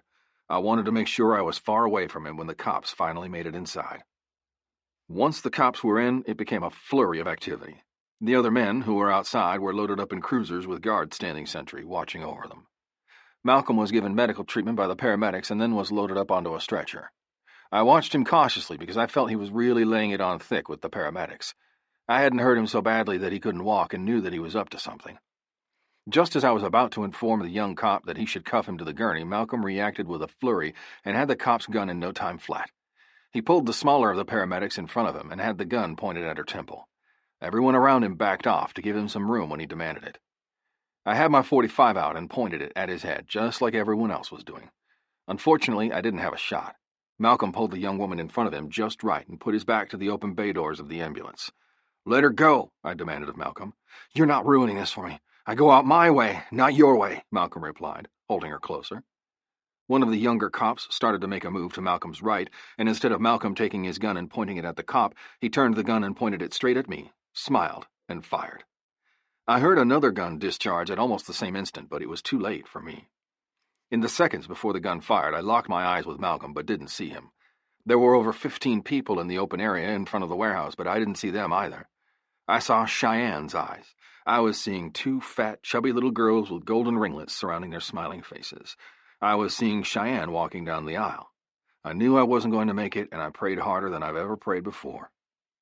I felt the bullet slam into my neck, and it threw me off my feet. I landed on the ground but didn't feel the impact. I tried to raise my hands to my throat, but my arms wouldn't cooperate. Warm blood was running down the sides of my throat and into the hair at my nape. I closed my eyes and opened them again to see Max standing above me.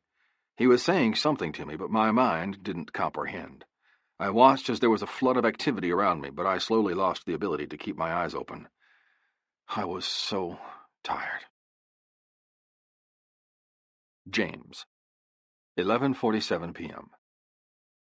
Jack, Gabe, Max, and I were standing at the end of the hall, near the operating room door, when Cheyenne came running in.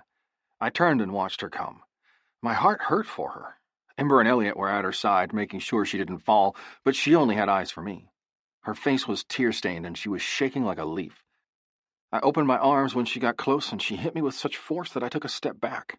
I wrapped my arms around her and held her, rocking slowly. "How is he?" she asked into my chest. "He lost a lot of blood, honey," I explained to her. "He was shot in the upper chest through his clavicle. It nicked an artery, but we got to him quick." Cheyenne lost her footing and would have fallen to the floor, but I caught her. I looked down just in time to see her eyes rolling back into her head. "Cheyenne!" I screamed. She was taken from me and laid down on the floor. Nurses were running toward us, asking what was going on. A doctor that was at the nurses' station came and dropped down to his knees. A gurney being pushed by another nurse followed slowly behind. They loaded her onto the gurney, and I watched as a second person that I dearly loved was taken away from me. My head hung, and I noticed that I was kneeling in another pool of blood. Now I was wearing Cheyenne and Sam's blood on my clothes. I pulled myself together and stood. Everyone was standing around like they weren't quite sure what the hell to do. I turned to Max, who had his hands clasped above his head, the look of shock on his face. "I'm going to go with her. Keep me updated," I said to him. He nodded that he understood, and I took off in the direction that they'd taken my sister. The floor we were on was the emergency surgery floor. They took her back to the only open operating room that was available, according to the nurses that were left at the nurses' station. She led me around the corner and parked me right outside the operating room door. "Wait here," she said. "I need to see if you're allowed to go in." I leaned against the opposite wall of the door and hung my head. The saying, "You never know what you have until it's gone," started running through my head. Cheyenne is such a great sister. She was annoying at times, but I love her. I remembered walking her down the aisle at her wedding. It meant the world to me that she asked me to. I would have given anything to have our father there to do it like it was supposed to be done. When she asked me, something in my battered heart mended. I arranged to have the father-daughter dance with her and asked the DJ to play "I Loved Her First" by Heartland. Scanning the area, I found her leaning against Sam at the end of the bar, talking to our old CO. I walked up to Cheyenne and asked her to dance with me. She'd smiled, taken my hand, and walked onto the dance floor with me. Once in position, I gave the DJ a nod. Cheyenne gave me a small, watery smile when she heard the lyrics, but it wasn't until the chorus that she really let go. When the word father was about to be sung, I whispered into her ear, brother, instead. By the end of the song, there wasn't a dry eye in the house.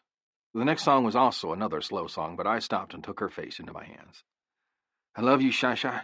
I'm so happy for you. You're one of the most amazing women on this earth, and Sam is lucky to have you, I said to her before kissing her forehead. With that memory at the forefront of my mind, I smiled for the first time since this whole incident started earlier this evening. I looked around and noticed the curtained-off area across the open room had one patient being monitored, I assumed from just having surgery. I was just turning around when the door to the right of Cheyenne swished open and Sam emerged on a hospital bed. I walked up to him and saw that he had a breathing tube down his throat and an IV coming out each arm. He had a gauze pad covering the bullet wound. His color was definitely a lot better. Relief coursed through me. I thought back to when Malcolm had pointed that gun at him. He was just standing there waiting for the inevitable to happen. Malcolm had pulled away from the medic far enough that I could get a clear shot, and I took it. It was too late, though. He'd gotten one shot off a split second before I'd gotten mine off.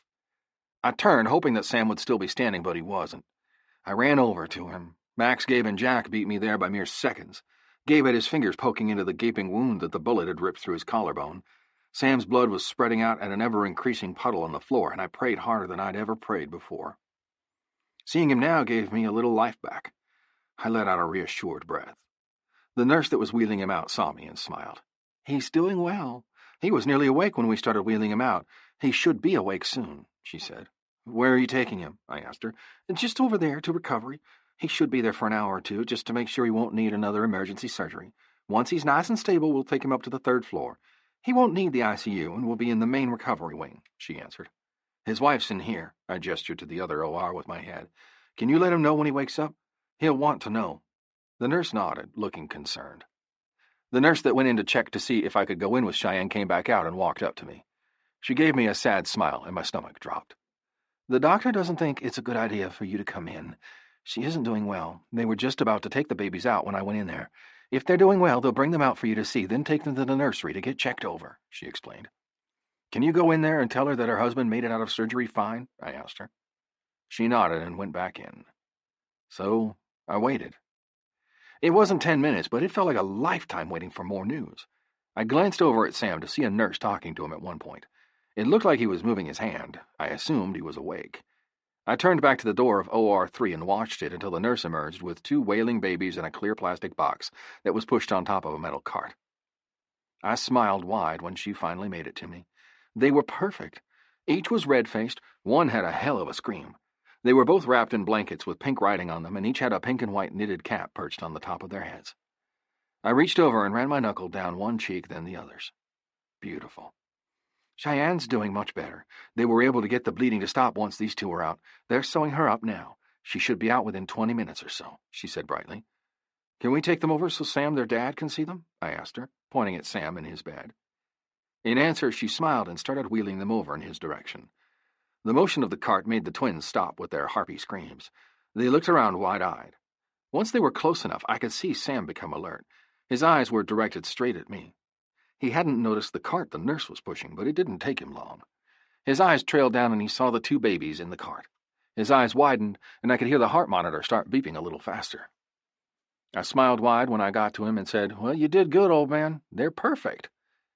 I turned to the nurse and asked her if it would be all right to let Sam hold them. She looked torn for a few seconds, but seemed to come to a decision and lifted one of the babies up, placing her on the bed in the crook of Sam's arm on the uninjured side. The nurse then curled Sam's arm around and placed the other baby in the opposite direction, with her head resting in Sam's hand. I've never seen Sam cry, and I'm not saying he did cry, but he seemed to have something in his eyes. Probably still leftover sand from when Malcolm threw it in his face earlier. He looked awestruck and a little blown over. The nurse took a hospital band out of the baby bed and walked around to Sam's other side and clipped it on his wrist. I noticed now that the nurse's name was Julie. What's that for? I asked her. This is the ID band that says these babies belong to him. It shows that he's the daddy. We'll take them back to the nursery and get them cleaned up there, and when we bring them back to him, we'll have to match the ID band on his hand with the one on theirs, Julie answered. Sam's eyes caught mine, and I could tell that he wanted to know about Cheyenne. "Can you tell him how she is?" asked Julie. "Cheyenne was being stitched up when I left. She'll be wheeled out here as soon as she wakes from the anesthesia. Then we'll place her in this stall next to yours," she said with a nod to the right side curtain. Another nurse came up to us and said bitchily, "Julie, you aren't supposed to do this. This is against hospital regulations." I turned my eyes toward her and glared. "Actually, there's no specific rules in this case. It states that if a father is present, then the children are to go to the father. This is the father. It's not his fault that he can't actually accompany them. I'm letting him see them. This other man's the brother, and he'll go with them when I take them to the nursery. The father's already signed a release form for it. That will be all, Janet," Julie said primly. The release form was news to me, but who was I to argue? I looked over at Sam to see him not paying us any attention. All of his attention was focused on the 2 new lives that were cradled in his arm. The nurse left us alone for a while. I sat at the end of Sam's bed and watched them interact. Sam couldn't do much moving, but he could hold them with his one good arm. Julie and another nurse came back 15 minutes later. They walked up to his injured side as Julie started giving out instructions. "Okay, here's what we're going to do. I'm going to accompany this man to the nursery with these 2 precious babies." She nodded toward me. "And we're going to get them all cleaned up. While we're doing that, Cindy will take out Sam's breathing tube, and we'll wait for Mrs. Mackenzie to recover. Then we'll move you all to the maternity wing, to one of the family rooms. There we'll watch over all 4 of you and make sure you're all doing well. Sound agreeable?" Julie asked. "Sounds good to me. Does he need to sign anything before we go?" I asked her. She nodded and gathered the babies, placing them back into their bassinets. They were asleep, but as soon as they were moved, they woke up with screeching wails. She placed the pen in Sam's right hand and held the paper and clipboard to where he could scratch his name out. Once done, we all parted ways with plans to meet back here once the twins were checked out and cleaned up. Sam. 1:43 a.m. I watched them walk away. My 2 girls. They were absolutely beautiful. Now all I needed was Cheyenne. I felt horrible that I wasn't there with her when she needed me the most. The nurse that stayed with me, Cindy, took my vital signs. A doctor sauntered up and picked up the chart that was at the end of the bed. "Everything seems to be looking great, Mr. Mackenzie. The bullet passed through your clavicle and broke it, clipping the artery that runs underneath it. The bullet exited through the fleshy part at the top of your arm.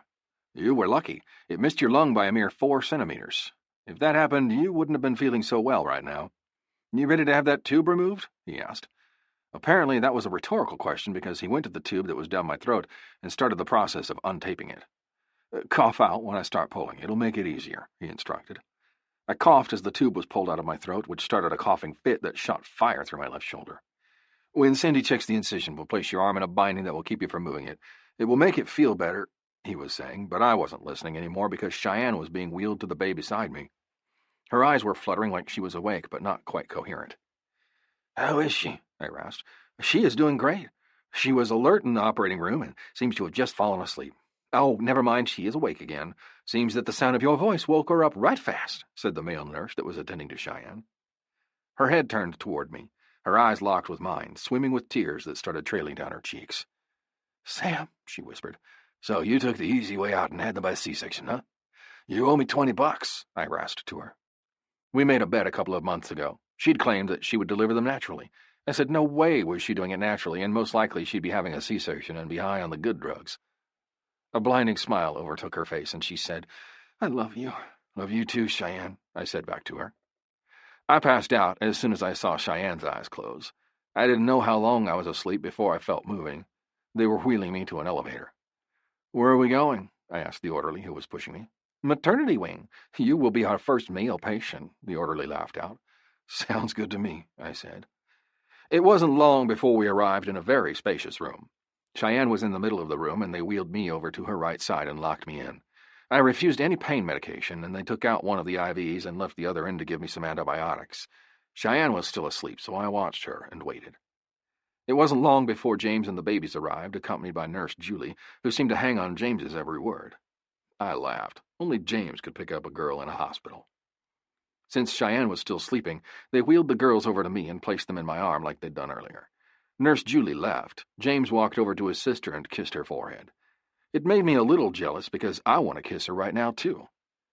A nurse came in and kicked James out so she could check Cheyenne's bleeding. He said that he would go get the others and be back shortly. I watched as the nurse checked her over. Cheyenne woke while she was doing this and looked over to me, and she smiled huge. "How are they?" she asked. I looked down at them both, sleeping peacefully. They were wrapped up in new pink blankets and hats. They're perfect, I answered her. Baby A was born at 12:09 a.m. weighing in at 5 pounds 3 ounces. Baby B was born at 12:11 a.m. weighing in at 4 pounds 11 ounces. Both are healthy. APGAR was 9 for both babies. Do you have any names yet? She asked us. No. We've been fighting over this for weeks, Cheyenne explained, wincing slightly. That's normal. It happens all the time. Just let us know soon so we can write it down and get it on their charts and birth certificates, she said. It might be a while before they're ready to eat. Since you were completely put under for your C-section, they'll be a little tired until it works out of their system. We'll give it another 30 minutes or so, and then try to feed them. You, Missy, will get out of bed tomorrow morning, and you, sir, will be able to move around once you're up to it. Just don't overdo it. Do you want to do a baby swap while I'm still in here? Yes, ma'am, I said to her. But can you move us closer together? I can do that, she said, and went about rearranging us. She put the railing down on both of our beds and locked the beds as close as they could get. She situated Cheyenne and then put the babies on her lap before leaving our room. Wait for it, I thought to myself. 5, 4, 3, 2, 1. What the fuck is going on? She seethed. Chapter 23. Cheyenne. It had taken me a while to get with the program. Our night had been wonderful. Blaine, Ember, and I teased Elliot throughout the night. I'd fallen asleep at some point watching How to Lose a Guy in 10 Days.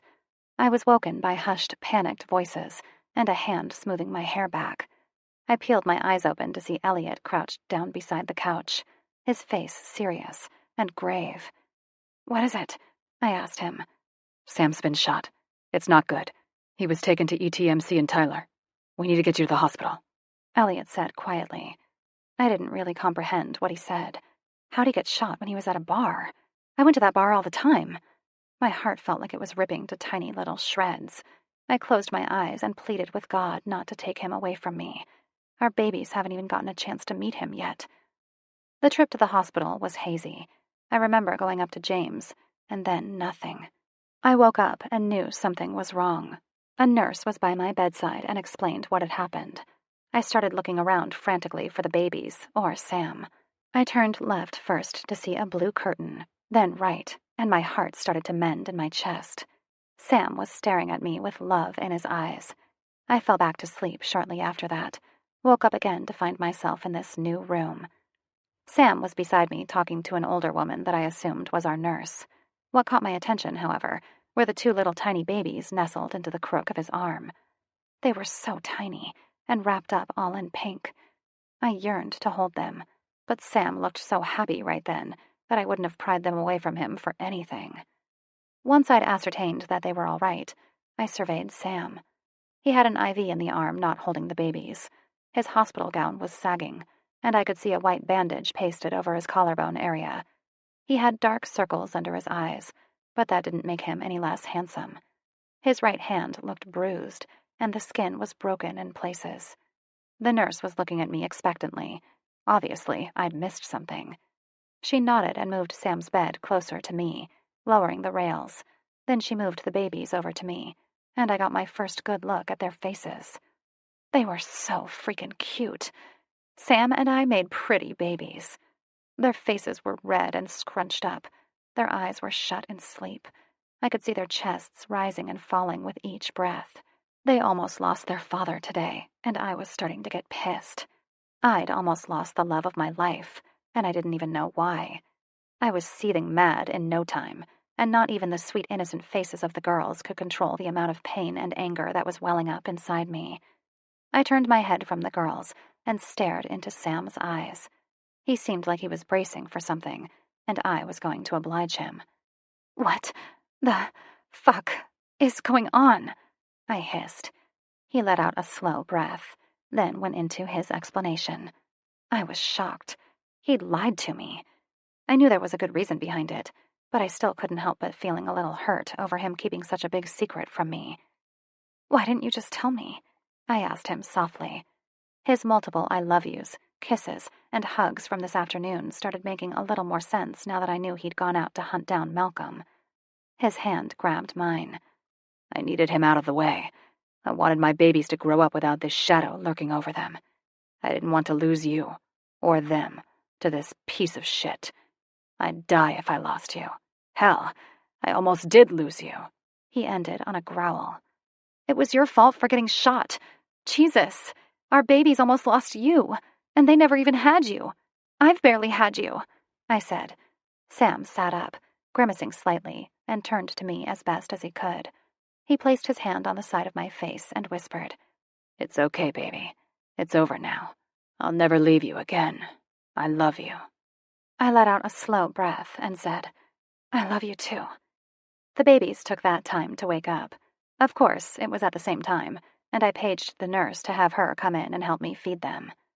"It's best to do this skin to skin at first," she said, as she slowly unwrapped the babies from their little cocoons.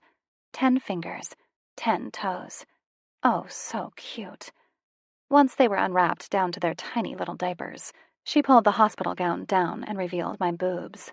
I was skeptical, not sure if my tiny little boobies would produce enough milk for one baby, let alone 2. "Let's go ahead and do a tandem feed for the first time," she said, propping pillows all around me.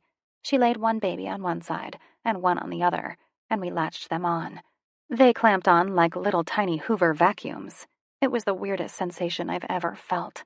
When I glanced over at Sam, it was to see his eyes glued to my boobs.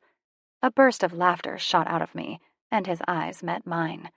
He looked a little sheepish at being caught, but his eyes trailed back down to where I was nursing the babies. There was a knock at the door, and Ember poked her head through. "Can we come in?" she asked, but then her head shot back out the door. Obviously, she'd caught on to the fact that I was nursing and was telling everyone to wait a few minutes. However, it didn't stop Ember from coming in. She walked right up to me and stared down at the babies. At least, I hoped it was the babies and not my boobies. "They are so cute," Ember squealed. "Her boobs or the babies?" Sam rasped with a smile in his voice. "Her boobs," Ember deadpanned.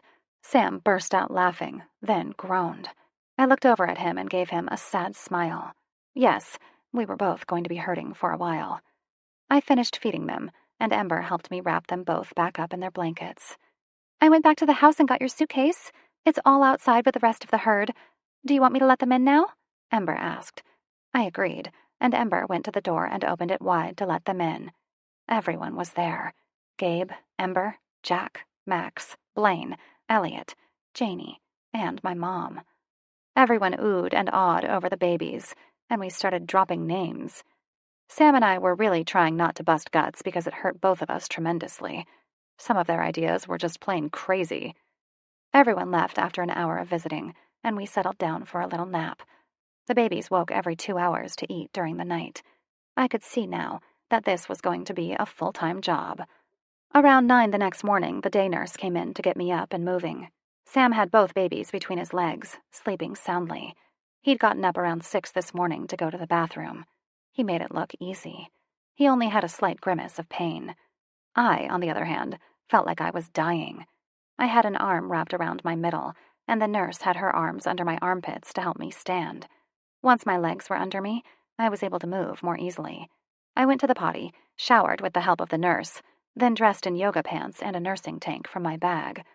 Once I was done, I felt like $1,000,000. Childbirth is disgusting, and I never truly understood how messy it was until I had the girls.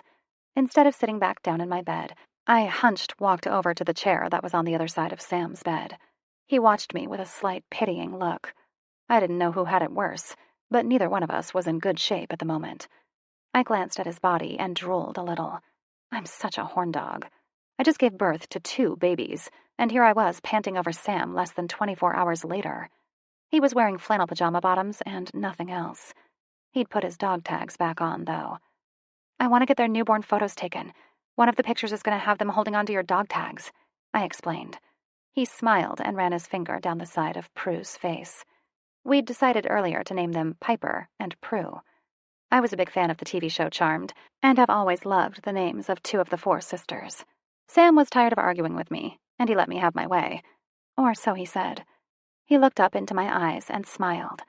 "You've given me one of the most special gifts in the world. I love you, baby." Epilogue. Cheyenne. "Eek!" I squealed when I saw Prue take her first step. The girls were 11 months old now. They both were on the verge of walking. That is, until a few minutes ago when Prue decided to finally let go of the chair arm and take off. She was trotting all over the room now, not even stopping to grab a hold of anything as she passed it. I scooped Prue up and gave her sloppy, wet kisses on her cheek. She smiled hugely at me and took hold of my hair like she usually did. Piper sat on the recliner watching the festivities with a bored look on her face. I decided we needed to go visit Daddy so Prue could show off her new skills. I stuffed my phone in my pocket, moved Prue to one hip, scooped up Piper off the recliner, settled her on the other hip, and walked toward the garage. I walked around the whole building instead of going in the side door that would cut the walk in half. I wanted Prue to have an obstacle-free area to walk, not have to dodge transmissions, jacks, and oil stains. When I entered the garage bay, I saw Max in the corner working on some POS car, and Elliot in the other corner working on a customer's bike. Sam was in the middle, sitting on a stool that was next to a project bike that the whole team was working on. I did a quick scan and noted that there were no oil spots or obstacles, and then set Prue down on her feet. The girls are Daddy's little girls for sure, and could get him to do absolutely anything. They could be in god-awful demon-spawn harpy moods and instantly be little angels when he walked into the room. When he's there, they were with him. No ifs, ands, or buts. Now was no different. "Go get Daddy," I whispered to her. That was all it took. "Da-da-da-da-da-da," she babbled and walked. Sam whirled from what he was doing and beamed. Sam didn't feel any differently about his girls either. They were perfect, could do no wrong. Their shit didn't stink, blah, blah, blah. He also didn't spend the entire day with them, didn't get up in the night with them to breastfeed, didn't stay up with them when they were being little shits and wouldn't sleep, didn't change very many dirty diapers. Of course he only saw the good in them. Prue made it to Sam rather fast for a baby who'd just learned how to walk. She didn't fall once. He picked her up and spun her around, cheering her on the whole way. Piper, however, was not happy. She sat on my hip, quietly crying her little crocodile tears, her lip quivering. Oh, she was really laying it on thick. Sam?" I called. He looked at me, his eyes zeroed in on Piper, and he was at my side in a flash, trading Prue for Piper. "What's wrong with Daddy's little girl?" Sam said in a sing-song voice to Piper. I rolled my eyes and headed toward the guys who were now leaning on the toolbox drinking a beer. I walked over to them, grabbed Max's beer out of his hand, and took a swig from it before handing it back to him. "Sure, you can have a drink, Cheyenne," he said exasperatedly. "Thanks," I said to him. "Little Miss Drama Queen drives me to drink. I don't even think he noticed me standing there." I was laying it on thick, too. Sam worshipped us. He may be rough around the edges, but he was perfect for us. It melted my heart to see him interact with the girls. The past 11 months had flown by. I was a stay-at-home mom and student. Sam's business was booming. Everyone I loved was healthy, and I was very happy. "What's going on?"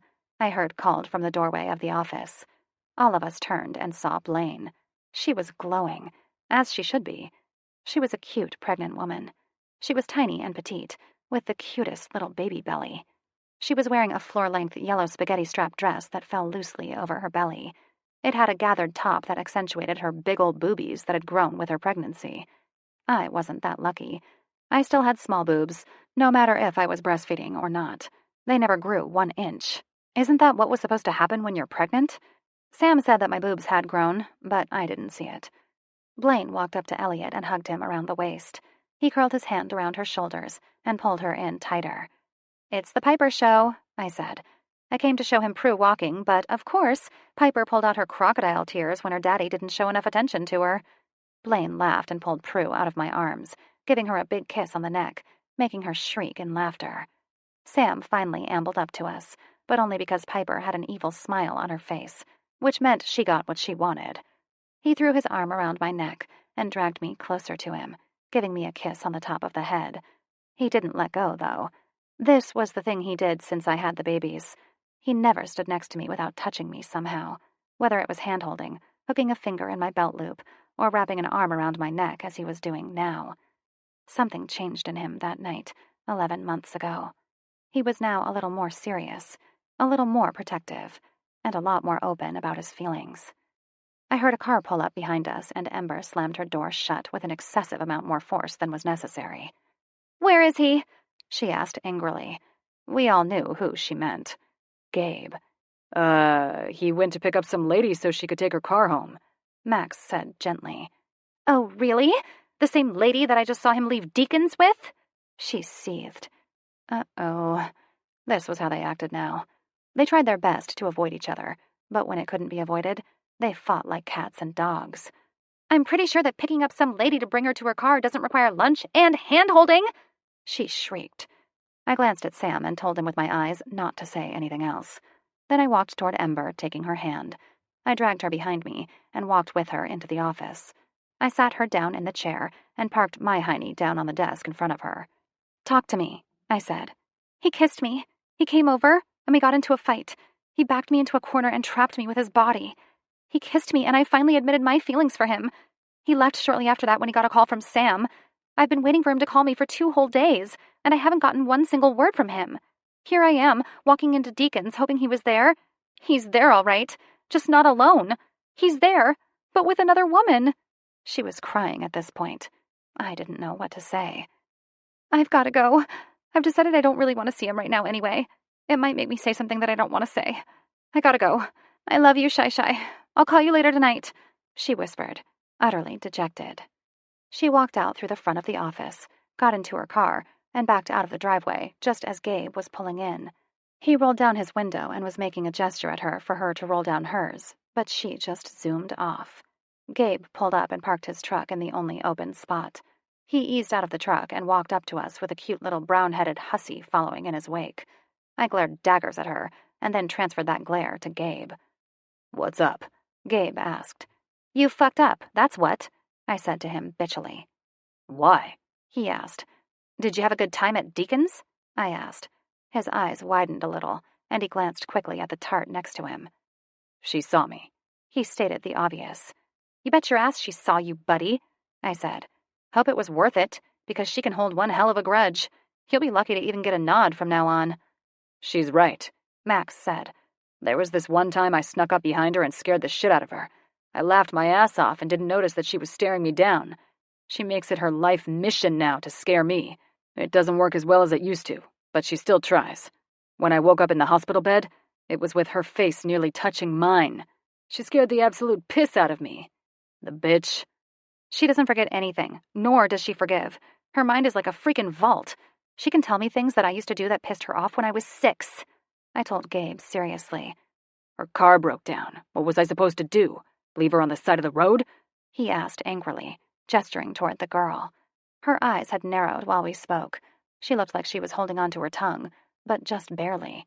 She had a little smirk on her face, and I wanted to bitch slap it off. Why don't I call you a cab? I asked her. She opened her mouth, most likely to deny it, when Gabe said, Thanks, Shy. With that, he walked over to his bike, swung his leg over it, started it up, and took off with a roar. I smiled. That boy had it bad, and Ember was about to give him both barrels. The cab arrived within 10 minutes, and the strumpet was off moments later. I was just about to head back to the house when a wet dream of a truck pulled up and parked to the right of the garage doors. It was a black, jacked-up Chevy truck, 350 engine, dual exhaust, 6-inch lift, and 35-inch tires. The man that stepped out of that beauty was someone that I would have gone after if I didn't have my own tasty morsel standing right next to me. He walked to the back door and opened it, pulling out a sweet little cherub-faced baby that was probably around 2. She had curly, dirty blonde hair and chubby little cheeks. She was wearing the cutest outfit of camo fatigue pants, sparkly pink boots, and a brown flowered print onesie. She had a sippy cup in one hand and a handful of t-shirt that belonged to the man in the other. Sam's indrawn breath made me look at him, and I raised my eyebrows in question, but he didn't even glance at me. His eyes were on the man and little girl. The man walked right up to us and stuck his hand out to Sam. Luke Roberts, he introduced himself. Sam took his hand and gave it a firm shake. I was still a little puzzled until Sam spoke. She looks just like her. Yeah, she does. I just wanted to come over here and say thank you for everything that you did. Luke explained. No problem. I didn't want her to suffer. I'm glad they were able to get a hold of you so fast. Sam tilted his head in the little girl's direction. Yeah, she was a little over 5 pounds when I got to the hospital. She's 19 months and 22 pounds now. It took me nearly a week to get there from the sandbox. I remember how small she felt in my arms. I'm glad you got the CO to contact me. Leah never even told me that she was pregnant. Makes me wonder if she'd ever planned to. You're being rude, Sam. Why don't you introduce him to the rest of us? I said. He rolled his eyes, but complied with my wishes. I took the girls back to the house a short time later. Sleepy kids were no fun. Blaine accompanied me, and we speculated on what had happened that day. Whatever happened between Ember and Gabe, the situation was sure to be entertaining.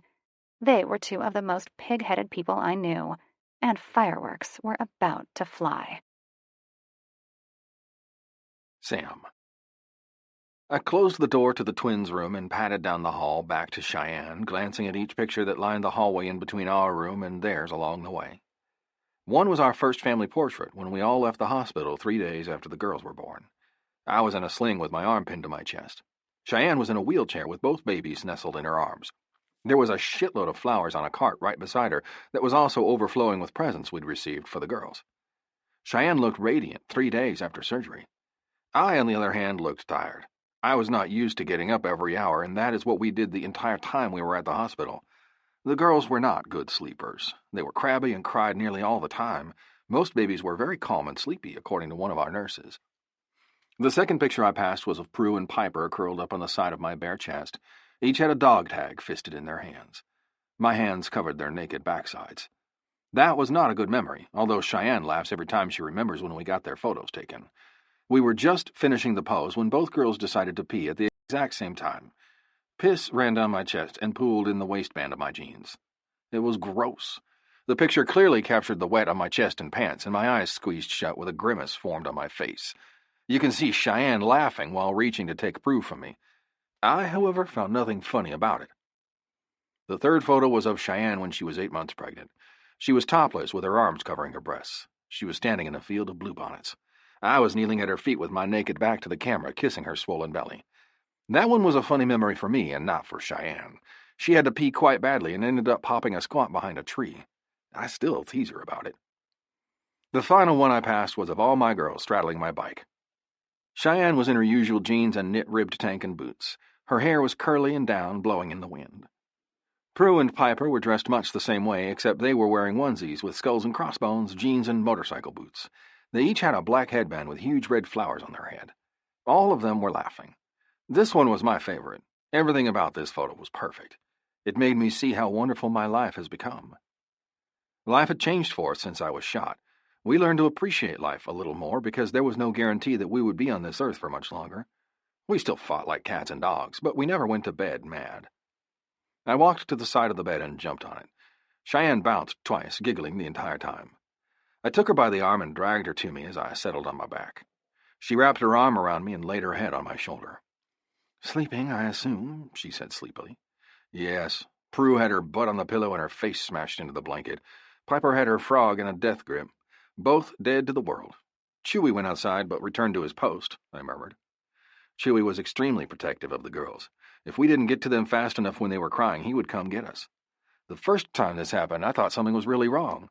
When I got in there, it was to see that the baby swing had stopped swinging and had woken Prue up. Cheyenne had gone into the shower and I was shaving. We were going to give it a few minutes to see if the crying would stop. Chewy had come barreling into the bathroom, throwing the door against the wall, all the while howling, not stopping until we followed. Once the baby was back to sleep, Chewy stopped barking. He's done it ever since. "Good," she whispered.